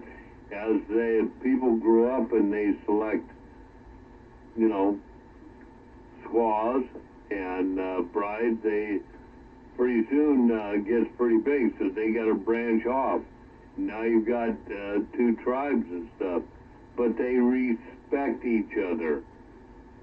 They respect each other in their areas and what's going on. So this is stuff that has been lost. And this is not just only, you know, North America native stuff. You and I both know this is probably the strongest. But if you go back on the other side of the oceans, it was the same thing there, just they forgot it pretty quickly because they wanted to express a whole bunch of money and come over here and kick ass, and it didn't quite work out exactly like they thought. Well, supposedly from what they put down in our history books is that they were just taxing and taxing, like you said, taxing and hammering down on everybody over there, and so they built these ships, and they had these factions, and then the people wanted to get away from that, right? That's the reason why they wanted to find the new country, to get away from the goddamn king and all the fucking bureaucratic shit over there, And they did. They came over here and they found the new world, and but it didn't take long. It didn't take long till they started doing the whole same goddamn fucking shit. Goddamn thing that they originally tried to get away from, so. Now it's like 100 times worse now. That they originally came over here to get away from, right? It's history. It's just old school history, man, and just put the fucking whole thing together, man, and just, it's 100 times worse than what they originally tried to run away from. Getting on their ship, that's straight up. Straight the fuck up, man. If you don't agree, let me know about it. I don't know if it's the worst, but they were trying to get away from, a caste system. They figure they can come over here and, because it was so free, and establish something. By the way, look at that word free and back up into in history. So they come over here and, well, they're not so free over here either. It's because now we got the Indians to fight. And I say Indians, I mean indigenous people of United States. Nothing, maybe a little bit north of Canada, maybe a little bit south, but very few. That would be the people that the Europeans came in on. And I'm not talking about even before them with the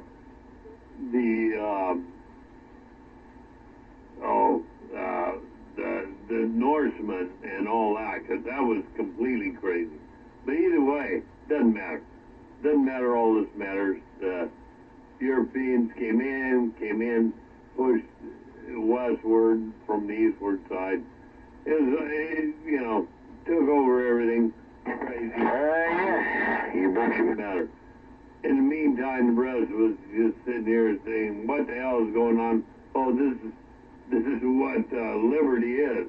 No, not really. Took us quite a few years to figure that out, and we ain't quite figured it out yet. Yeah, that's, damn straight up. Damn straight up brought the North. My brother brought that up. And, but they weren't like, the real disease that came over here, and infected all the natives, The North, they probably were, they didn't come ashore. They just, if there was somebody in there along the shoreline, they probably conquered them, pillaged, and took it, but they were smart. They went way up the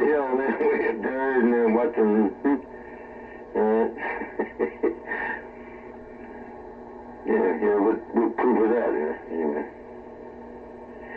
Yeah, you're right, the North were probably before, way before, any, old bastards, came over here. We infected everything, but it's history, man. That's what I'm trying. I learn about this, man. That's my whole goal in life, is to learn history. But chances are you're young, you get the goddamn truth. Who knows the truth? Nobody knows the fucking truth. Nobody. It's all bullshit. Whatever written down in bullshit history books is, chances are it's not the truth anyway. So you have to learn from the tribal sources. Native people that actually have some first-hand knowledge of something that's actually been passed down from generation after generation. Some real truth in it. Well, Cougars, there you go right there. Just like you and me. I know truth. I know my life. I know what is truth in my life. What I grew up in as a kid or whatever, I told some lies here and there. But I know what my life is now. You do. And everybody else in the world actually knows that. Those people that want to take that and embrace it and go with it will probably do better than the people that want to say, not really this, If you can grab it and say, hey, yeah, that's right, I did this is the way things were then, and yeah, I made these mistakes, but I did okay here, and that's all you need to be is okay. Just keep going on. Nobody asks you to be perfect. That's the whole thing. Nobody in this world has to be perfect. Together we'll be perfect, maybe, but then you got to watch out for that. If you were ever perfect, that's my thoughts. Well, shit, Mother Earth is perfect. We all came out of perfect. That's the way everything came out to be, right? It took billions and billions of years, so I guess it worked out. I guess this is our result. That's what came up. This is death. This is 14 billion years of mutating and process. It's actually kind of funny. It's funny as hell, really. It took 14 billion years to get stupid people to come out just the way they came out. And you know what? After 14 billion years, they still ain't made it yet, but I get what you're saying. That kind of stuff, I think, will come around at some point. I have no idea in hell when. Millions, billions, I don't know. But it don't matter. I'm concerned with myself. And kind of a little bit what the grandson might get through or get into. So I want to do something that gives him some maybe insight to look at all this stuff all over the world and put yourself in a place where you can decide or even think about what the hell is going on. Because that's... yeah, that's right. Yeah, turn them on to Neil deGrasse Tyson. Neil deGrasse Tyson, that'll turn them on. Just like this.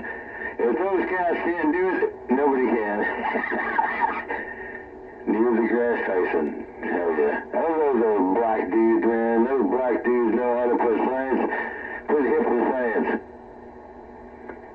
Yeah, no shit. Yeah, these dudes are smart. See, that's what you gotta do, man. This is what's wrong with kids today, man. They don't know They just don't know. They don't know science, man. They don't know what string theory is. They don't know how to perceive string theory. Or anything, anything of fucking chemistry or science or mathematics. These stupid idiots don't know anything except retarded bullshit, right? There's nothing wrong with kids today other than they have not been taught. Bottom line, just like you were saying. Doesn't matter with kids, they have not been taught. That's my thought. At 74 years old, these youngsters, men, girls, guys, they have not been taught. There's been too many other bullshit restrictions on them, and it's stopped the good teachers,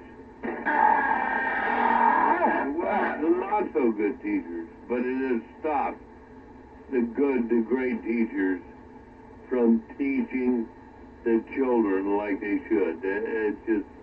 It's all bullshit. I like what's going on now. We're going to change everything. If it works, fine. If it doesn't, we're not going to be any worse off. Yeah, it's too late for that, man. It's too late, man. It's way too late for that, man. History can't keep up with the present.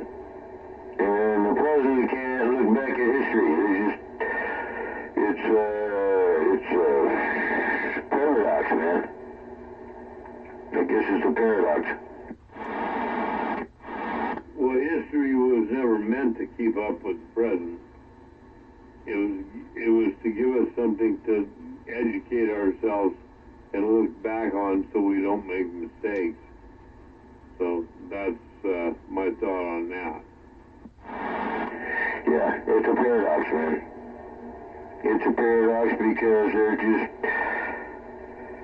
You'd think there'd be enough time for a transition, but no, it didn't happen. There's too much technology happening too fast, and nobody gives a fucking shit about the past. About our history, and it's just escalating from one direction to the other. That might be the other side of it, Cougar. Everybody wants everything to happen so quickly in a short amount of time, say in 100, 200, 500 years. But yet if we look back at the history of how the earth changed, good God, we'll be cutting it short if they could do it in 10,000 years, considering the 4.5 billion years, quadrennial structure. At least we think when that happened. And now they're even finding that might not be correct. So who the hell knows? Well, all I know is that everybody's got to eat. Everybody has to eat. Everybody has to have water. Awa. Gotta have awa. Gotta have water. Gotta have meat, vegetables.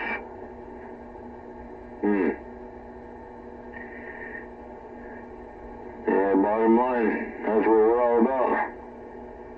That's what I've been all about my entire fucking life, man. Yeah. Everybody gotta eat. Yeah, you gotta replant. Replant, eat, replant, eat, replant. Gotta keep planting. Yeah. And everybody goes, who gives a fuck about these people, man? Who gives a fuck about farmers? Yeah, we feed your fucking ass, but they don't give a fuck about us, right? That's why I hate people, dude. Dude! Yeah, hey, dude. That's why I appreciate people like us that work their asses off to feed them and give them the means of survival. They don't give a fuck about us. Farmers and truck drivers, they don't give a fuck about us, but I tell you what, yeah, without us, you're fucking dead! So many people do not understand how much freight, or let's put it this way, food to their existence is moved by trucks. Yeah, it's moved by ships and airplanes too, but from where that goes, the truckers bring them out. But that's another story. A lot of people just don't know nowadays because they were not taught. These kids, these young, these people, they were not taught what's going on and how it works. They think this is okay because they're folks like me brought them up into an industry that no big deal. It's going to be going forward, just very quick. Computers will do this, and not until the last 20, 15 years did it come to fruition that no, that's not the point. This ain't happening, man. There's still got people that go to work. Well, I want to get the fucking hell out of here because I'm sick and tired of looking at these people that have no idea where anything really actually comes from. All the people that actually work to do it, to get it to them. And, bust through their ass to, provide for their resources. And there's so many people that don't appreciate it. Of all the hard-working women and children, men, everybody. They don't appreciate, what they're getting from it. It comes from another state, another province, and some people that actually work their fucking ass off, and these stupid pieces of shit don't appreciate it. And, it pisses me off, man. And just that's why I gotta get the fuck out of here. Yeah, no, I got you. I'm trying to, I got you punched up here. I want to send you a thought or a question or something, but anyway. Yeah, it is rough, number one, and you gotta have stuff set up, and if you were never brought into that, then it sucks. So, there you go, but, I think it'll come out okay. Yeah, well, I will come out okay. If I gotta talk your mash to it, it'll come out okay. Yeah. Ooh, how about that, huh? Yeah, I might surprise somebody with that. Hey, I got a match. I gotta take a hydrogen. I gotta take a oxygen. I turn them both on. And, hey, all it takes is a match. I think a lot of people will be surprised. A hovercraft will be going, what the hell? I do this and and it'll be like, come on, man. What he's sitting on up there. And he just ain't listening to nobody. But, Sylvia, we all got to make our own decisions and do what we got to do, right or wrong. I'll be back in a few because I got to do what I got to do. Oh, don't worry about it. after I get past all this goddamn 400 miles of fucking tapeworms, I'll take care of him. At least I'll get him going in the right direction. Yeah, he's a bro. And I'll take care of him. If you want to do that, that's 100% for sure your whole thing. Me, personally, I think I understand him, and he's an alright guy, but I would be very careful. That's all I'm saying. And I'll be back. I'm going back in, but I'll be back out, and I'm back out now. We'll see you. Well, I just gotta make sure Tasha's taken care of, you know. Just like I said to you. Same thing I told you. If anything happened, I'd take care of Harvey.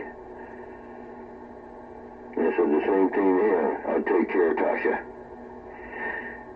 You know what I'm talking about?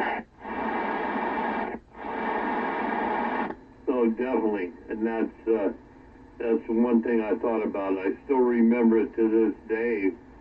You're in your back sitting there, and Harvey and you was doing your thing, and he gave you the paw, man. You looked at him, he looked at you, he gave you the paw. And if Tasha's done that with you, that's the way it goes. I don't care what anybody says. They can say, well, I'm thinking this or whatever. No.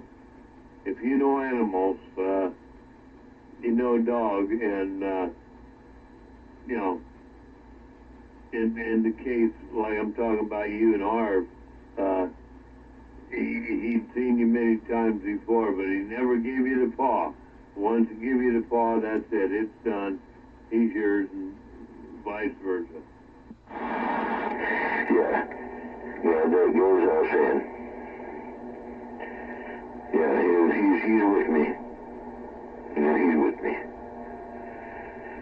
Yeah, that little boy, he's with me. But, along with all the other animals too, man. But, like I said to Harv, you know, if anything happens, you know, I want to take care of that girl. You have a heart attack or fucking keel over or whatever. You know, I'll take care of Tasha, you know. Somebody's got to take care of Tasha. No doubt, and that's a good thing. And she needs somebody to take care of her and give her a little bit stronger hand than I think Hubber is capable of. You know, he just Hub just can't give her a little bit stronger hand, take care of her, and you know what I'm talking about. Anyway, I gotta go back in. I'll be back out. Yeah, man. Yeah, just taking care of the cats, man. Take care of responsibility, and hey, yeah, shit, yeah, we might die tomorrow. Well, you never know. You're 100% right. One good thing I'm looking is 1:39 by my clock. So tomorrow could be any time after now. Well, I'll be back in a bit. I don't know where I was going with that. We'll see you. Well, I can't die yet.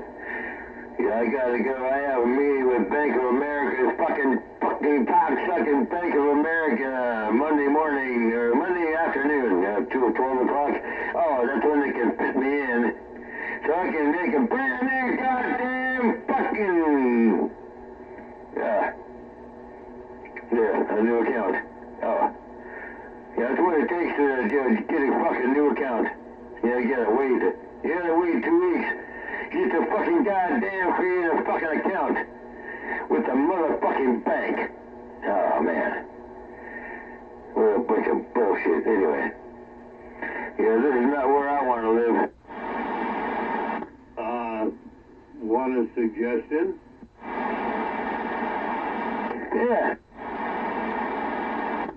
So tomorrow's Friday. You be there when the bank opens, and you go in, and you sit in the little lounge chair, and when they ask you what's going on, you say, I want to see a personal banker. And they say, okay, you have to wait, because they do all those things, like you said, on reserved time. So you go in there, I want to see a personal banker, like you own the place. Be cool, sit down, check your phone, whatever. And when they call you in, then you tell them what's going on, what you want. Just bypass all that other bullshit. Alright. Yeah, because I already got, yeah, but yeah, I just want to, you have to get an account with the trust, right? Alright, you got to get an account with the trust. You have to get an account with the trust. So, yeah, we got to go with the banker and, alright. I'm not going to kiss the fucking ass. Yeah, there's just a bunch of chinks over there anyway. Yeah, the chinks took the bank over. No shit. Yeah, the chinks fucking took the bank over, man. The chinks took the bank over, alright, whatever. So, yeah, there it is. Everything's all measured up, right? Yeah, I don't care about that. Depending on how the trust was set up, after your mom passed, you could be, and I'm running down some stuff here, you could be sole heir, Cougar Sole Heir Trust, because you were a trustee on Fucking bullshit! Fuck this, shut this fucking ass up! Fuck this crap! whoever else. So if you are the only one on there, your mom has passed. So everything there, because you are the trustee in kind, they call it. Oh, goddamn. Everything's to you. Depending on how the trust, if the trust had some stipulations about your brother or sister, aunt, uncle, whatever, whoever, that has to be taken care of and addressed, of course. But if there is nothing, then it comes back to you, and then we go, where do we go from here? Well, I want to sell the property and adios. Yeah. Well, that's inside now. I've already stated that fact, and it's all inside, and it's just, yeah, bureaucrats, it's all fucked. It's all a bunch of bullshit. It's gonna keep fucking with you, and keep fucking with you, and keep fucking with you. Drag you down, yeah, drag you off the line, dragging down the line, yeah. No. It drags my broker into it. It drags my,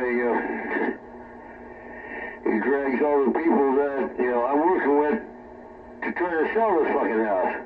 Right into the whole goddamn shithole.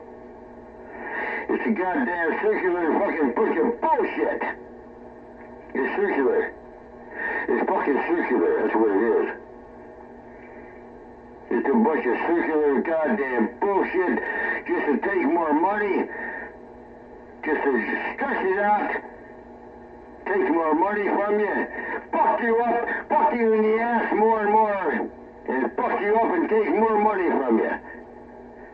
And stretch it out and take more money from you, for whatever goddamn reason they can come up with.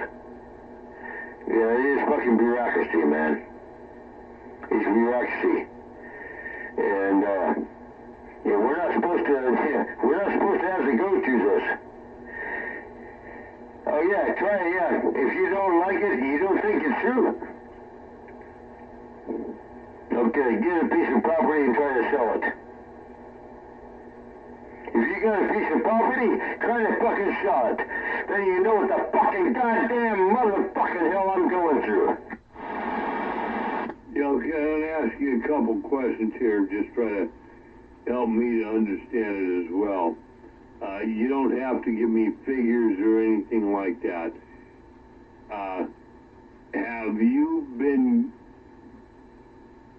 approached, or has anybody told you, hey, you sign this and this is where we're going to be?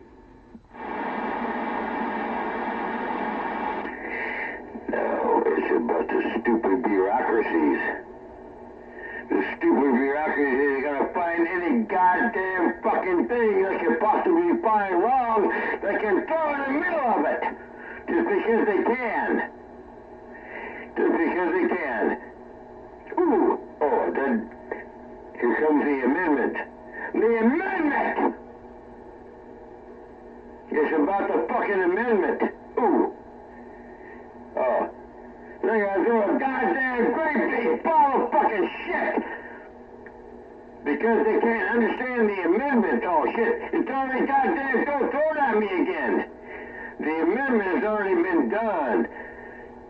The amendment is already there. It's already stated. The amendment is.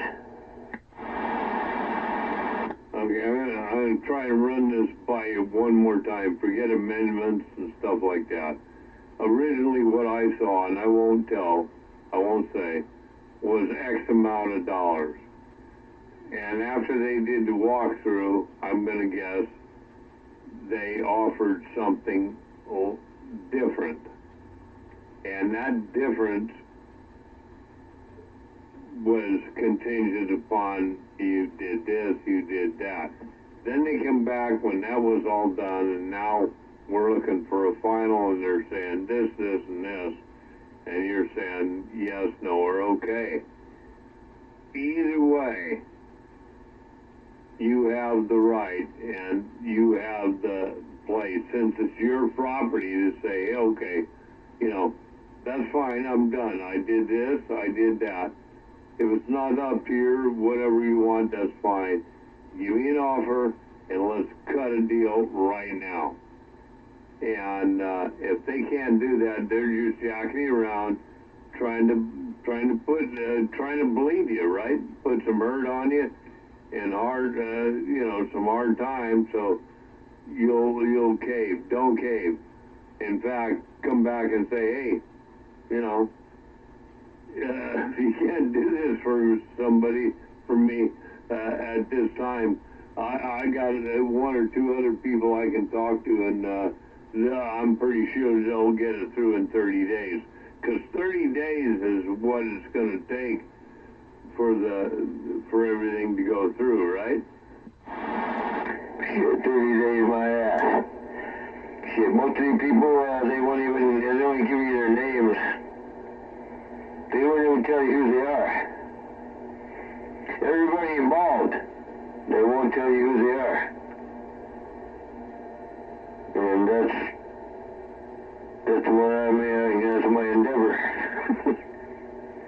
I wonder who these motherfuckers are that are gonna deny me and try to run me through this fucking bullshit. I shouldn't have to go through this fucking kind of crap, man. I'm not guilty. I'm not guilty until proven innocent. And that's exactly the way your fucking society is going right now. That's the way it is. That's the way it's fucking right now. It's established. Yeah, everybody's guilty until proven fucking innocent now. Yeah, nobody's gonna fight against it. Nobody's gonna stop it. You're guilty until proven innocent. You're fucking guilty until proven innocent. That's what I'm going through. The goddamn fucking bullshit I'm going through right now. Oh man, I'm gonna get mad now. Holy fucking shit, my ulcer's gonna burn now. Fuck this bullshit. Damn it, boy. Calm down. Didn't mean to raise hell. I'd tell you what I'd do right now. I'd walk right down the street tomorrow morning, go to a good real estate office there, and go in and say, hey, I own this property, I own this property by right of the trust. I want to sell it. I've got all this other crap going on. How can I get out of it? And what'll it cost me? Go to a big company, and then they'll take care of the little company if they even want to go along with it. And then you'll be done. You might get a little bit less, but you'll be done. You'll be out of it. I mean, the stress you're going through now ain't worth it, dude. Yeah, you know what? These cunts are fucking doing it because they can. They're running everything through the mill because they fucking can. Yeah, they're doing it because they can. They're fucking with us because they can.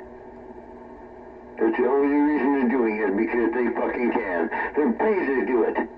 They're paid to fuck everybody in the ass. They're paid to make everybody's life a fucking hell. They're paid to do that. That's what they're paid to do. Yeah. Yeah, thank you for fucking bureaucracy. But I'm lucky I got a good agent, she's helping me through it. She's great.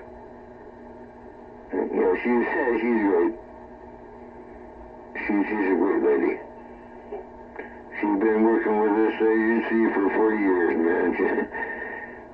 She had an autistic child. She had a son that was born autistic, and that's what turned me over right there. She knows how to take care of her autistic son. It's a big E for effort, man. And I watched her do it. I'm watching her now. She has an autistic son, and that just told me she's where it's at. I'll be all right. I gotta get through all this bullshit, all this bureaucracy, all this cocksucking bullshit, Yeah, I gotta go through it, and she'll help me through it. And I don't want to go through it. I'm gonna tell you right now, Hunky. I have to go through it, but I don't want to go through it. You understand? I understand 100%, dude. Nobody wants to go through that because it's all, like you said, it's all bullshit. It's not like, hey, I gotta, I don't know, I got a $5 lawnmower here. Will you give me $7 for it? No, I'll only give you $6.50, and we barter, and pretty soon he gets a $4 lawnmower, and I'm fine. I don't understand it at all, but that's the way it works. There's another thing. If you're satisfied with this gal you got now, that's fine. If not, let me know. There's other avenues available. Yeah, I appreciate that. But, she's really helping me out. In fact, I exploded on her a couple times, and she knows I didn't mean it, She knows where I'm coming from. I just get overpressurized sometimes, and, damn, man, she's good. Yeah, she's good, man. She's really good. I mean, she's been doing this for, over 40 years, And she's a top lady. She's a top bitch, man. I'm glad I have her. I'm glad I have my agent, She's a good gal. I'm just trying to get out of here, dude. I'm trying to get my money and get this house sold. I'm trying to get out of here. Bottom line, I'll teach you all something later. Yeah, poor man, I know. You and I have talked a little bit here and there. We won't talk about it here, but I know what you want to do and why and wherefore. And the sooner you get up there, the better, because whenever you can get up there, man, prices are climbing like crazy, so you will have a good investment. Anyway, I got to go and fill up this class because I get kind of dry. Oh, you know, I'll guess he gets kind of dry. So we'll catch you in a few.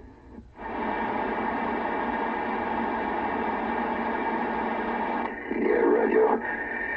Yeah, I'm catching up with all the cats all around the world, man. It's all good. It's all good. Hey, man. Hey, the skip wave should be reflecting a little bit differently here. Yeah, you'll be going north and south here pretty quick. Yeah, by the time I get up there, hey, point your beam up north, man. Yeah, we'll have some fun.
That's okay.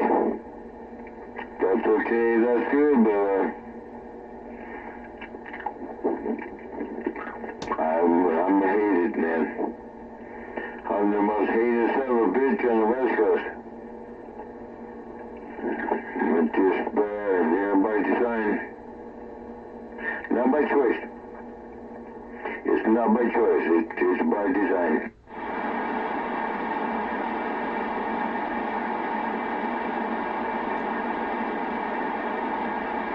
It's like getting sucked into a black hole. And nothing you can do about it.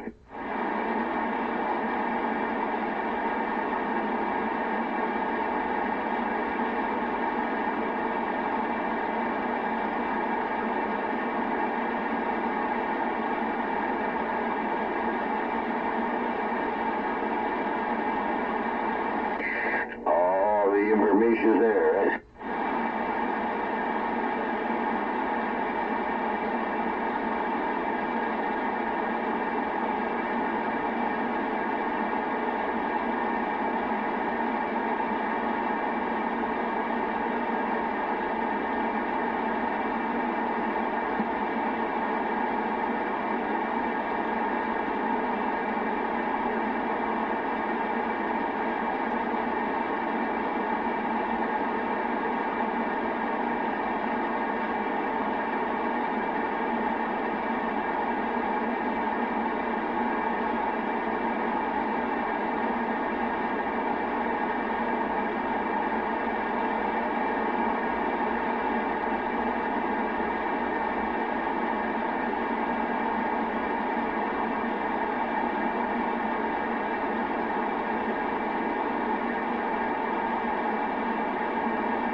2.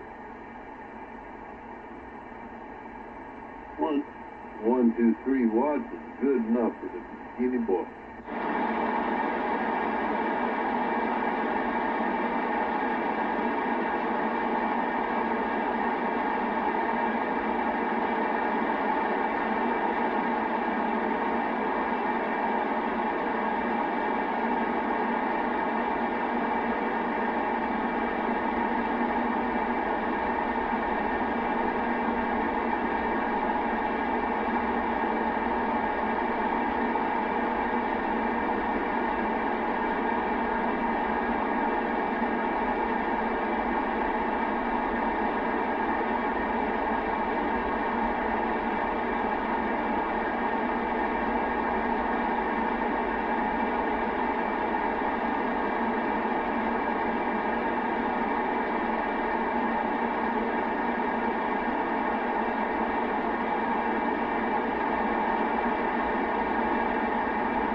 Hello? Hello? Check, check.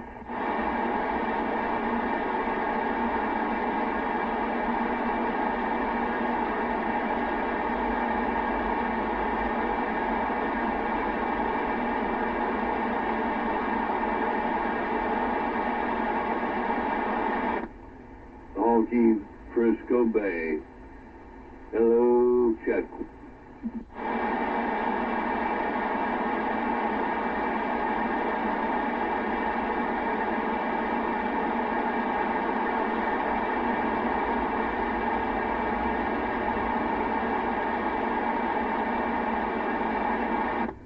Put it up here a little bit. Hello, check 1, 2. Honky, Frisco Bay saying howdy.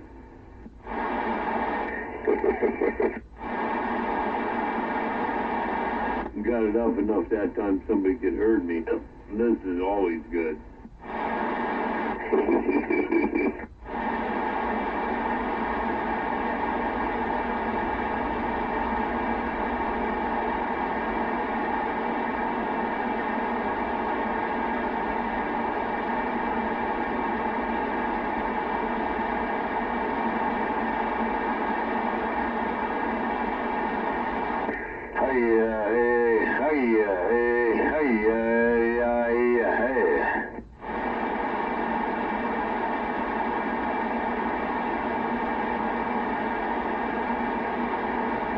Islamko Yad.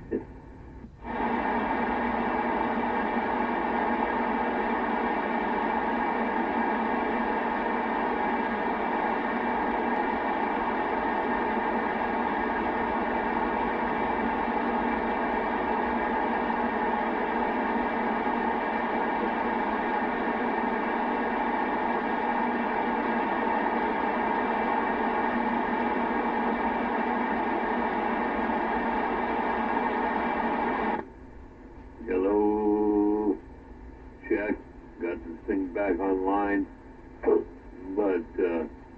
what the heck is going on here? Okay, let it warm up a touch, don't you know? Meantime, we'll back things down. Hello, Red Didio, 111.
2.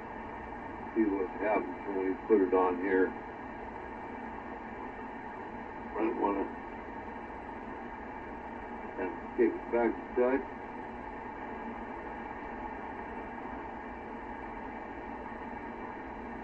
One, two, 1, 2.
morning, Mike. Yeah, boy, what's up? Good morning. Yeah, I just woke up, man. Getting ready to look at sticking with telemarketers. I'm gonna shut it off.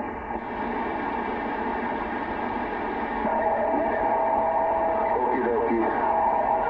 Alright, I'll get back with you in a little bit here. As well, stand by.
dokey, dinky dokey.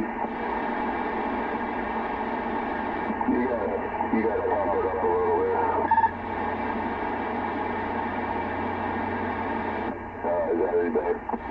That's better. I know your match is a little high. That's not enough to... You just keep your Q so short. And keep a fire extinguisher handy. Oh, yeah? Yeah. A chemical fire extinguisher or water? I don't know. What's good for a linear? Probably, I don't know. I think anything will work pretty much.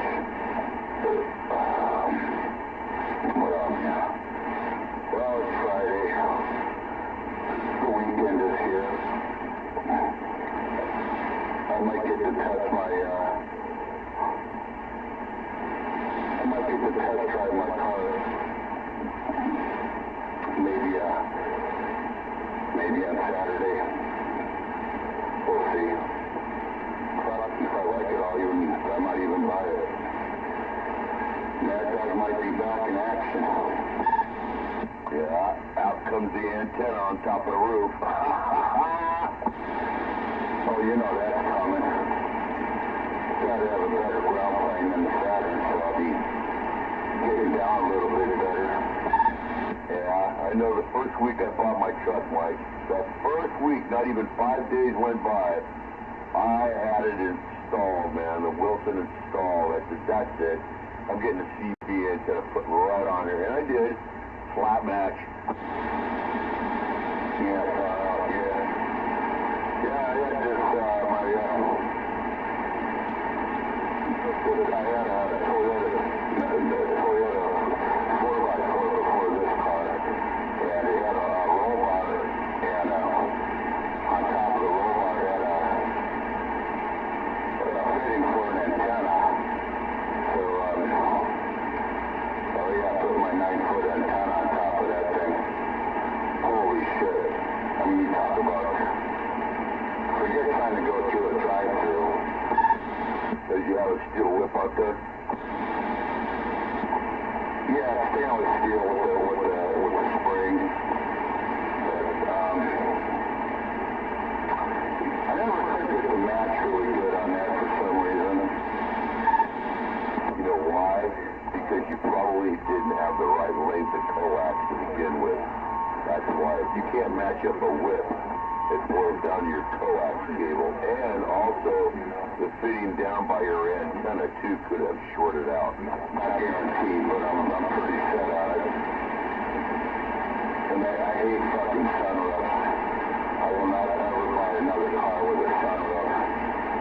Fucking things leak. And then they leak, and then the fucking the headliner starts drooping because, the water gets in there.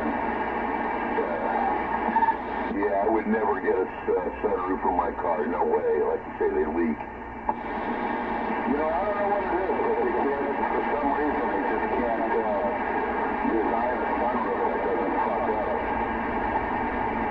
When I read on these Saturns, it was good for about the good first 15 years. But I guess it's got like some drains. Apparently I was reading about them and they get plugged up. Well, there's no way to get to them. I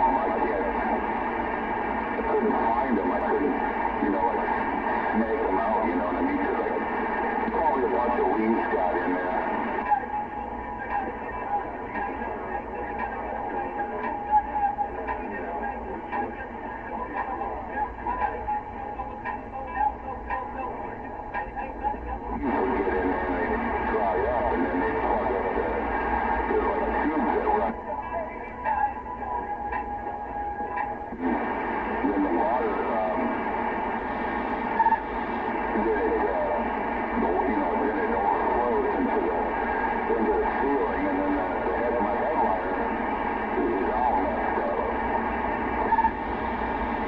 Not a good sign, man, to have a leaky sunroof because expansion and contraction all the time up on top of the roof. That's why they leak.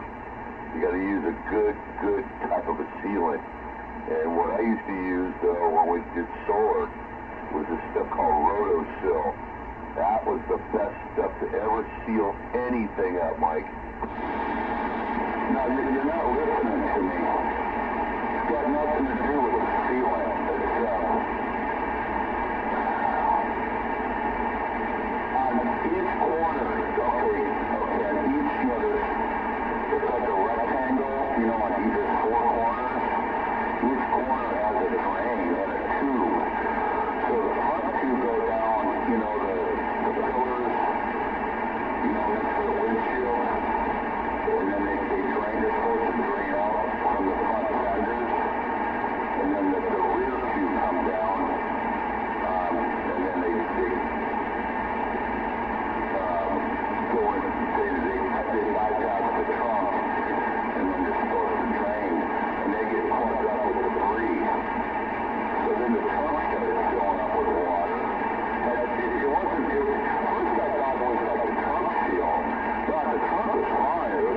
It's coming from the fucking side. I'm just sick of this car. It's so fucked up now. It's beyond repair. Believe me, it's giving me a good run. For 24 years, 24 years old, we've had a good relationship, but it's gone. The fucking headliner's gone. I think there's fucking mold up there now, from the water. What, 800 cars for kids? That's all I can say. Dump it off, get a tax deduction. Yeah, it's not even drivable right now, so, yeah, that's the best I can do. Donate it to one of these places and get a tax write-off.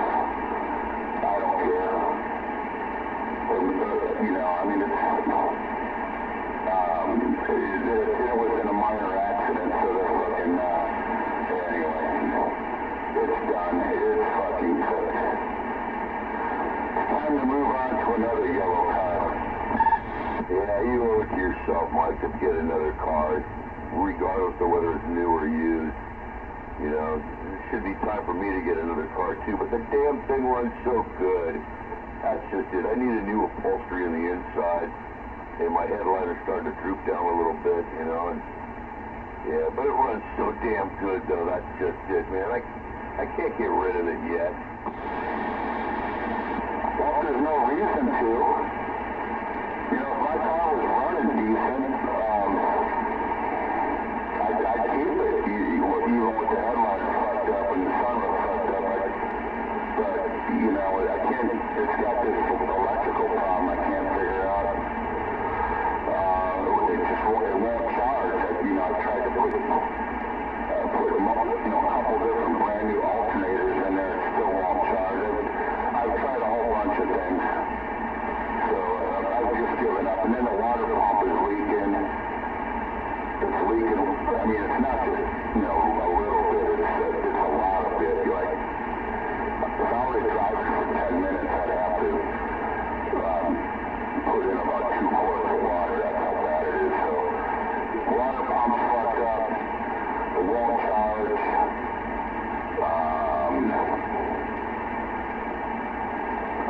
The engine itself runs really good. That's kind of the sad part, is the engine is nice and smooth. I've always, had good synthetic oil in there. And so the engine itself is fucking great. It's just everything else around it's falling apart. Well, yeah, like I said, cars for kids will be able to take that and just tell them straight up. But the rest of the car is junk, but the engine's good. Maybe you guys could sell the engine or something, to another Saturn person. Who knows, Mike? If the engine runs good, then let people know about it. Probably that's what I'll probably do. But I hear that commercial so many times. Cars for kids, cars for kids, blah, blah, blah.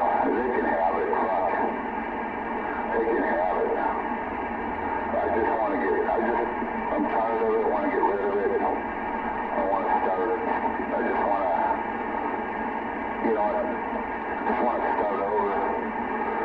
So I'm waiting for them to get back to me, because they got to ship the car to Fremont, which is the closest CarMax. I'm buying it from CarMax. Well, the company's called CarMax. So that way at least I can get a guarantee. You know, they check it over. You know, it's not just, you know, I kind of like that better because, you know, they check things out. They'll check the tires. They'll check hopefully, you know, it'll get a fresh oil change and, you know, maybe some new fluids or whatever. I'll find out, but I'll tell you what, the first oil change it gets, if it doesn't have the synthetic, it's going to get it. Yeah, and if you were smart, put a quart of Prolong in there. Take 1 quart out of synthetic and put a quart of Prolong super lubricant. That is the best damn stuff I've ever used. Yeah, I've heard of it. Well, if it's not leaking oil or anything, I think I'm just going to go with, I don't know. We'll see. Take it one step at a time. One step at a time. So, I'm waiting for them to get, they're going to probably try to contact me today, but I'll probably be sleeping. That's kind of the messed up thing with working the night shift, so,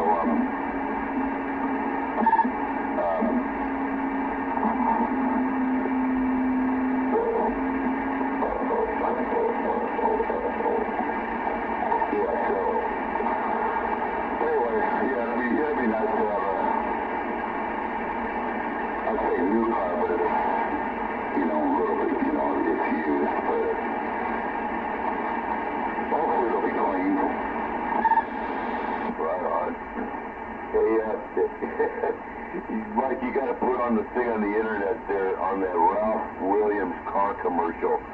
Oh, you laugh your ass off, man, what he does to rip Ralph Williams off. Oh, dude, it's funny. Put the Ralph Williams parody on there.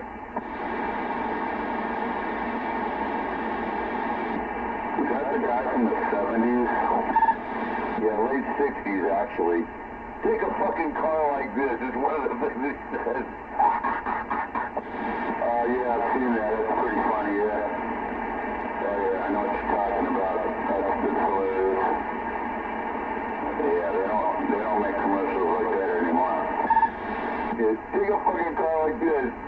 5 years, $100 a month. You just can't get even.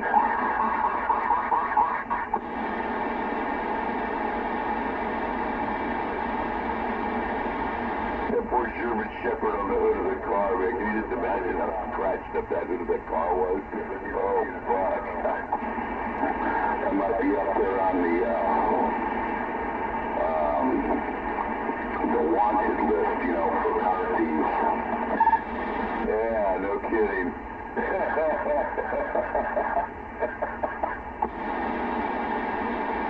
Is it automatic? A Ford station wagon? Oh, man. You know, I really, you know, my life, I've not had a lot of cars. You know, my very first car was a hand-me-down from my dad. It was a 1968 Chevrolet Bel Air station wagon with a 307 two-speed.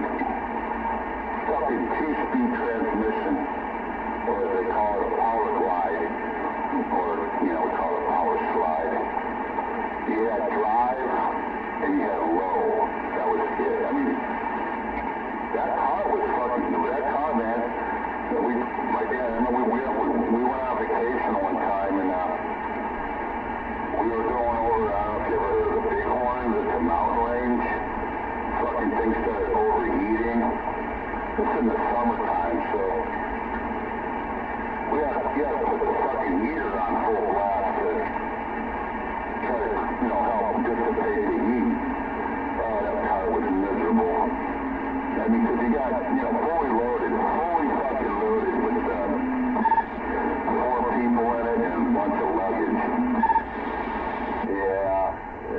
I particularly don't like Chevrolets, to tell you the truth, man. Nah, never has. Of course, the new ones, though, are looking nice. But the older ones, nah. I've always liked Chevy. I've never had a problem with Chevrolet. I never, well, that was the only Chevy I ever owned. Well, the Saturn it's got a whole bunch of, you know, it was a division of GM.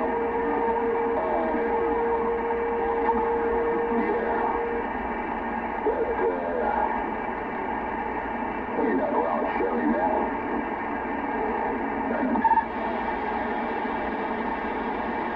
Yeah, 2 inches on them. My first car was a Ford fucking piece of crap, man. Oh, God. Front wheel drive. What the fuck was the name of it? It was like they called it a bloated Escort. Oh, what the fuck was the name of that thing? Piece of shit. An Escort. Escort, there you go, thank you. Yeah, front wheel drive, what a piece of crap that thing was. You go to turn it, we could be going, uh-oh, the fucking pinion gears are going out on it. I saw the tow truck 3 times in 1 year, Mike. I said, that's it. No more. Yeah. Then my second car was an American Motors Javelin. Another hand-me-down from my dad. 1969 American AMC Javelin. Bitchin' car. Bitchin'. He had a 290 V8 in it. I don't know if you remember what they looked like. They're fucking awesome looking cars. And AMC was a pretty good company. I know Mountain House likes him a lot. We stay in touch a little bit here and there. He showed me a picture of this Javelin that he had, and the thing is freaking awesome. Yeah, I like the Javelin. Hey, tell Mountain House if he didn't know that Wolfie had died, will you? Yeah, I can't. I don't know if he knows it or not. He just, we message, we talk on the internet a little bit, you know. And actually, you might be happy to know, he says he can see some of the rockets launch from where he lives. And he says he sees UFOs. Yeah. Hey, tell Greg I say hi, will you? Yeah, I will, actually. I'm not even kidding. I can't even kid about that. He says he sees these UFOs. He says they're protecting SpaceX. Never thought I'd heard that. I'd hear that from his brain, but he says, yeah, the UFOs are protecting the SpaceX when they blast off with the astronauts. And I don't know, wherever he lives, he can see them. He says that they rock his house. I mean, you know, he can feel it, you know. So he can't be too far from that launch pad. Where is he? What city is he in? I forget. I'll have to get back to you on that. But he's got to be pretty close to, you know, Cape Kennedy or Cape Canaveral, whatever you want to call it. He's in Florida. But I asked him if he's on the CB. He hasn't been on the CB for years, apparently. I don't know, whatever reasons, but yeah. And then I guess his girl that I guess you probably know about that, Kathy, she passed away. I know that bummed him out. I mean, I met her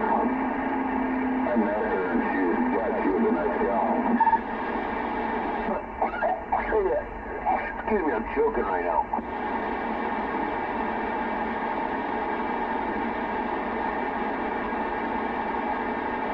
I'm looking at something across the bay right now. It looks like it's, I'd have to say about 5 miles south of the San Mateo Bridge. A black, round dot in the sky, hanging. Oh, man. You see a UFO like every fucking week. Mike, I'm not kidding. What I'm seeing right now, and it's low, looks like a black dot in the sky. So why don't you try to open your mind up and start trying to figure out what you're looking at instead of jumping to a conclusion. I am. I'm looking all around. There's no aircraft around, and there's a dark spot in the sky, hanging in the sky, low. And I'm looking at it right now. It's obviously the space-time vortex. I don't know. I don't know what it is, and I don't give a flying fuck anyway. So what? I think you're tripping. I'm tripping. Yeah, you're tripping. Tripping. So, what kind of shit does Greg see over there? What kind of UFOs does Greg see over there in Florida? Now, he didn't go into any great description, but he just said that they see these, they call them the little friends. He says everybody sees them, they just take them for granted that whenever, like, a SpaceX takes off. He says they only see them when the SpaceX takes off. You know, when the NASA or the Boeing ones were taking off, they weren't there. So I guess they got a particular liking for Elon Musk. You know what? That sounds weird that you said that. That's they're escorting. Evidently, they're escorting that fucking space thing. Yeah, I think that's one of the words. I think he actually used that word, escorting. But I'm not kidding. I was kind of surprised to hear him say that, but he was dead serious. You know, he seems like a pretty straight-up guy. I got no reason to disbelieve him. Yeah, Greg never made fun of me when I told him that I've seen UFOs, so now he sees them now. Hey, Dutchman, you out here? Are you listening to this, Dutchman? Yeah, SpaceX is being escorted by UFOs, huh? Yeah, put that in your hat. Fucking non-believer, man. The guy doesn't believe anything like that. Oh, Bigfoot doesn't exist. UFOs don't exist. Oh, really? They don't exist? Then what the fuck was that over my head that night that was almost as big as my house? Huh? Oh, it was a figment of my imagination, yeah. Some people, Mike, I tell you, hard as a rock, like a bowling ball. Yeah. I swear that guy would be on the operating table while they're probing him and he'd say, "This isn't real." Yeah, oh, I could just picture that. Alien standing over him, and he's like, on the table, man, butt side up, and there's a glowing finger. And the alien's got a big smile on his face. You're not real. You're not real. I'm just tripping. Yeah. They're coming for him, all right. We'll see.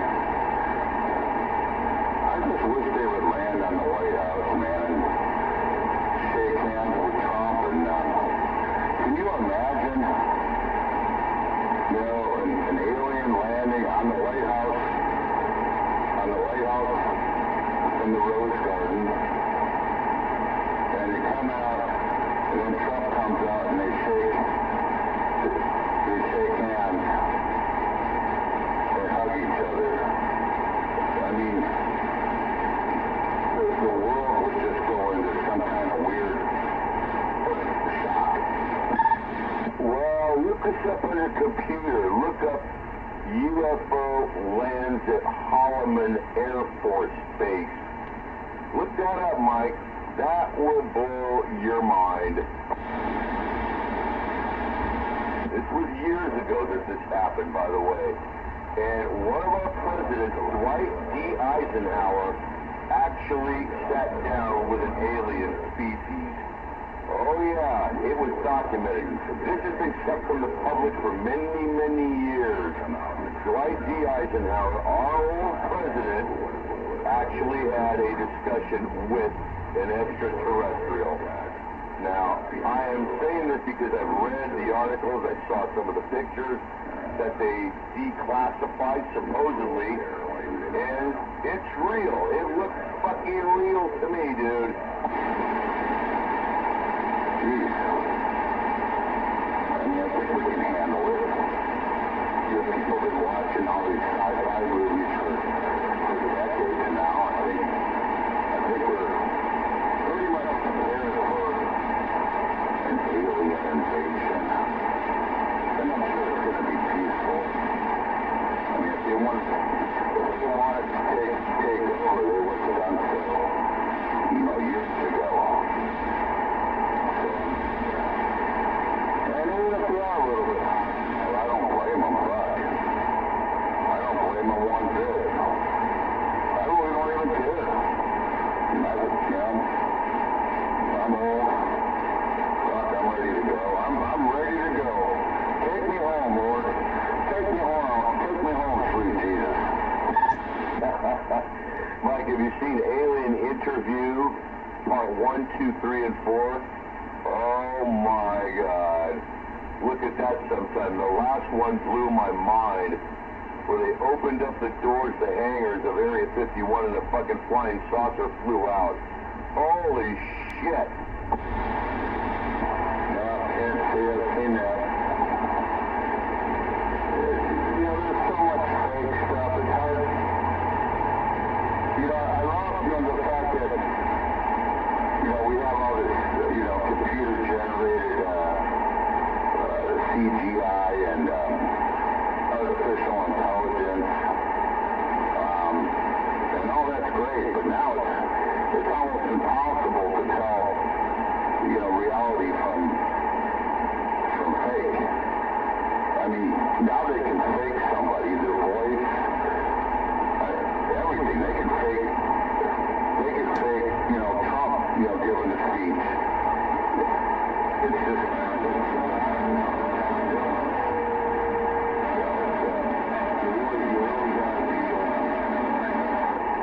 you gotta be skeptical. You gotta be very skeptical. Yeah, hey, but Skip just took you out. Something with hot sauce, he was saying.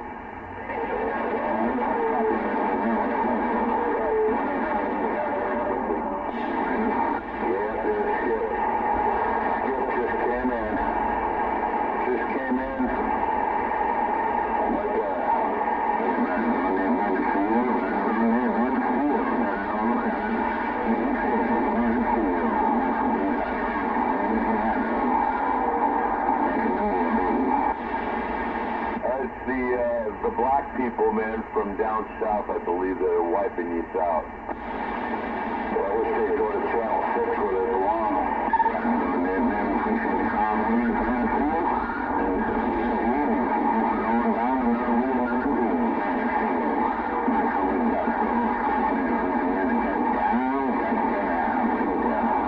Was that guy off frequency or something? What a fucked up radio.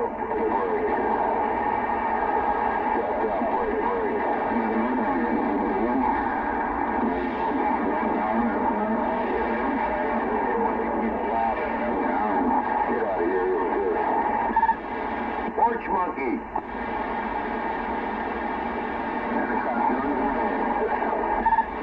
Yep. That's it. That's right. Laying my cards down. Yeah, it's loud, distorted, just horrible sounding. Yeah, not good.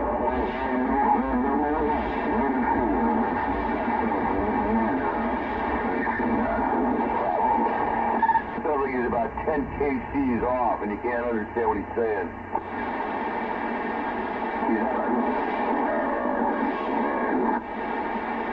Horrible sounding. Damn. I can't hear him. Oh, I can't. He comes comes in here, man, it's like a train whistle, loud.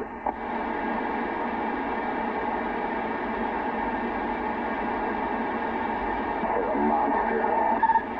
It felt like he was white-banded, man, just splattering.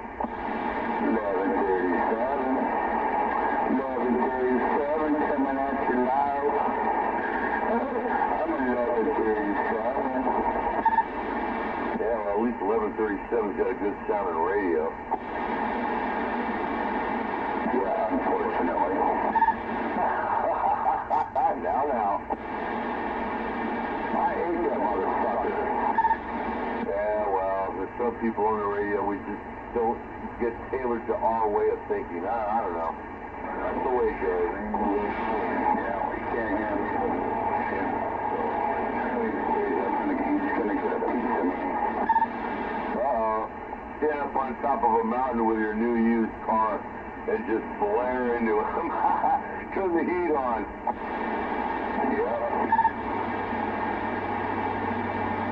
1137. Why don't you go fucking put your head in the toilet and flush it?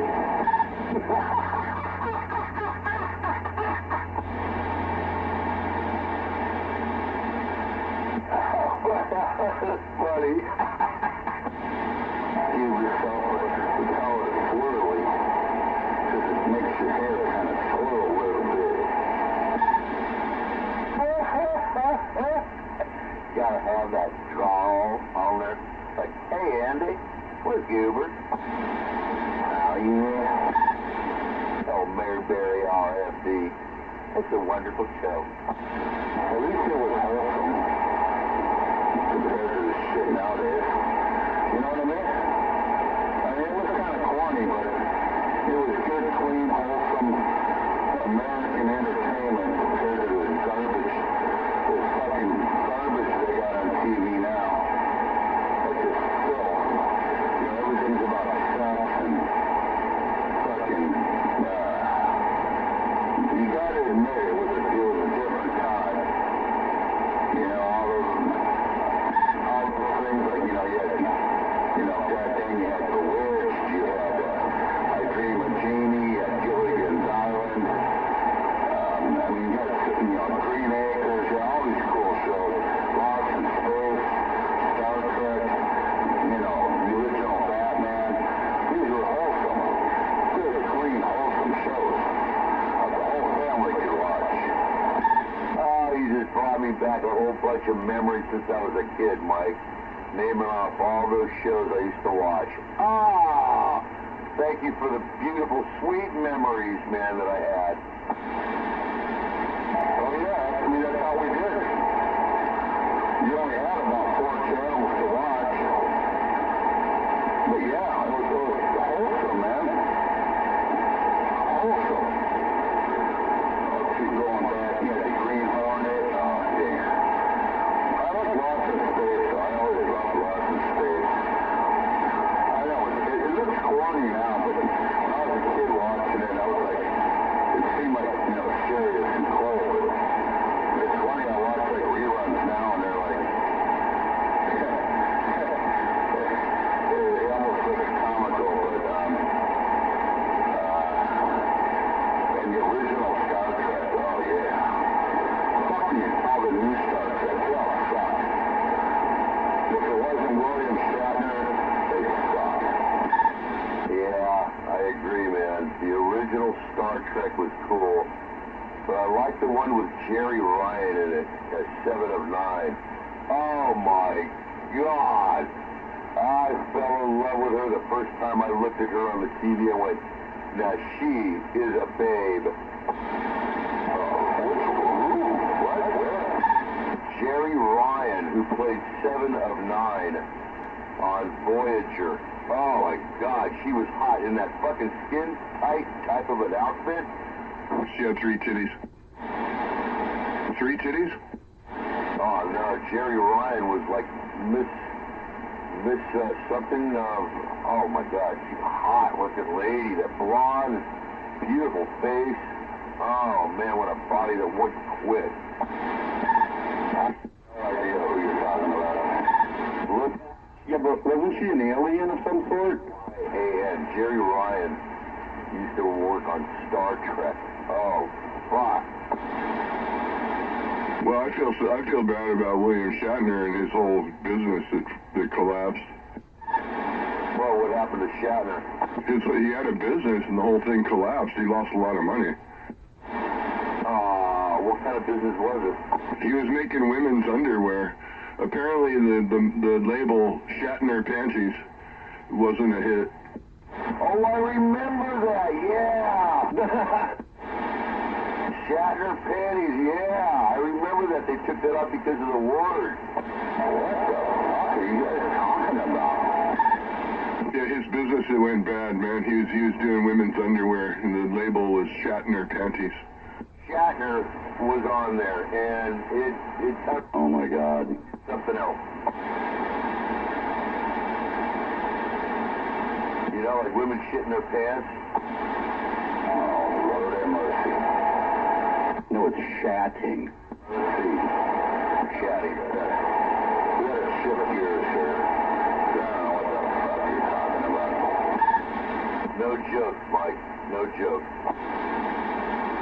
Yeah, big joke, actually. Nice.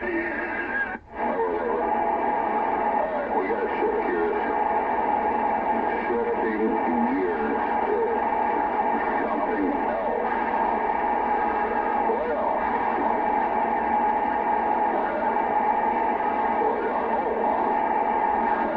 This is funny. Mountain House sent me this funny thing on Facebook. Federal judge orders those two astronauts back to the ISS. What? The federal judge ordered the two astronauts back? You mean they got to go all the way back up there again? Nah, Trump defied him. This is a joke cover. It's a joke. Oh, okay. So first we've got the damn, we got Amber Alerts, and then out comes Ebony Alerts. Now we got Feather Alerts for indigenous people. What the fuck? Why don't we, can someone explain to me why we just don't have an alert period? Why do we have to have a name for each race? And, someone explain this. A Feather Alert? Are you kidding me? I am totally afraid to ask what a yellow alert is for. Who's that for? I think they probably want to be a little softer than just not saying yellow. Maybe be like chow mein alert or something. Oh, dude, the first thing I did this morning, of course, like probably 10 gazillion other Americans, was, what is a feather alert? And then I learned. And then I learned about, then there's another sub heading underneath it. What are the other colors? And then I clicked on that, and then my head exploded. Oh, there's more than the ebony and feather and silver? There's yellow. Who's the yellow? Oh, man. I think a civil rights lawyer needs to read this fucking article. That's Chinese, a yellow alert. Oh, you're a racist. That's seriously, it just does yellow alerts for Chinese. They don't say AMA or Asian male adult anymore. I just got a simplified question. Why do we have to label them? How come it's just not it's an amber alert or it's a silver alert? I get that elderly, that makes sense. But the description can say what the race is. You don't have to have a whole separate alert just for a certain race. Am I the only one out here thinking that way? It's ridiculous. No, we need to be notified by color indication. It's easier to, I guess it's easier for identification. And don't forget what type of religion.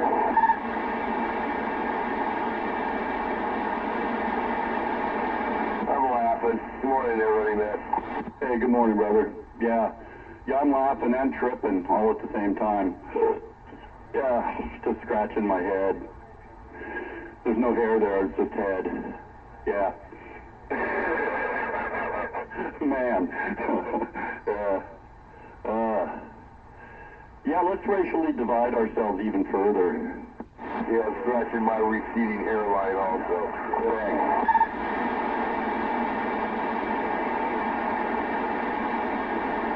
We have to be politically correct out here.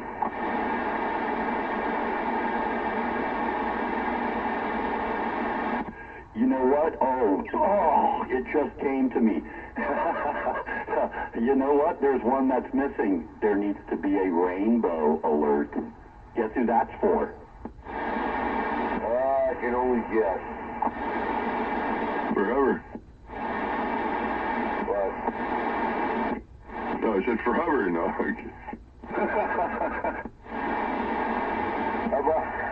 About a curry alert for the Indians. A bok choy alert. Oh, man. No, that's for the bad Chinese. They're criminals then. Tripping alert. Yeah, a hippie alert, a tripping alert. I'm tripping.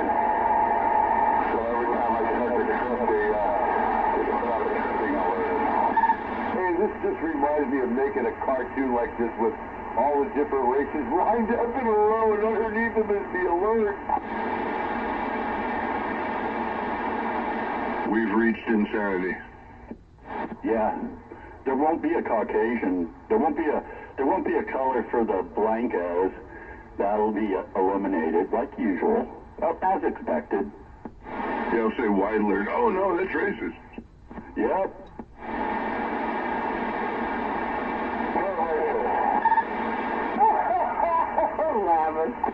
Maybe we don't go missing because we got GPS. Yeah, we have maps. We know where we are. You know who you are. I don't know. I'm going to ask the government. They know more than I do. They got your number. Oh, my God. It's sad but true. They're coming for you. The men in black. The men in blue. You know, I really did not put it together. I'm reading it. I'm all feather alert, feather alert. What in the heck could they be referring to? Birds? Is there a flock of birds gone missing? Are we missing some eagles somewhere? Makes you think, doesn't it? Oh, guess what? It's a California thing. Has to be. It's hatched by Newsom. Yeah, it's a California thing. The rest of them are looking at it, it's like, what? Yeah, the rest of the country just says, we have a person missing. Yeah, thanks to any twosome Newsom.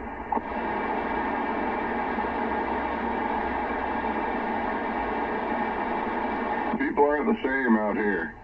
And what Dutchman's missing is the windmill alert. Like in other parts of the country, when you get pulled over, the cop pulls up and he says, you got any ID?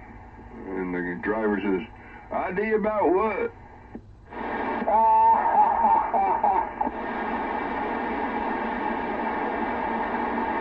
That's a good one. Yeah. It's a whole different world out there beyond the California border. You ever watch Fridays with Frank, anybody? I've heard about it. He's an Arizona guy. He's down in Arizona there, and he pulls people over. Sometimes, oh, you're from California. Okay, well, again, he's in Arizona, right? Well, welcome to the United States. Yeah, we're not very liked outside of California's borders. Especially Canada. They can keep their 24% worth of lumber. Hey?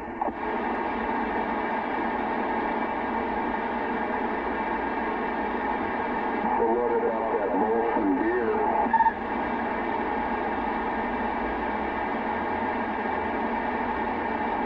No? Molson? You never had Molson beer? Oh, yeah, I have. It's $24 a six-pack. Plenty of good beer here in the United States. Yeah. I only drink IPA now, pretty much. I need something with a 7.0 or higher. Otherwise, call it mineral water.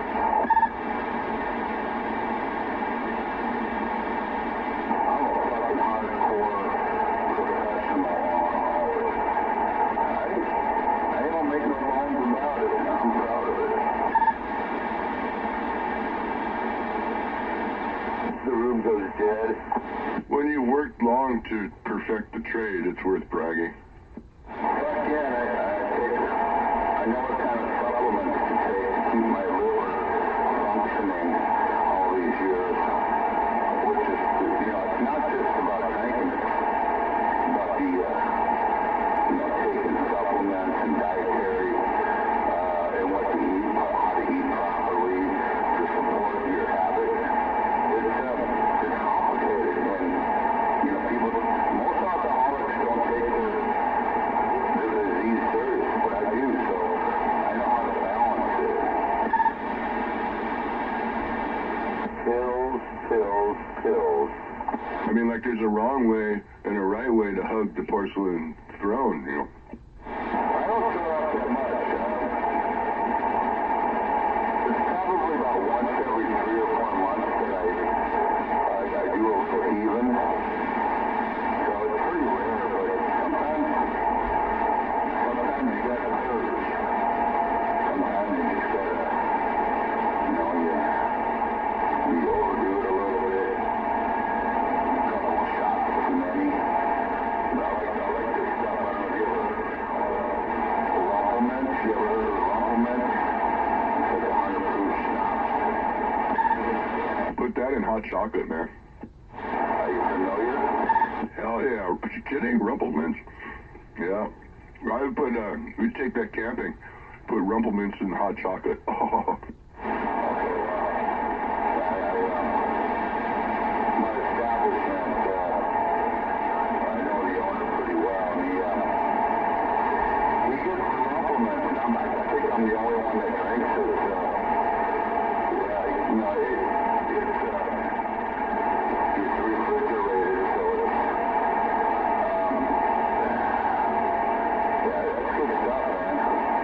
100 proof. 2 or 3 shots of that will pretty much send you in orbit without even, you don't even need a rocket. Cough syrup. That's not syrup. Well, no, it's a liqueur. It's a little bit thicker. It's not like runny like water, but he doesn't know it. I don't really know what he's talking about, but yeah, Rumplements, man, that's the shit. He only charges $7 a shot. Shit ain't cheap, man. Cough syrup. When I was working tempering and we were building the tempering furnace in Vacaville, and I'm working with some German engineers, and it get to be about like 4 o'clock in the afternoon and they're done for the day. They'd whip out the schnapps. I'm like, hey, no, guys, we can't do that in here, all right? We run 3 shifts. I mean, that place is alive all 24/7. And they want to break out the schnapps on the company property. It's like, dude, but that's culturally, that's what they do over there.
When I was up in Chico recently, there's I guess Prairie Ales has one called Bomb.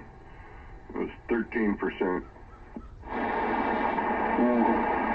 Yeah, some of the stuff that gets really, I had one last weekend,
Scowl was my favorite, dude. I wish they would make that again. Whatever.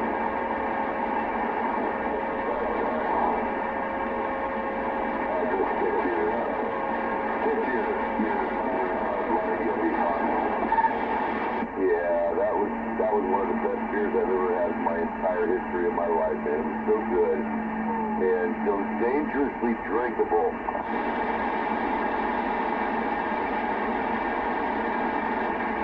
Yeah, Drake does do a good job. They're very impressive. I've met the owner. He's pretty cool. His name is John.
You got a stray cat out there you're looking at? Well, massive cat. I call him Mr. Max. My cat Max, well, that's his cat.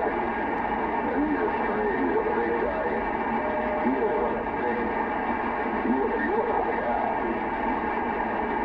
But he's looking at me and I'm looking at him. I wish I could run up love him, but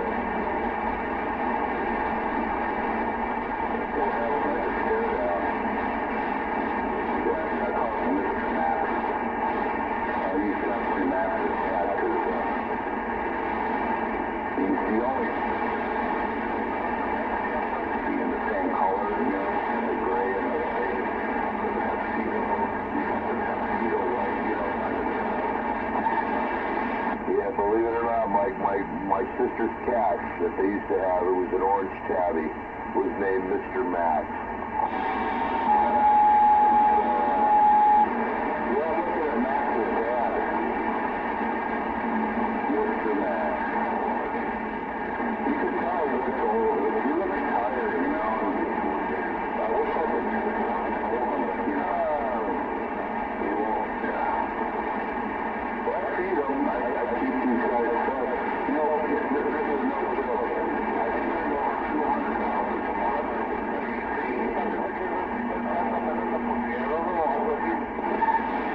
Yeah, I don't feel so bad. I bought $25 worth of dog food my dog didn't like, and they gave it all to the crows. Oh, they loved it, man. They were out there, you know, begging for it, basically. But I'm talking every month.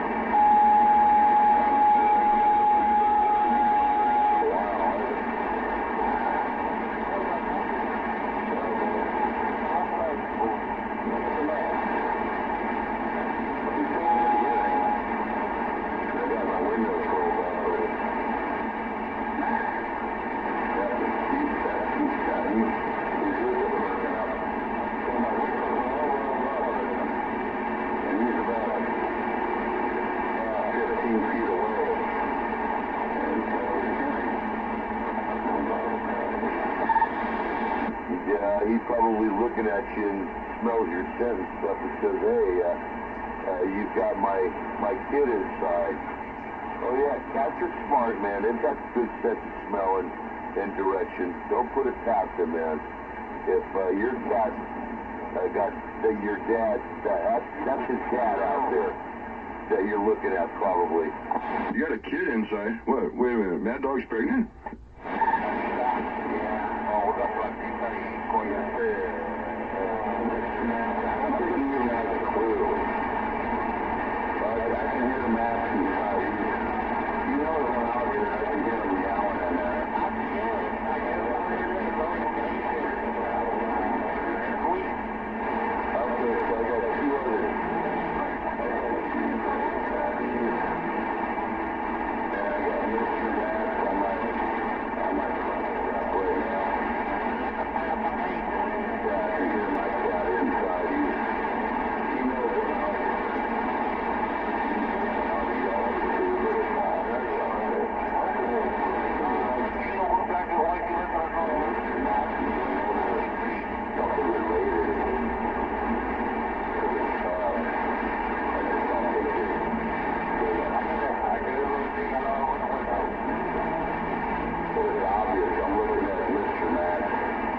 like 12 to 13 years old probably then. He looks tired, Mike.